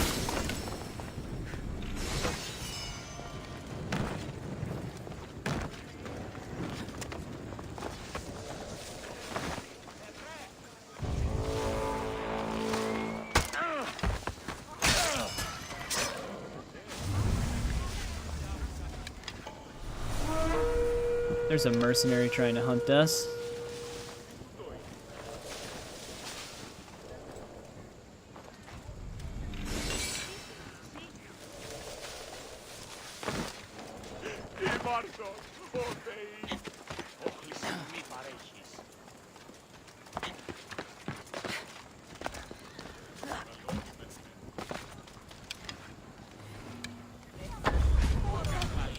Damn, he actually just took that shot.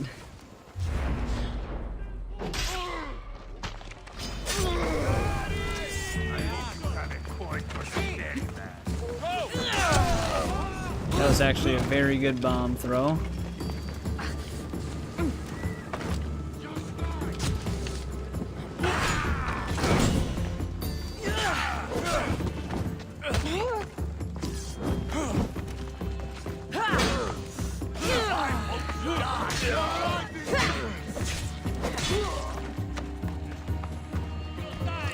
PC ran pretty loud when you played Shadow of Mordor.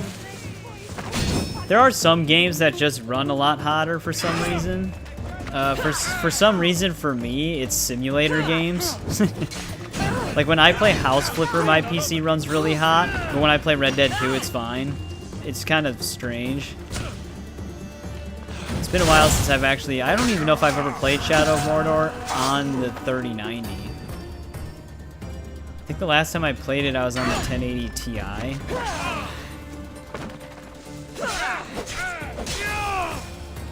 Alright, there goes the captain.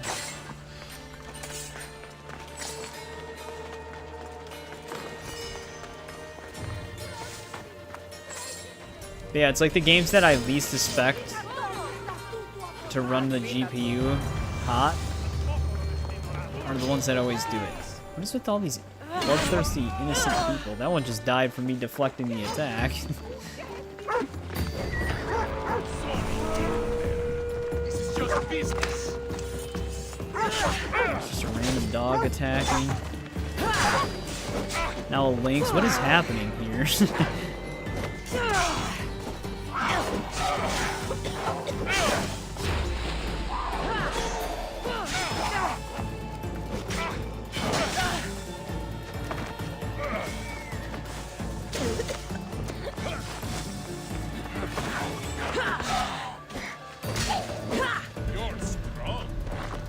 That poison damage is really hurting.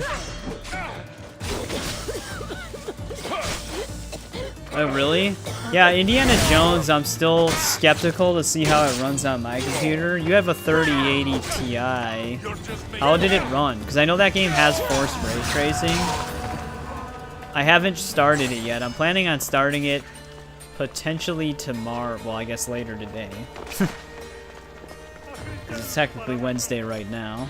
Because I am completely done with LEGO Indy 2 right now. I just have to edit some of the videos. Oh, this is one of the premium, or like deluxe version quests that start at the beginning.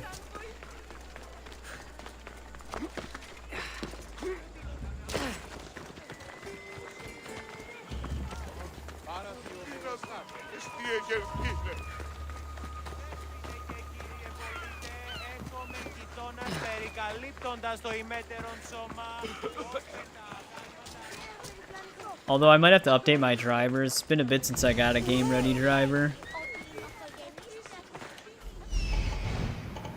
I think I'm after the Indiana Jones game ready driver though, but not like the DLSS 4 support for it driver. Alright, nice. That gives me hope. We're gonna have a problem.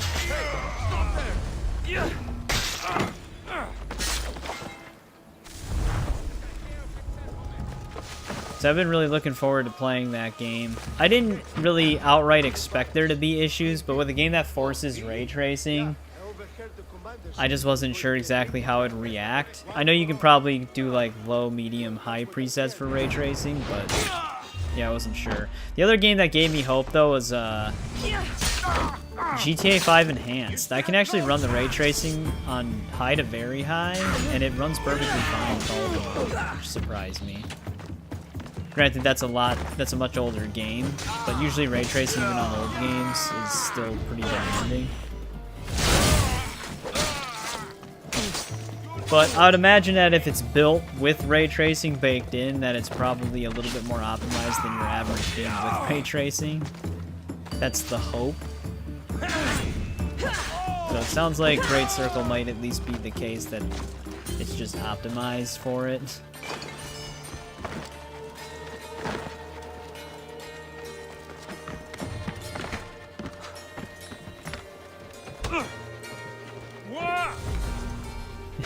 Just fade away before they hit the ground. I was gonna say, we're probably gonna be hitting max capacity soon. I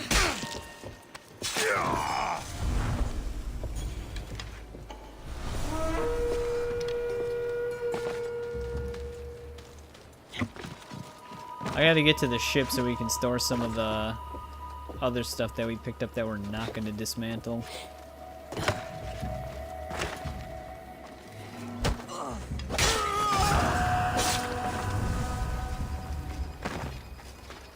What else is here still? One more treasure chest right up here.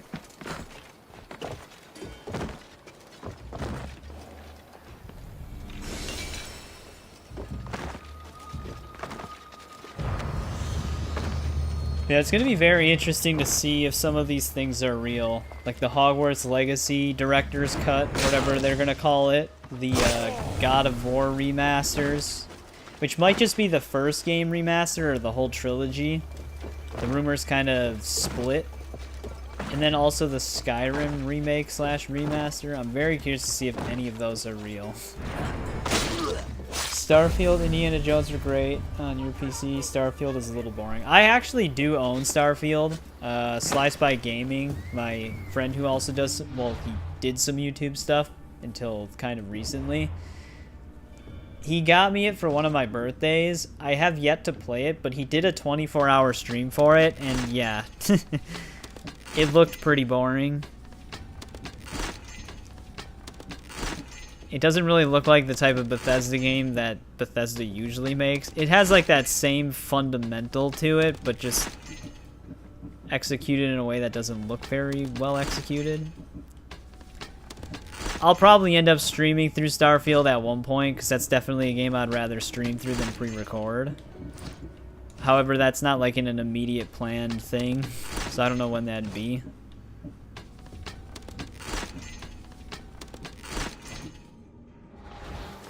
But at least I got it for free.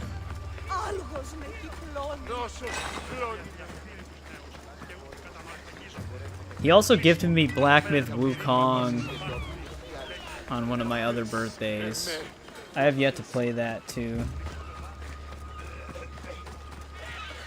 Yeah, that was his like hope too.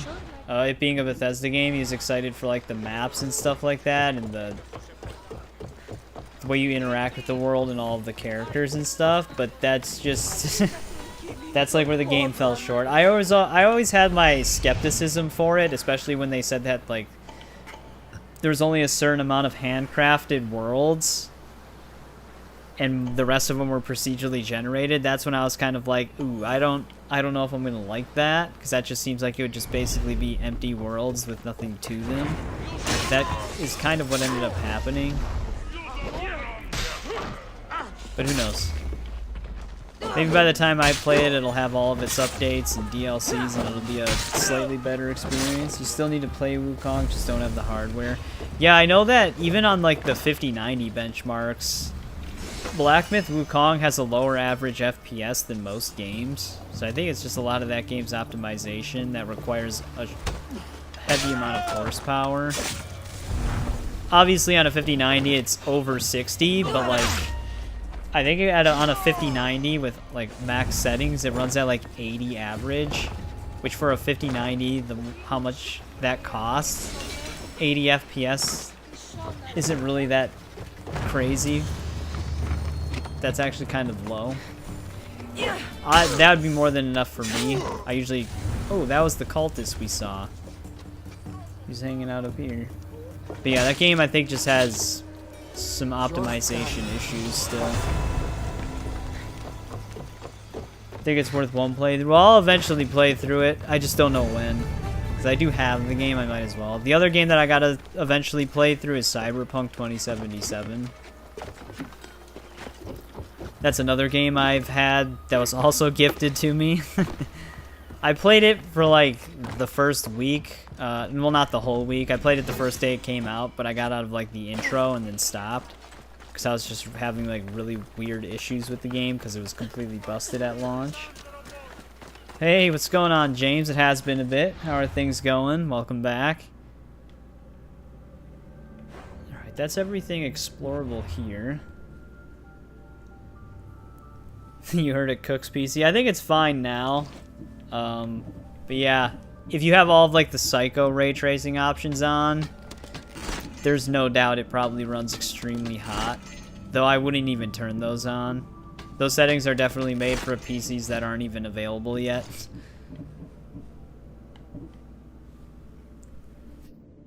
Should have been less worlds and more content on fewer ones.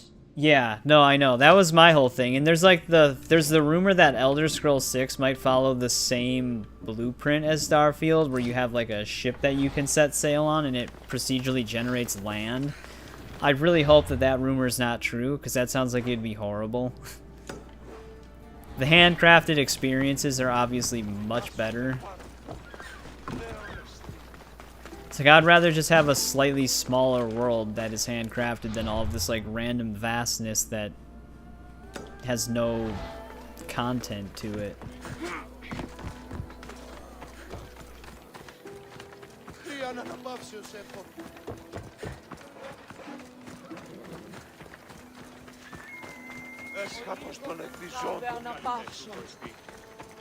I don't know if we should start this right now. This is one of the additional quests. I need your help with something. Come to see the richest man in Achaea, have you?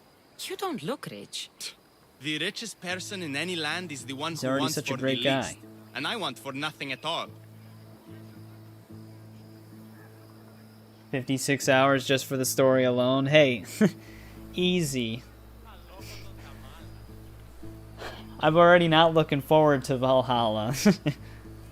I will play through the whole way, but yeah, Valhalla, that was a tough one for me to get through the first time around. Rich, wanting for nothing, and calling me over to help. Doesn't make sense. Ah! A mind that thinks for itself. Someone save me from this horror.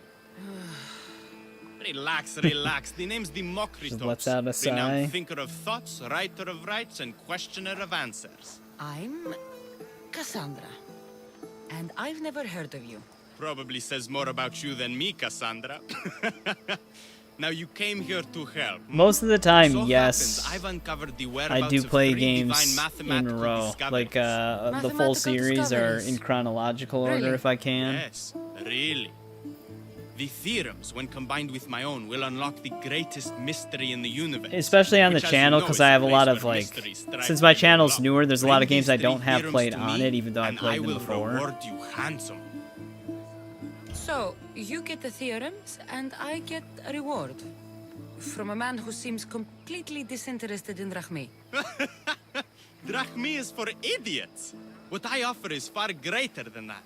But first, the theorems. Fine. What are they? Only the greatest achievements of rational thought. The original transcriptions of the Golden Ratio, the Pythagorean Theorem, and Zeno's Paradox.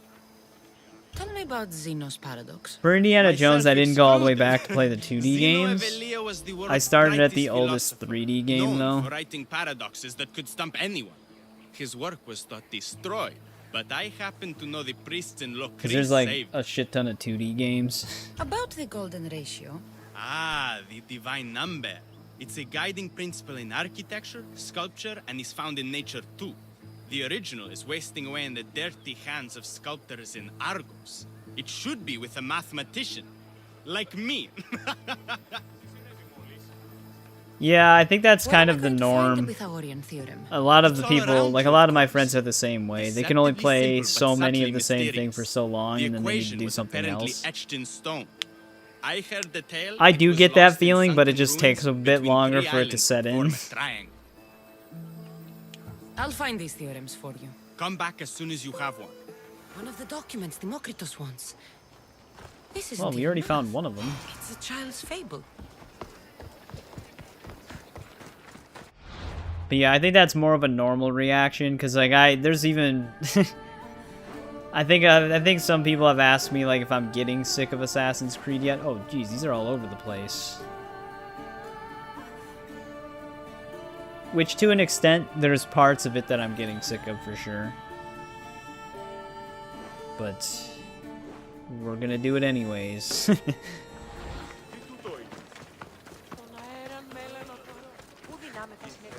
Yeah, I'm planning on... Oh, I can actually drop one of the items off right now. I'm planning on starting the Great Circle tomorrow. Or, well, later today. Not like a video will go live, but I'm actually going to start recording it. Because I am fully done with LEGO Indy 2 now. I just need to work on getting the rest of the videos out there. Because there'll also be like 4 bonus parts for that for all the extra levels. But... yeah, I'm going to be recording the Great Circle soon. I'm excited to play it. What have you brought me? So, I found Zeno's paradox. You did? Trying to And what did challenge you think yourself of this year. Get good at Arkham Asylum, because I have nothing else to play. Well, you'll probably master the challenge modes. It's just some silly riddle. What? No! The tortoise arrives at the point. Achilles, who is chasing it, runs after him. But after Achilles arrives at the same point, the tortoise has moved on. By the time Achilles arrives at the tortoise's new spot, the creature has again moved further. It shows how the universe divides itself infinitely. A mathematical theory hidden in a child's fable. Zeno was clever. Every knowledgeable old man I've ever met was an idiot. But the minds of children are endlessly I mean, wise. if I had to play a game find these for like a things for while, Come Arkham back Asylum as wouldn't soon as be a you bad have one. You liked Arkham Origins the most? I always thought Arkham Origins was severely underrated. I don't know why people didn't really like that one as much when it came out. It didn't do bad, obviously, but it was kind of mixed. But yeah, I really liked Origins.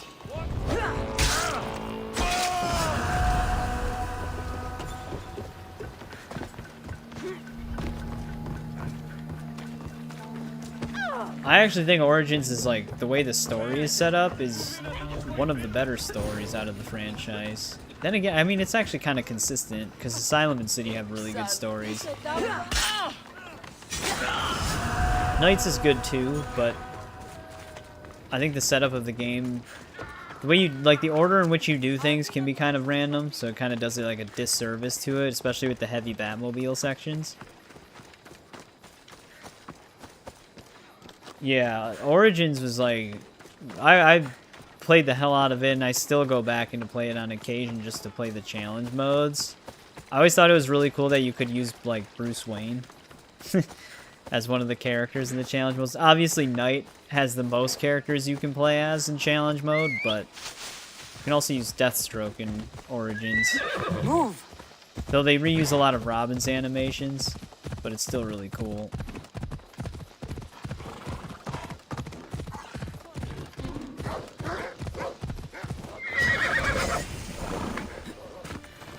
Yeah, like you could like do things in a weird order at night. You were kind of like doing tasks around the city to open up the next story path.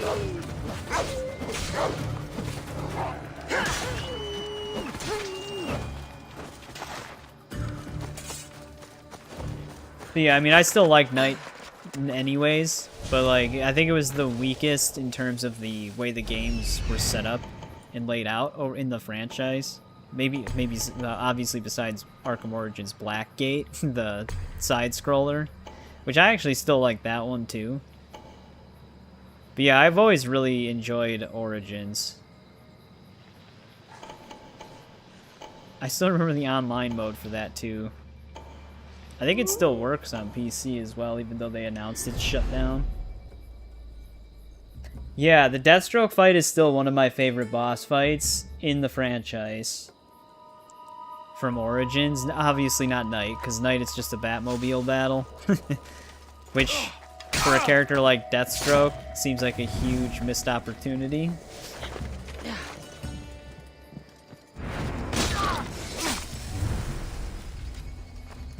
I get that they probably didn't want to redo the boss fight and make it too similar to Origins, but honestly, I would have preferred a reused boss fight over the Batmobile fight. Batmobile fight was fine, but it would have been better if once the vehicles are destroyed, you actually, like, get out and, like, he leads you somewhere to actually battle him or something. But he kind of just jumps out of his vehicle and then Batman flies out of his and just knocks him out. I will.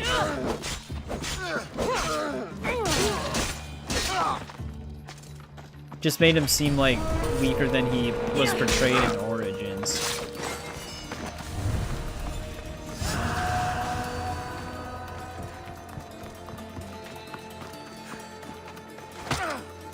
This guy's actually gonna live.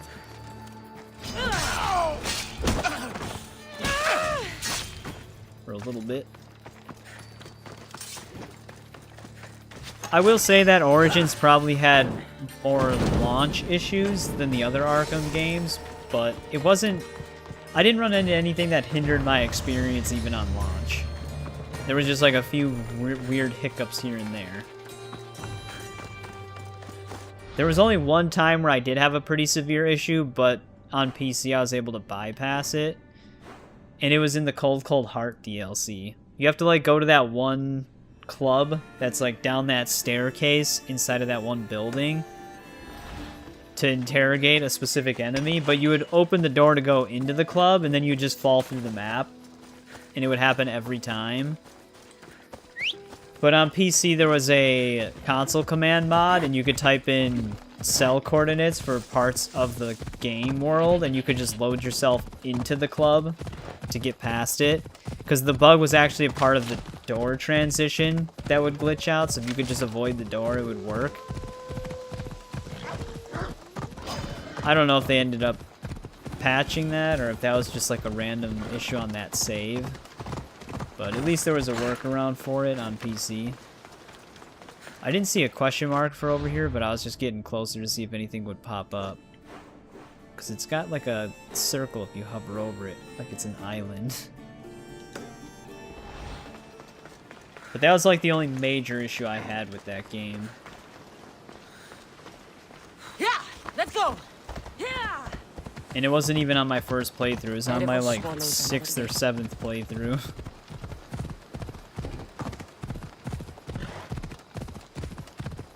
It's crazy that the same devs who made Origins are the ones that made Gotham Knights. Though I don't know if it was exactly the same people, but it was the same studio.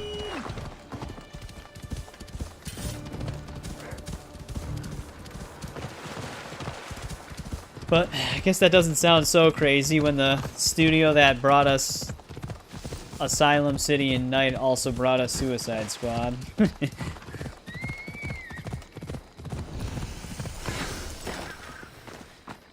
I was leaning towards female Eivor. I played as male Eivor on my first playthrough. So I was leaning more towards female Eivor just to kind of mix it up. And because there was a few things that story-wise seemed inconsistent to me with male Eivor. That just, like, it didn't really make as much sense. But they didn't really have a solidified canon like they did for Odyssey.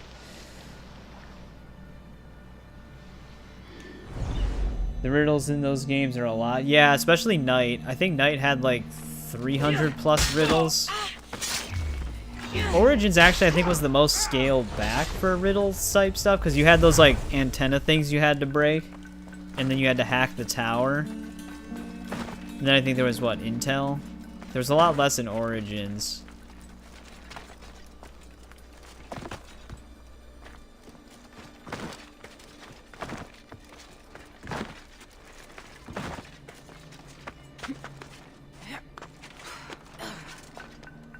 Because also the way, if like, I mean, I spoiled it before with why I think female Eivor is the choice that they wanted. But the other thing too is the reason why when they go in the Animus, City had like 440. Oh yeah, City had a lot more than I remember. But the reason why when they go in the Animus, the DNA is like freaking out because there's male and female DNA.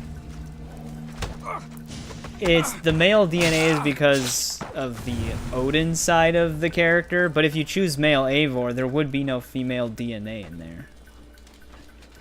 So even the game kind of hints that Odin was reincarnated as a woman, because otherwise there wouldn't even be any female DNA to begin with.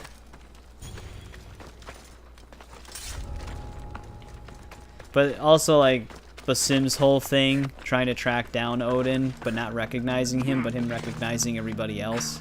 But he can't determine if you're Odin without seeing the mark on your neck. Like, it doesn't make sense.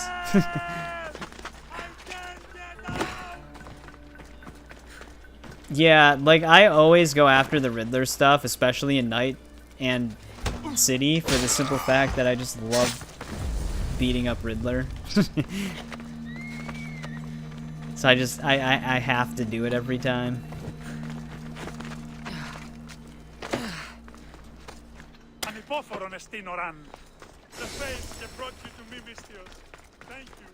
But yeah, he gives him one solid face slam punch in City.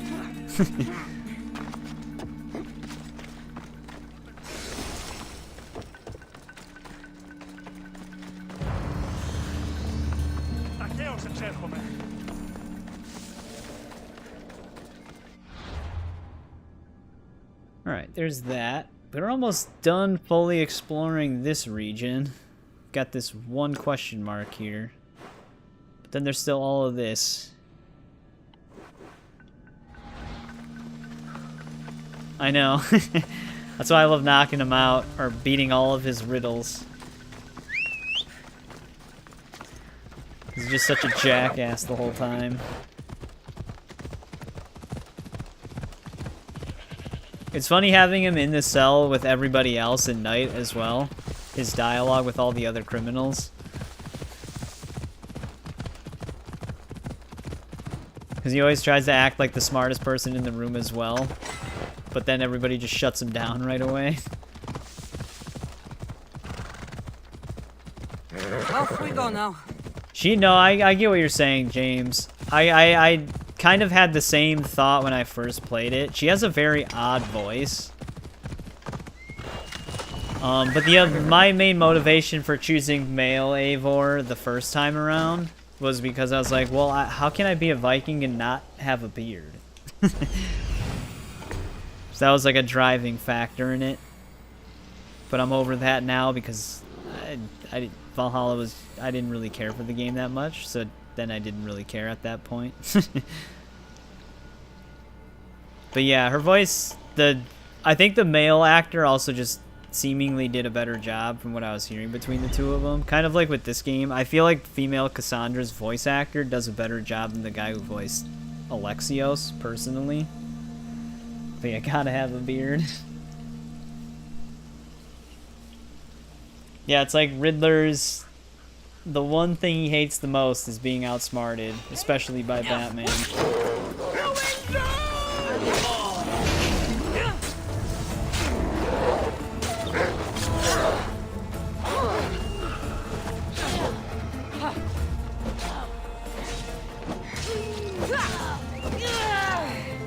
I will enjoy killing you. Damn, dude, we gotta get to our ship. We're hitting max capacity all the time. Even after dismantling the junk that we don't need.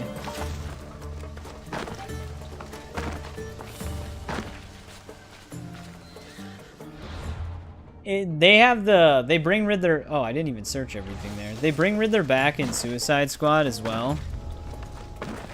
And it's the same Riddler, like the same voice and everything, and he acts the same way. Oh, that's why. We set him free, but we had to untie him.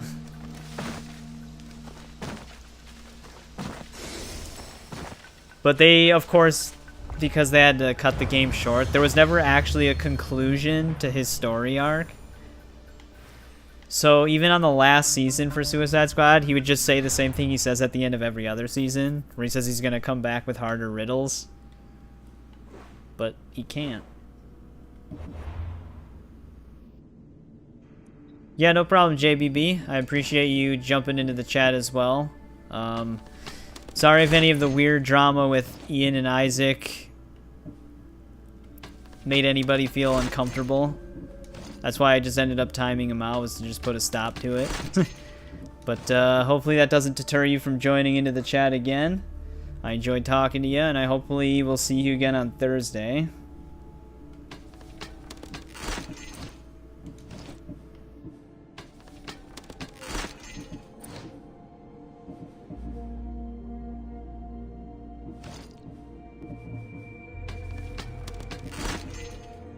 Yeah, I'm not going to dwell on it too much.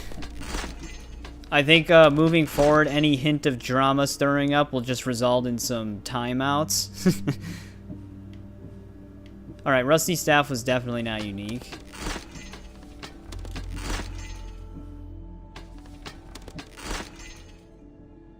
Funny as hell. Well, I'm glad you at least had a good time then. Yeah, I watched a side-by-side comparison of the scenes with male and female Eivor. Actually male Eivor actually put in a performance while female just sound like she's just reading the script. Yeah, I can kind of see that. I remember when they were doing like the whole before the game came out, they were doing like a behind-the-scenes things between two of them. I kind of remember like seeing the same thing where it's like he seemed like he was actually like acting the part like in the moment, where the other one was just kind of like reading it. I wonder if we should just make a quick trip to this, just so I have that viewpoint.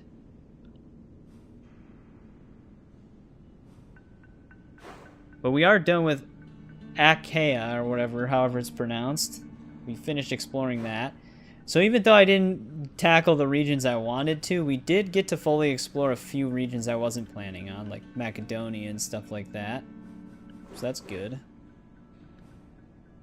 I am still in a restricted area, I take it? Yeah. But even when I watched comparisons with, like, male, like, Alexios and Kassandra, Alexios always seemed like he was Deimos, even as Alexios. So he just always, like, it seemed like he was just perfect for Deimos. These wolves actually came back. Like, he played the characters with that, like, same, like, anger.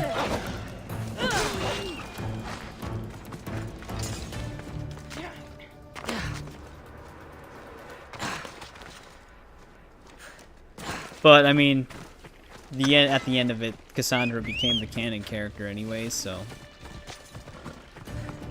they kind of just made the choice. But yeah, I'll probably still end up playing as female Eivor this time around, just for consistency between, like, story elements for the most part, but also just to see, like, the full game with her once.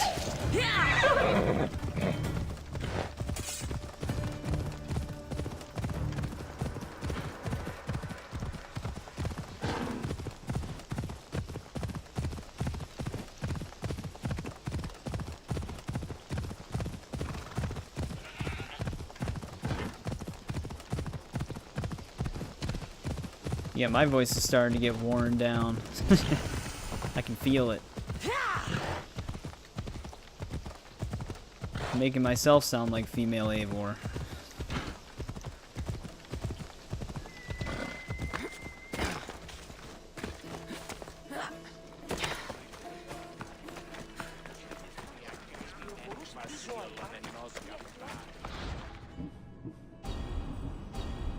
I might as well accept these. So I might actually be able to get some of those done in other regions. Yeah, I'm not someone who normally talks that often. which might come as a surprise considering I upload videos and stream, but that's actually like the most I talk. This is it. I think my voice gets worn out a lot faster than normal because I never really use it.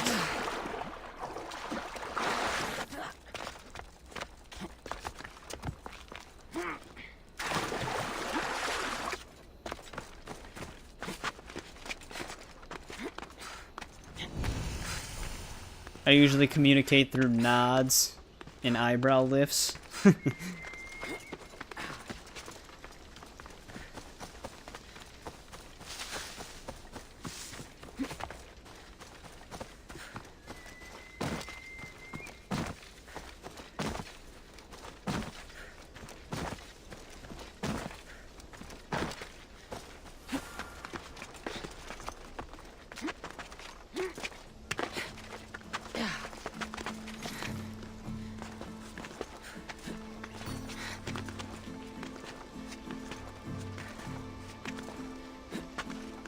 Let's get this viewpoint, and then we can hand in the loot, or whatever the hell it was, the lyre and the flute to... No, wait, we already handed that, and we gotta return to Xenia because we released her pirate friend. We still have to hand that in. There's also a few global contracts we can turn in as well. I think I have to go back to Fokies for that. How did they get this armor on this tree?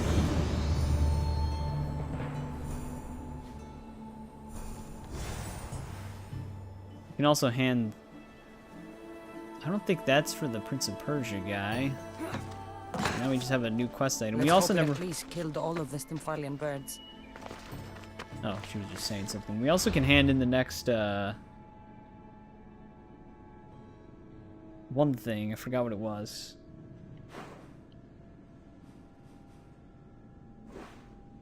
Could easily go there to pick that object up. Yeah, we have 2 contracts to hand in over here.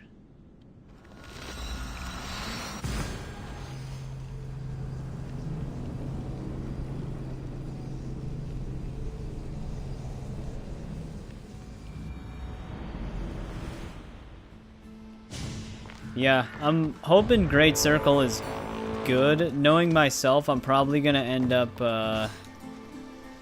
trying to pick up every collectible in one playthrough. So like all the notes and stuff like that. I never thought I would get out of there. Thank you. I'm gonna have to look up the locations for those so I don't miss one.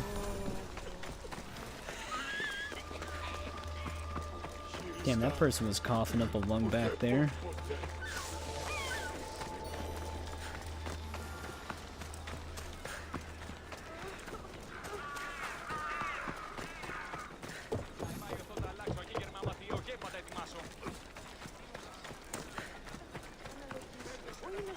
You saved me. Thank you, Mystios. Alright, there's those. Welcome back, Mystios. I'd be happy. Sorry. What do you do? It's All right. I always forget that he says something new sometimes. Yeah, that's worth 100. A sacred bowl. I guess 100 isn't that much if you keep up with the weeklies.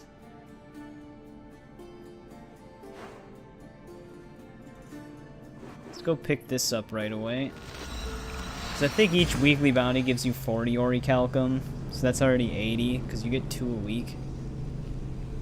But I think there's also the ship ones. I forgot how much those give.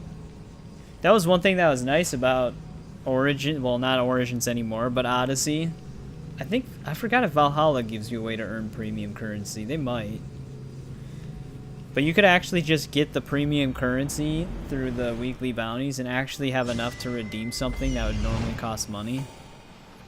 It was actually like reasonably priced for the orichalcum that you need. There it is.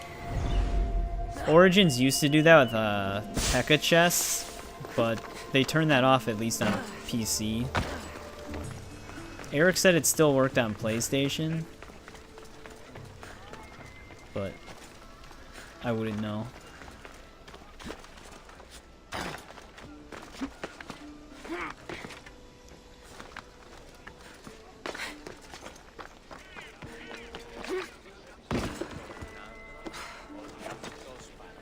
The golden ratio. Democritus will want to know I found it.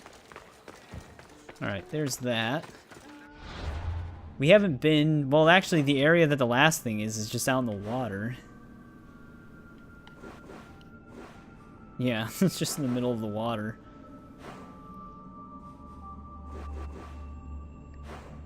Where's that pipe? Here it is.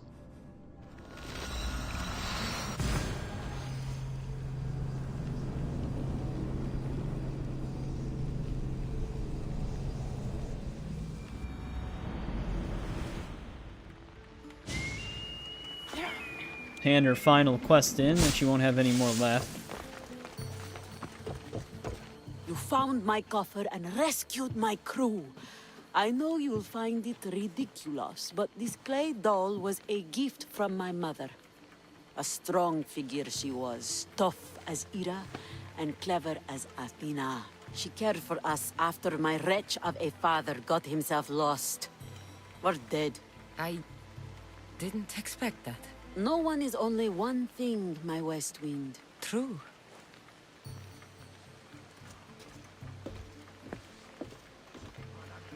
Okay.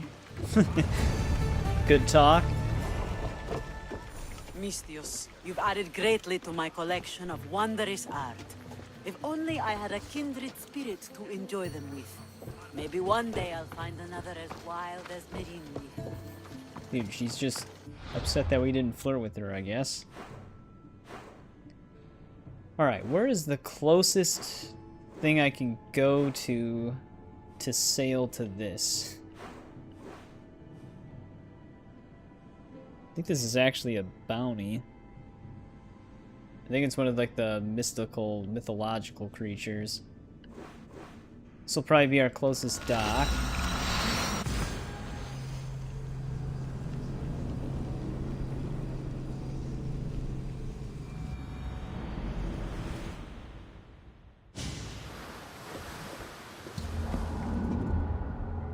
Dude, this should actually take them forever. They were like all the way across the map where I last left them. But at least we finally have our ship now. We can store some stuff.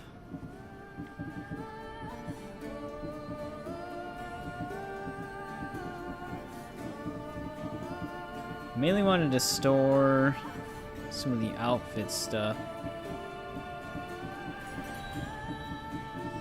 I did pick this up recently. Same with Hades' bow. Just want to make sure I'm not holding on to something that I have a lower level for, so I know I can keep track of it. So that I can just dismantle the duplicate right away.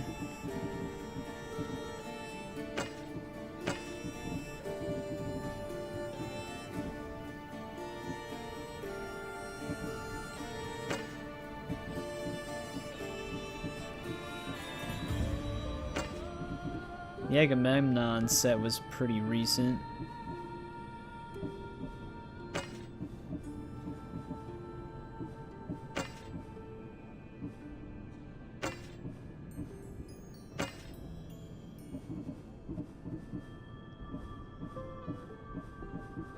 Always 97 for some reason.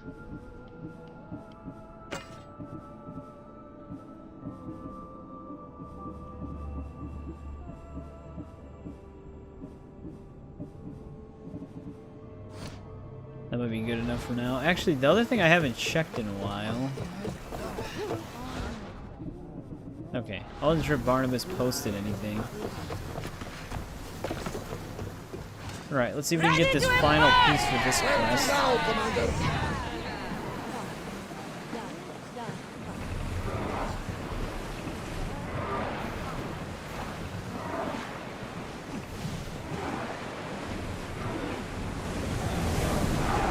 Full power! There we go. Wasn't giving me travel speed at first.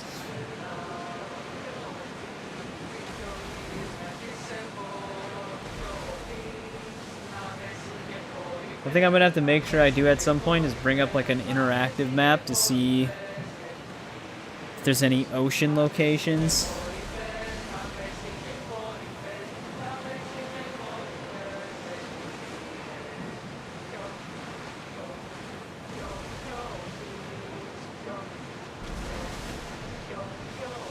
That you normally, like, you don't normally get the question marks popping up for just through reaching that region, but you have to kind of get close to them.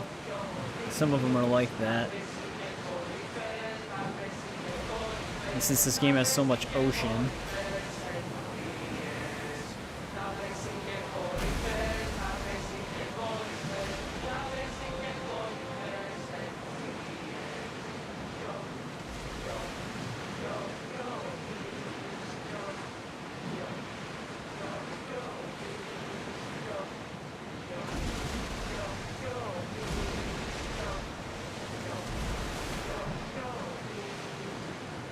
we actually do have to attack some ships. Is that actually one of the unique sail ones? So I feel like we don't have to worry about bandit ships. We have to attack Spartan and Athenian ones. We still need to destroy those Spartan pentacounters. But I don't really see those that often.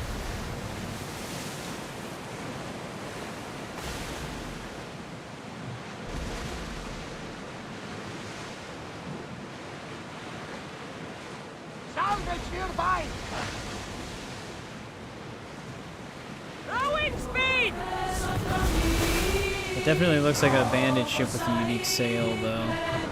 One that I probably might have. But it's kind of hard to track those. Let's go! Commander away! You're released until...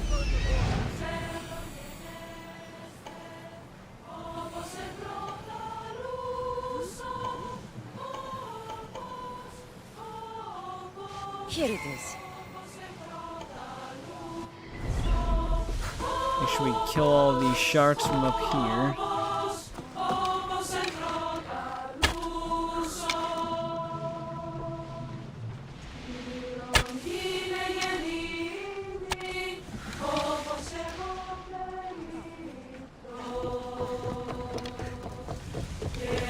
That one's probably not going to be a problem. This one, however, might be.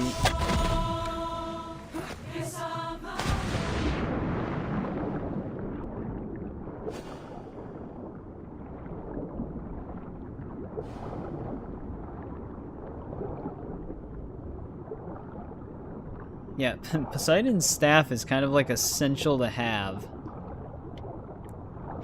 For how wide and vast some of these diving areas are. It would really suck to have to keep going up for air.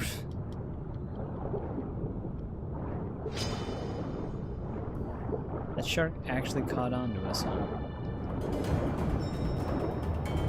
Cultist clue is nearby.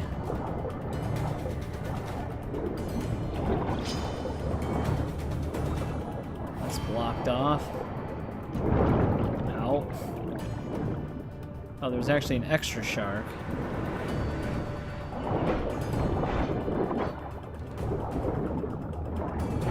Come on. This is why I shoot them with arrows.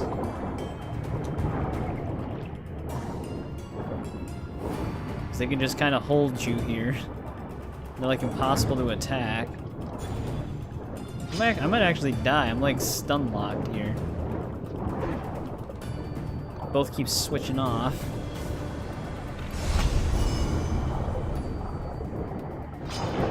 Alright, that one's dead.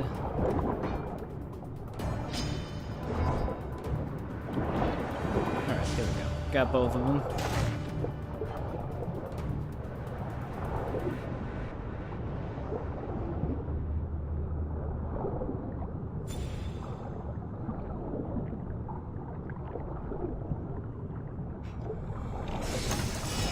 There's another one locking onto me.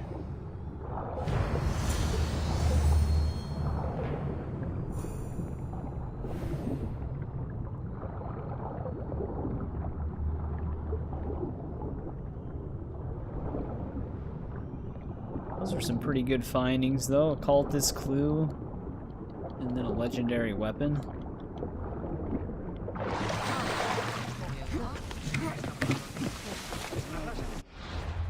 Could be one I already have, but that's not always the case.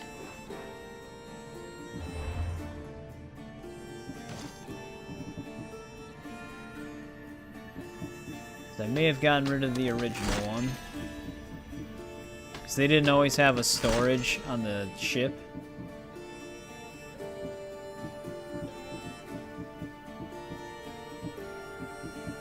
Yeah, I think I got rid of the original one.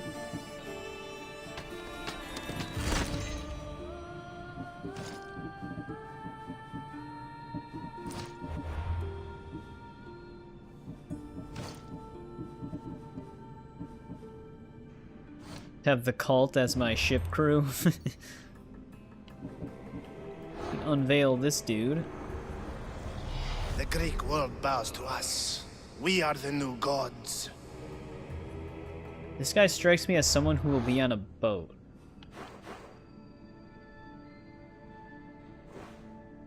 Yeah, this is probably him right here. Yep. Let's actually set sail there really quick just to unveil the location. I'm also going to store that spear we just got.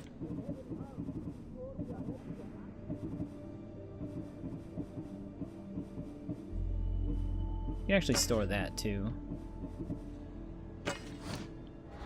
That's when we also picked up during this stream. Yeah, I'm going to dock there and see if I can find a fast travel. Well, I guess it doesn't really matter. Because I can just fast travel straight to the dock. I don't have to sail there. Just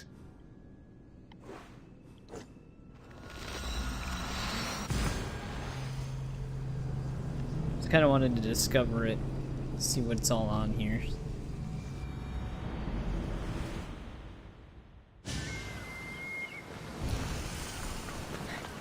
Pasta's ruins. Not what I expected.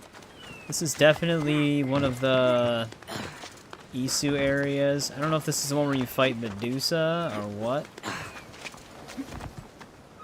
I don't think we can really do anything here right now.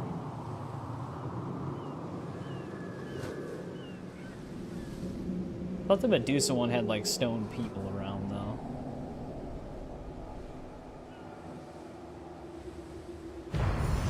Just looks like one of those areas, especially with the giant triangle Isu door right underneath me.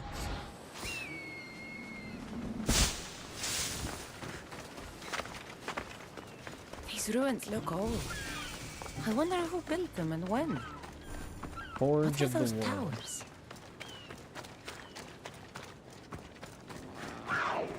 Oh, great.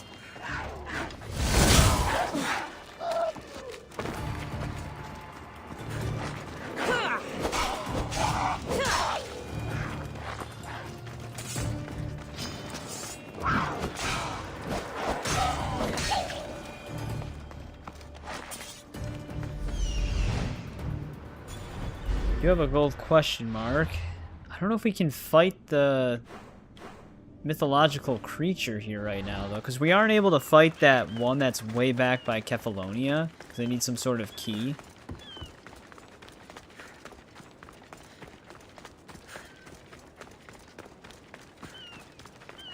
But I don't remember how these battles actually work.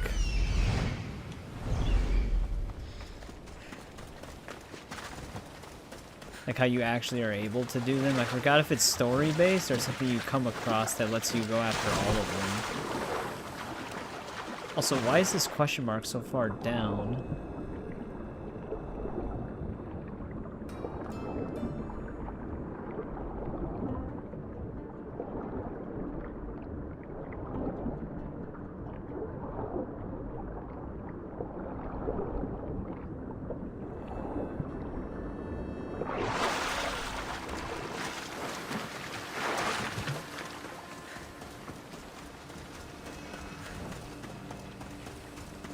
That must be the entrance to where the actual creature is.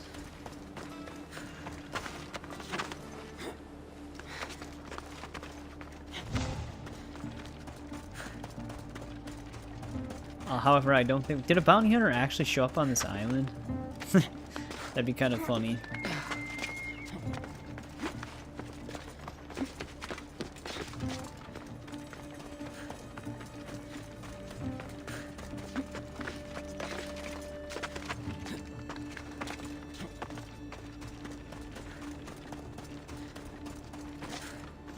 Yeah. Where the hell's the door, though?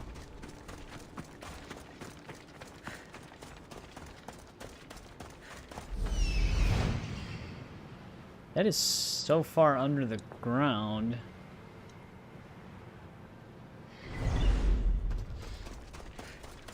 I have no idea how you get down there. I don't remember. Oh, also, during the spring sale, I actually did pick up Tony Hawk's Pro Skater 1 and 2 Remake. I had it on Epic, but I just decided to get it on Steam. I think closer, depending on what we're doing, closer to the release of Tony Hawk's Pro Skater 3 and 4, we might check that game out again for a little bit. I'll have to start from scratch, but the only downside is that game, a big part of that game's vibe is the soundtrack, which I'd have to mute it. But I've always been a Tony Hawk fan for those games. Obviously, Underground 1 and 2 are my favorites, but yeah, I don't even know how to get down there.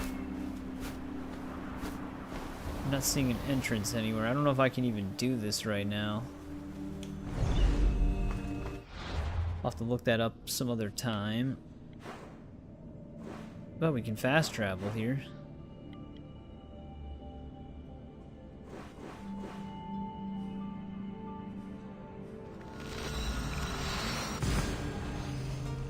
Because the one thing that I mostly did on the Epic version, I did actually beat a lot of the challenges, but I was getting everybody's stats maxed out with the additional ability points you can get through their careers. Which would be a good setup for a stream.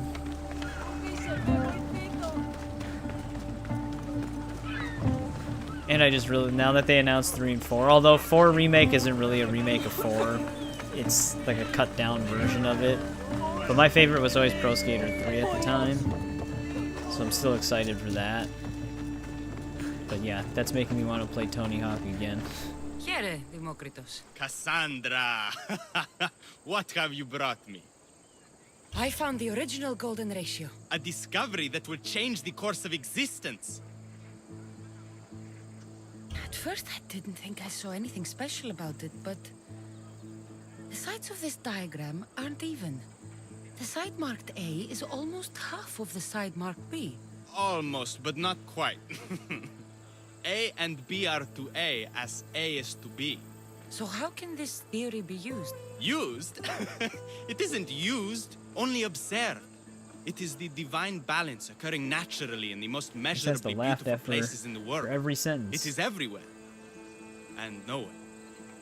It took some doing, but I found the Pythagorean theorem. The greatest breakthrough the world will ever know. And now we have it in its original glory.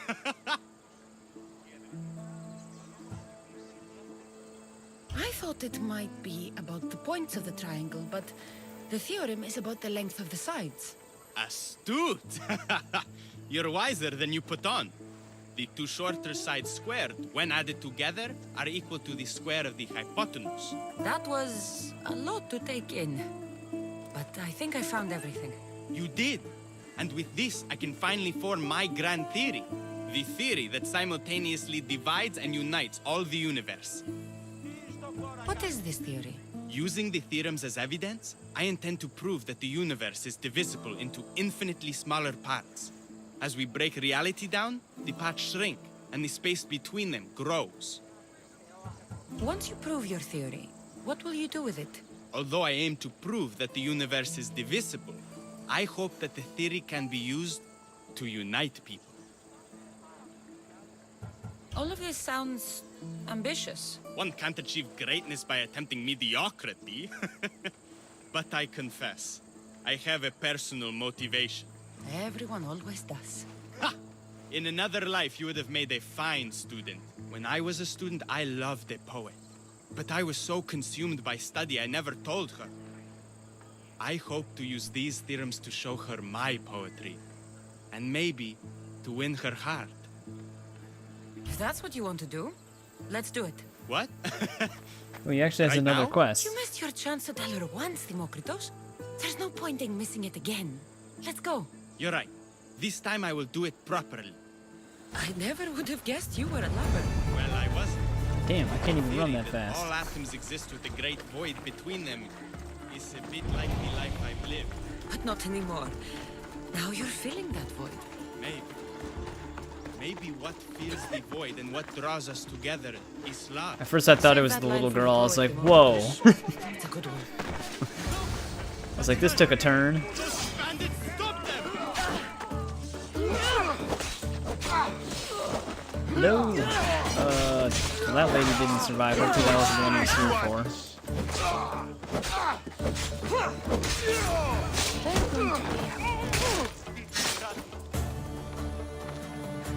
Demokritos, I'm sorry. They killed her. For it to end like this. What if you can After actually all this save time. her?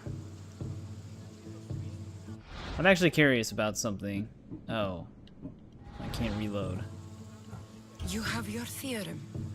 And the others. Read them to her. Let her see your poetry. It's too late. It's never too late. You can go. In another life, she might have known my love for her. You might have been my student. Imagine the happiness we'd have known. A wise man told me, the richest person in any land is the one who wants for the least. Don't want for the past, Demokritos. I'll leave soon enough. But for now, I think I want for privacy. Take this and leave me to mourn, Kassandra. What's that supposed to happen? Kind of hard to tell with that one.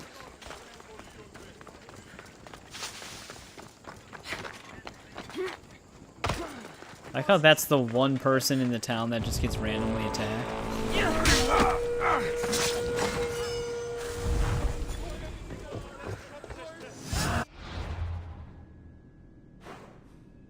Alright, we also had another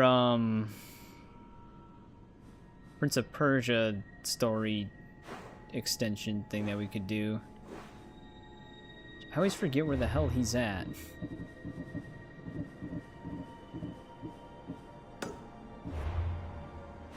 Oh, he is right there.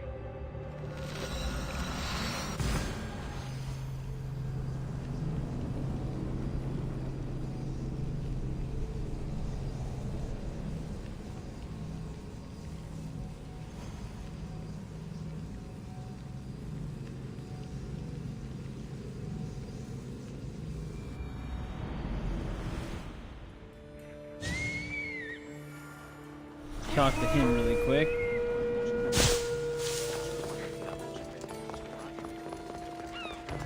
Ah, I could hear your footsteps. Welcome back.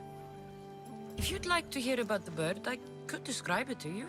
Nothing would make me happier. It's a majestic statue, built from the blades of fallen soldiers. It's so high above Stymphalos and the golden fields below. Up there, I could forget there was a war. So it is as it was told to me. The bird commemorates Heracles' fight against chaos, built on a place of calm. Hopefully, one draws out the best in the other. Now you tell me, King Artaxerxes, how can I believe your story? You don't exactly look like royalty. Well, that's the point. I am hiding. Show me proof. I could. You see, I knew a man named Themistocles. The Athenian general. I heard stories about him being ostracized from Athens. Over petty politics. He came to Persia to me, looking for refuge. I was king, but only a boy. He spent his days learning Persian and telling me stories of his home. Places like the Acrocorinth, Mount Taygetos. The places you wished you could see. I loved the tales and loved Themistocles like a father. He was kinder to me than Xerxes ever was. Tell me one last tale, and I'll tell you where he hid his treasure. I'll be back with stories to tell. Alright, There's only As one soon as more you've seen destination one left with location, this, please return. which is 5,000 meters away. It looks like it's actually in Arcadia? No, it's a little bit south of Arcadia. Arcadia is going to be the big one. We also have a Tale of Greece there. Let's get closer. Actually, we have a spot in Arcadia. Let's just go here really quick.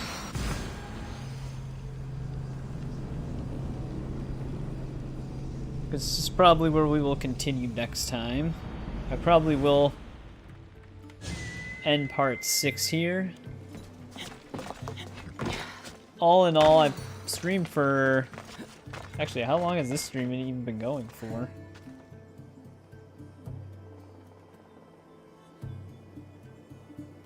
$5 hours and 40 minutes, almost 6 hours, plus almost the 3 hours from the MK1 stream. I did stay on this a little bit longer, but I think this is a good stopping point. We actually cleaned up a lot of the global contracts and some of the other quests that were lying around. I was going to try to focus on these bigger land regions here, but some of our side quests pushed us towards different ones, so we still got a lot of exploration done anyways. So we were able to actually fully explore a few different regions that I wasn't exactly going to target. But on Thursday, I'm definitely going to try to tackle probably Ellis first, then Arcadia, and then maybe we can even get Messenia and Laconia in there as well, because then that would be like the biggest chunk of exploration done, because a lot of these other islands are pretty small, except for I guess this one, but it's very narrow, so it's not going to be that big of a deal. Tiger, you're still up. Thought you would have been sleeping by now. Ending already. Yeah. But again, sorry if the whole drama between Ian made anybody uncomfortable. First sign of drama in the future, I'll probably just time both parties out. It's not about who's right or wrong, it's just about keeping the peace. But yeah, all in all though, you've been here the whole stream, I'm sure. So then you don't have to ask what drama. But yeah, thanks to everybody who hung out. A lot of you hung out the whole time anyways, so I appreciate it. I'm glad you guys decided to stick around. We even had some normal lurkers engage in the chat a lot more, which was nice. But yeah, thanks Paul for hanging out as long as you did near the end here. Same with you, James, and Kritzo again for hanging out pretty much the whole stream. But Tiger, thanks for checking back in. But yeah, I appreciate it, guys. We'll tackle a lot more of the exploration again on Thursday. Now that we don't have any side quests starting immediately, we'll be able to just ease right into the exploration, because we did a lot of the Xenia quests. I thanked you, Tiger. You just gotta listen. But, yeah, thanks again, guys, and I'll see you guys again on Thursday.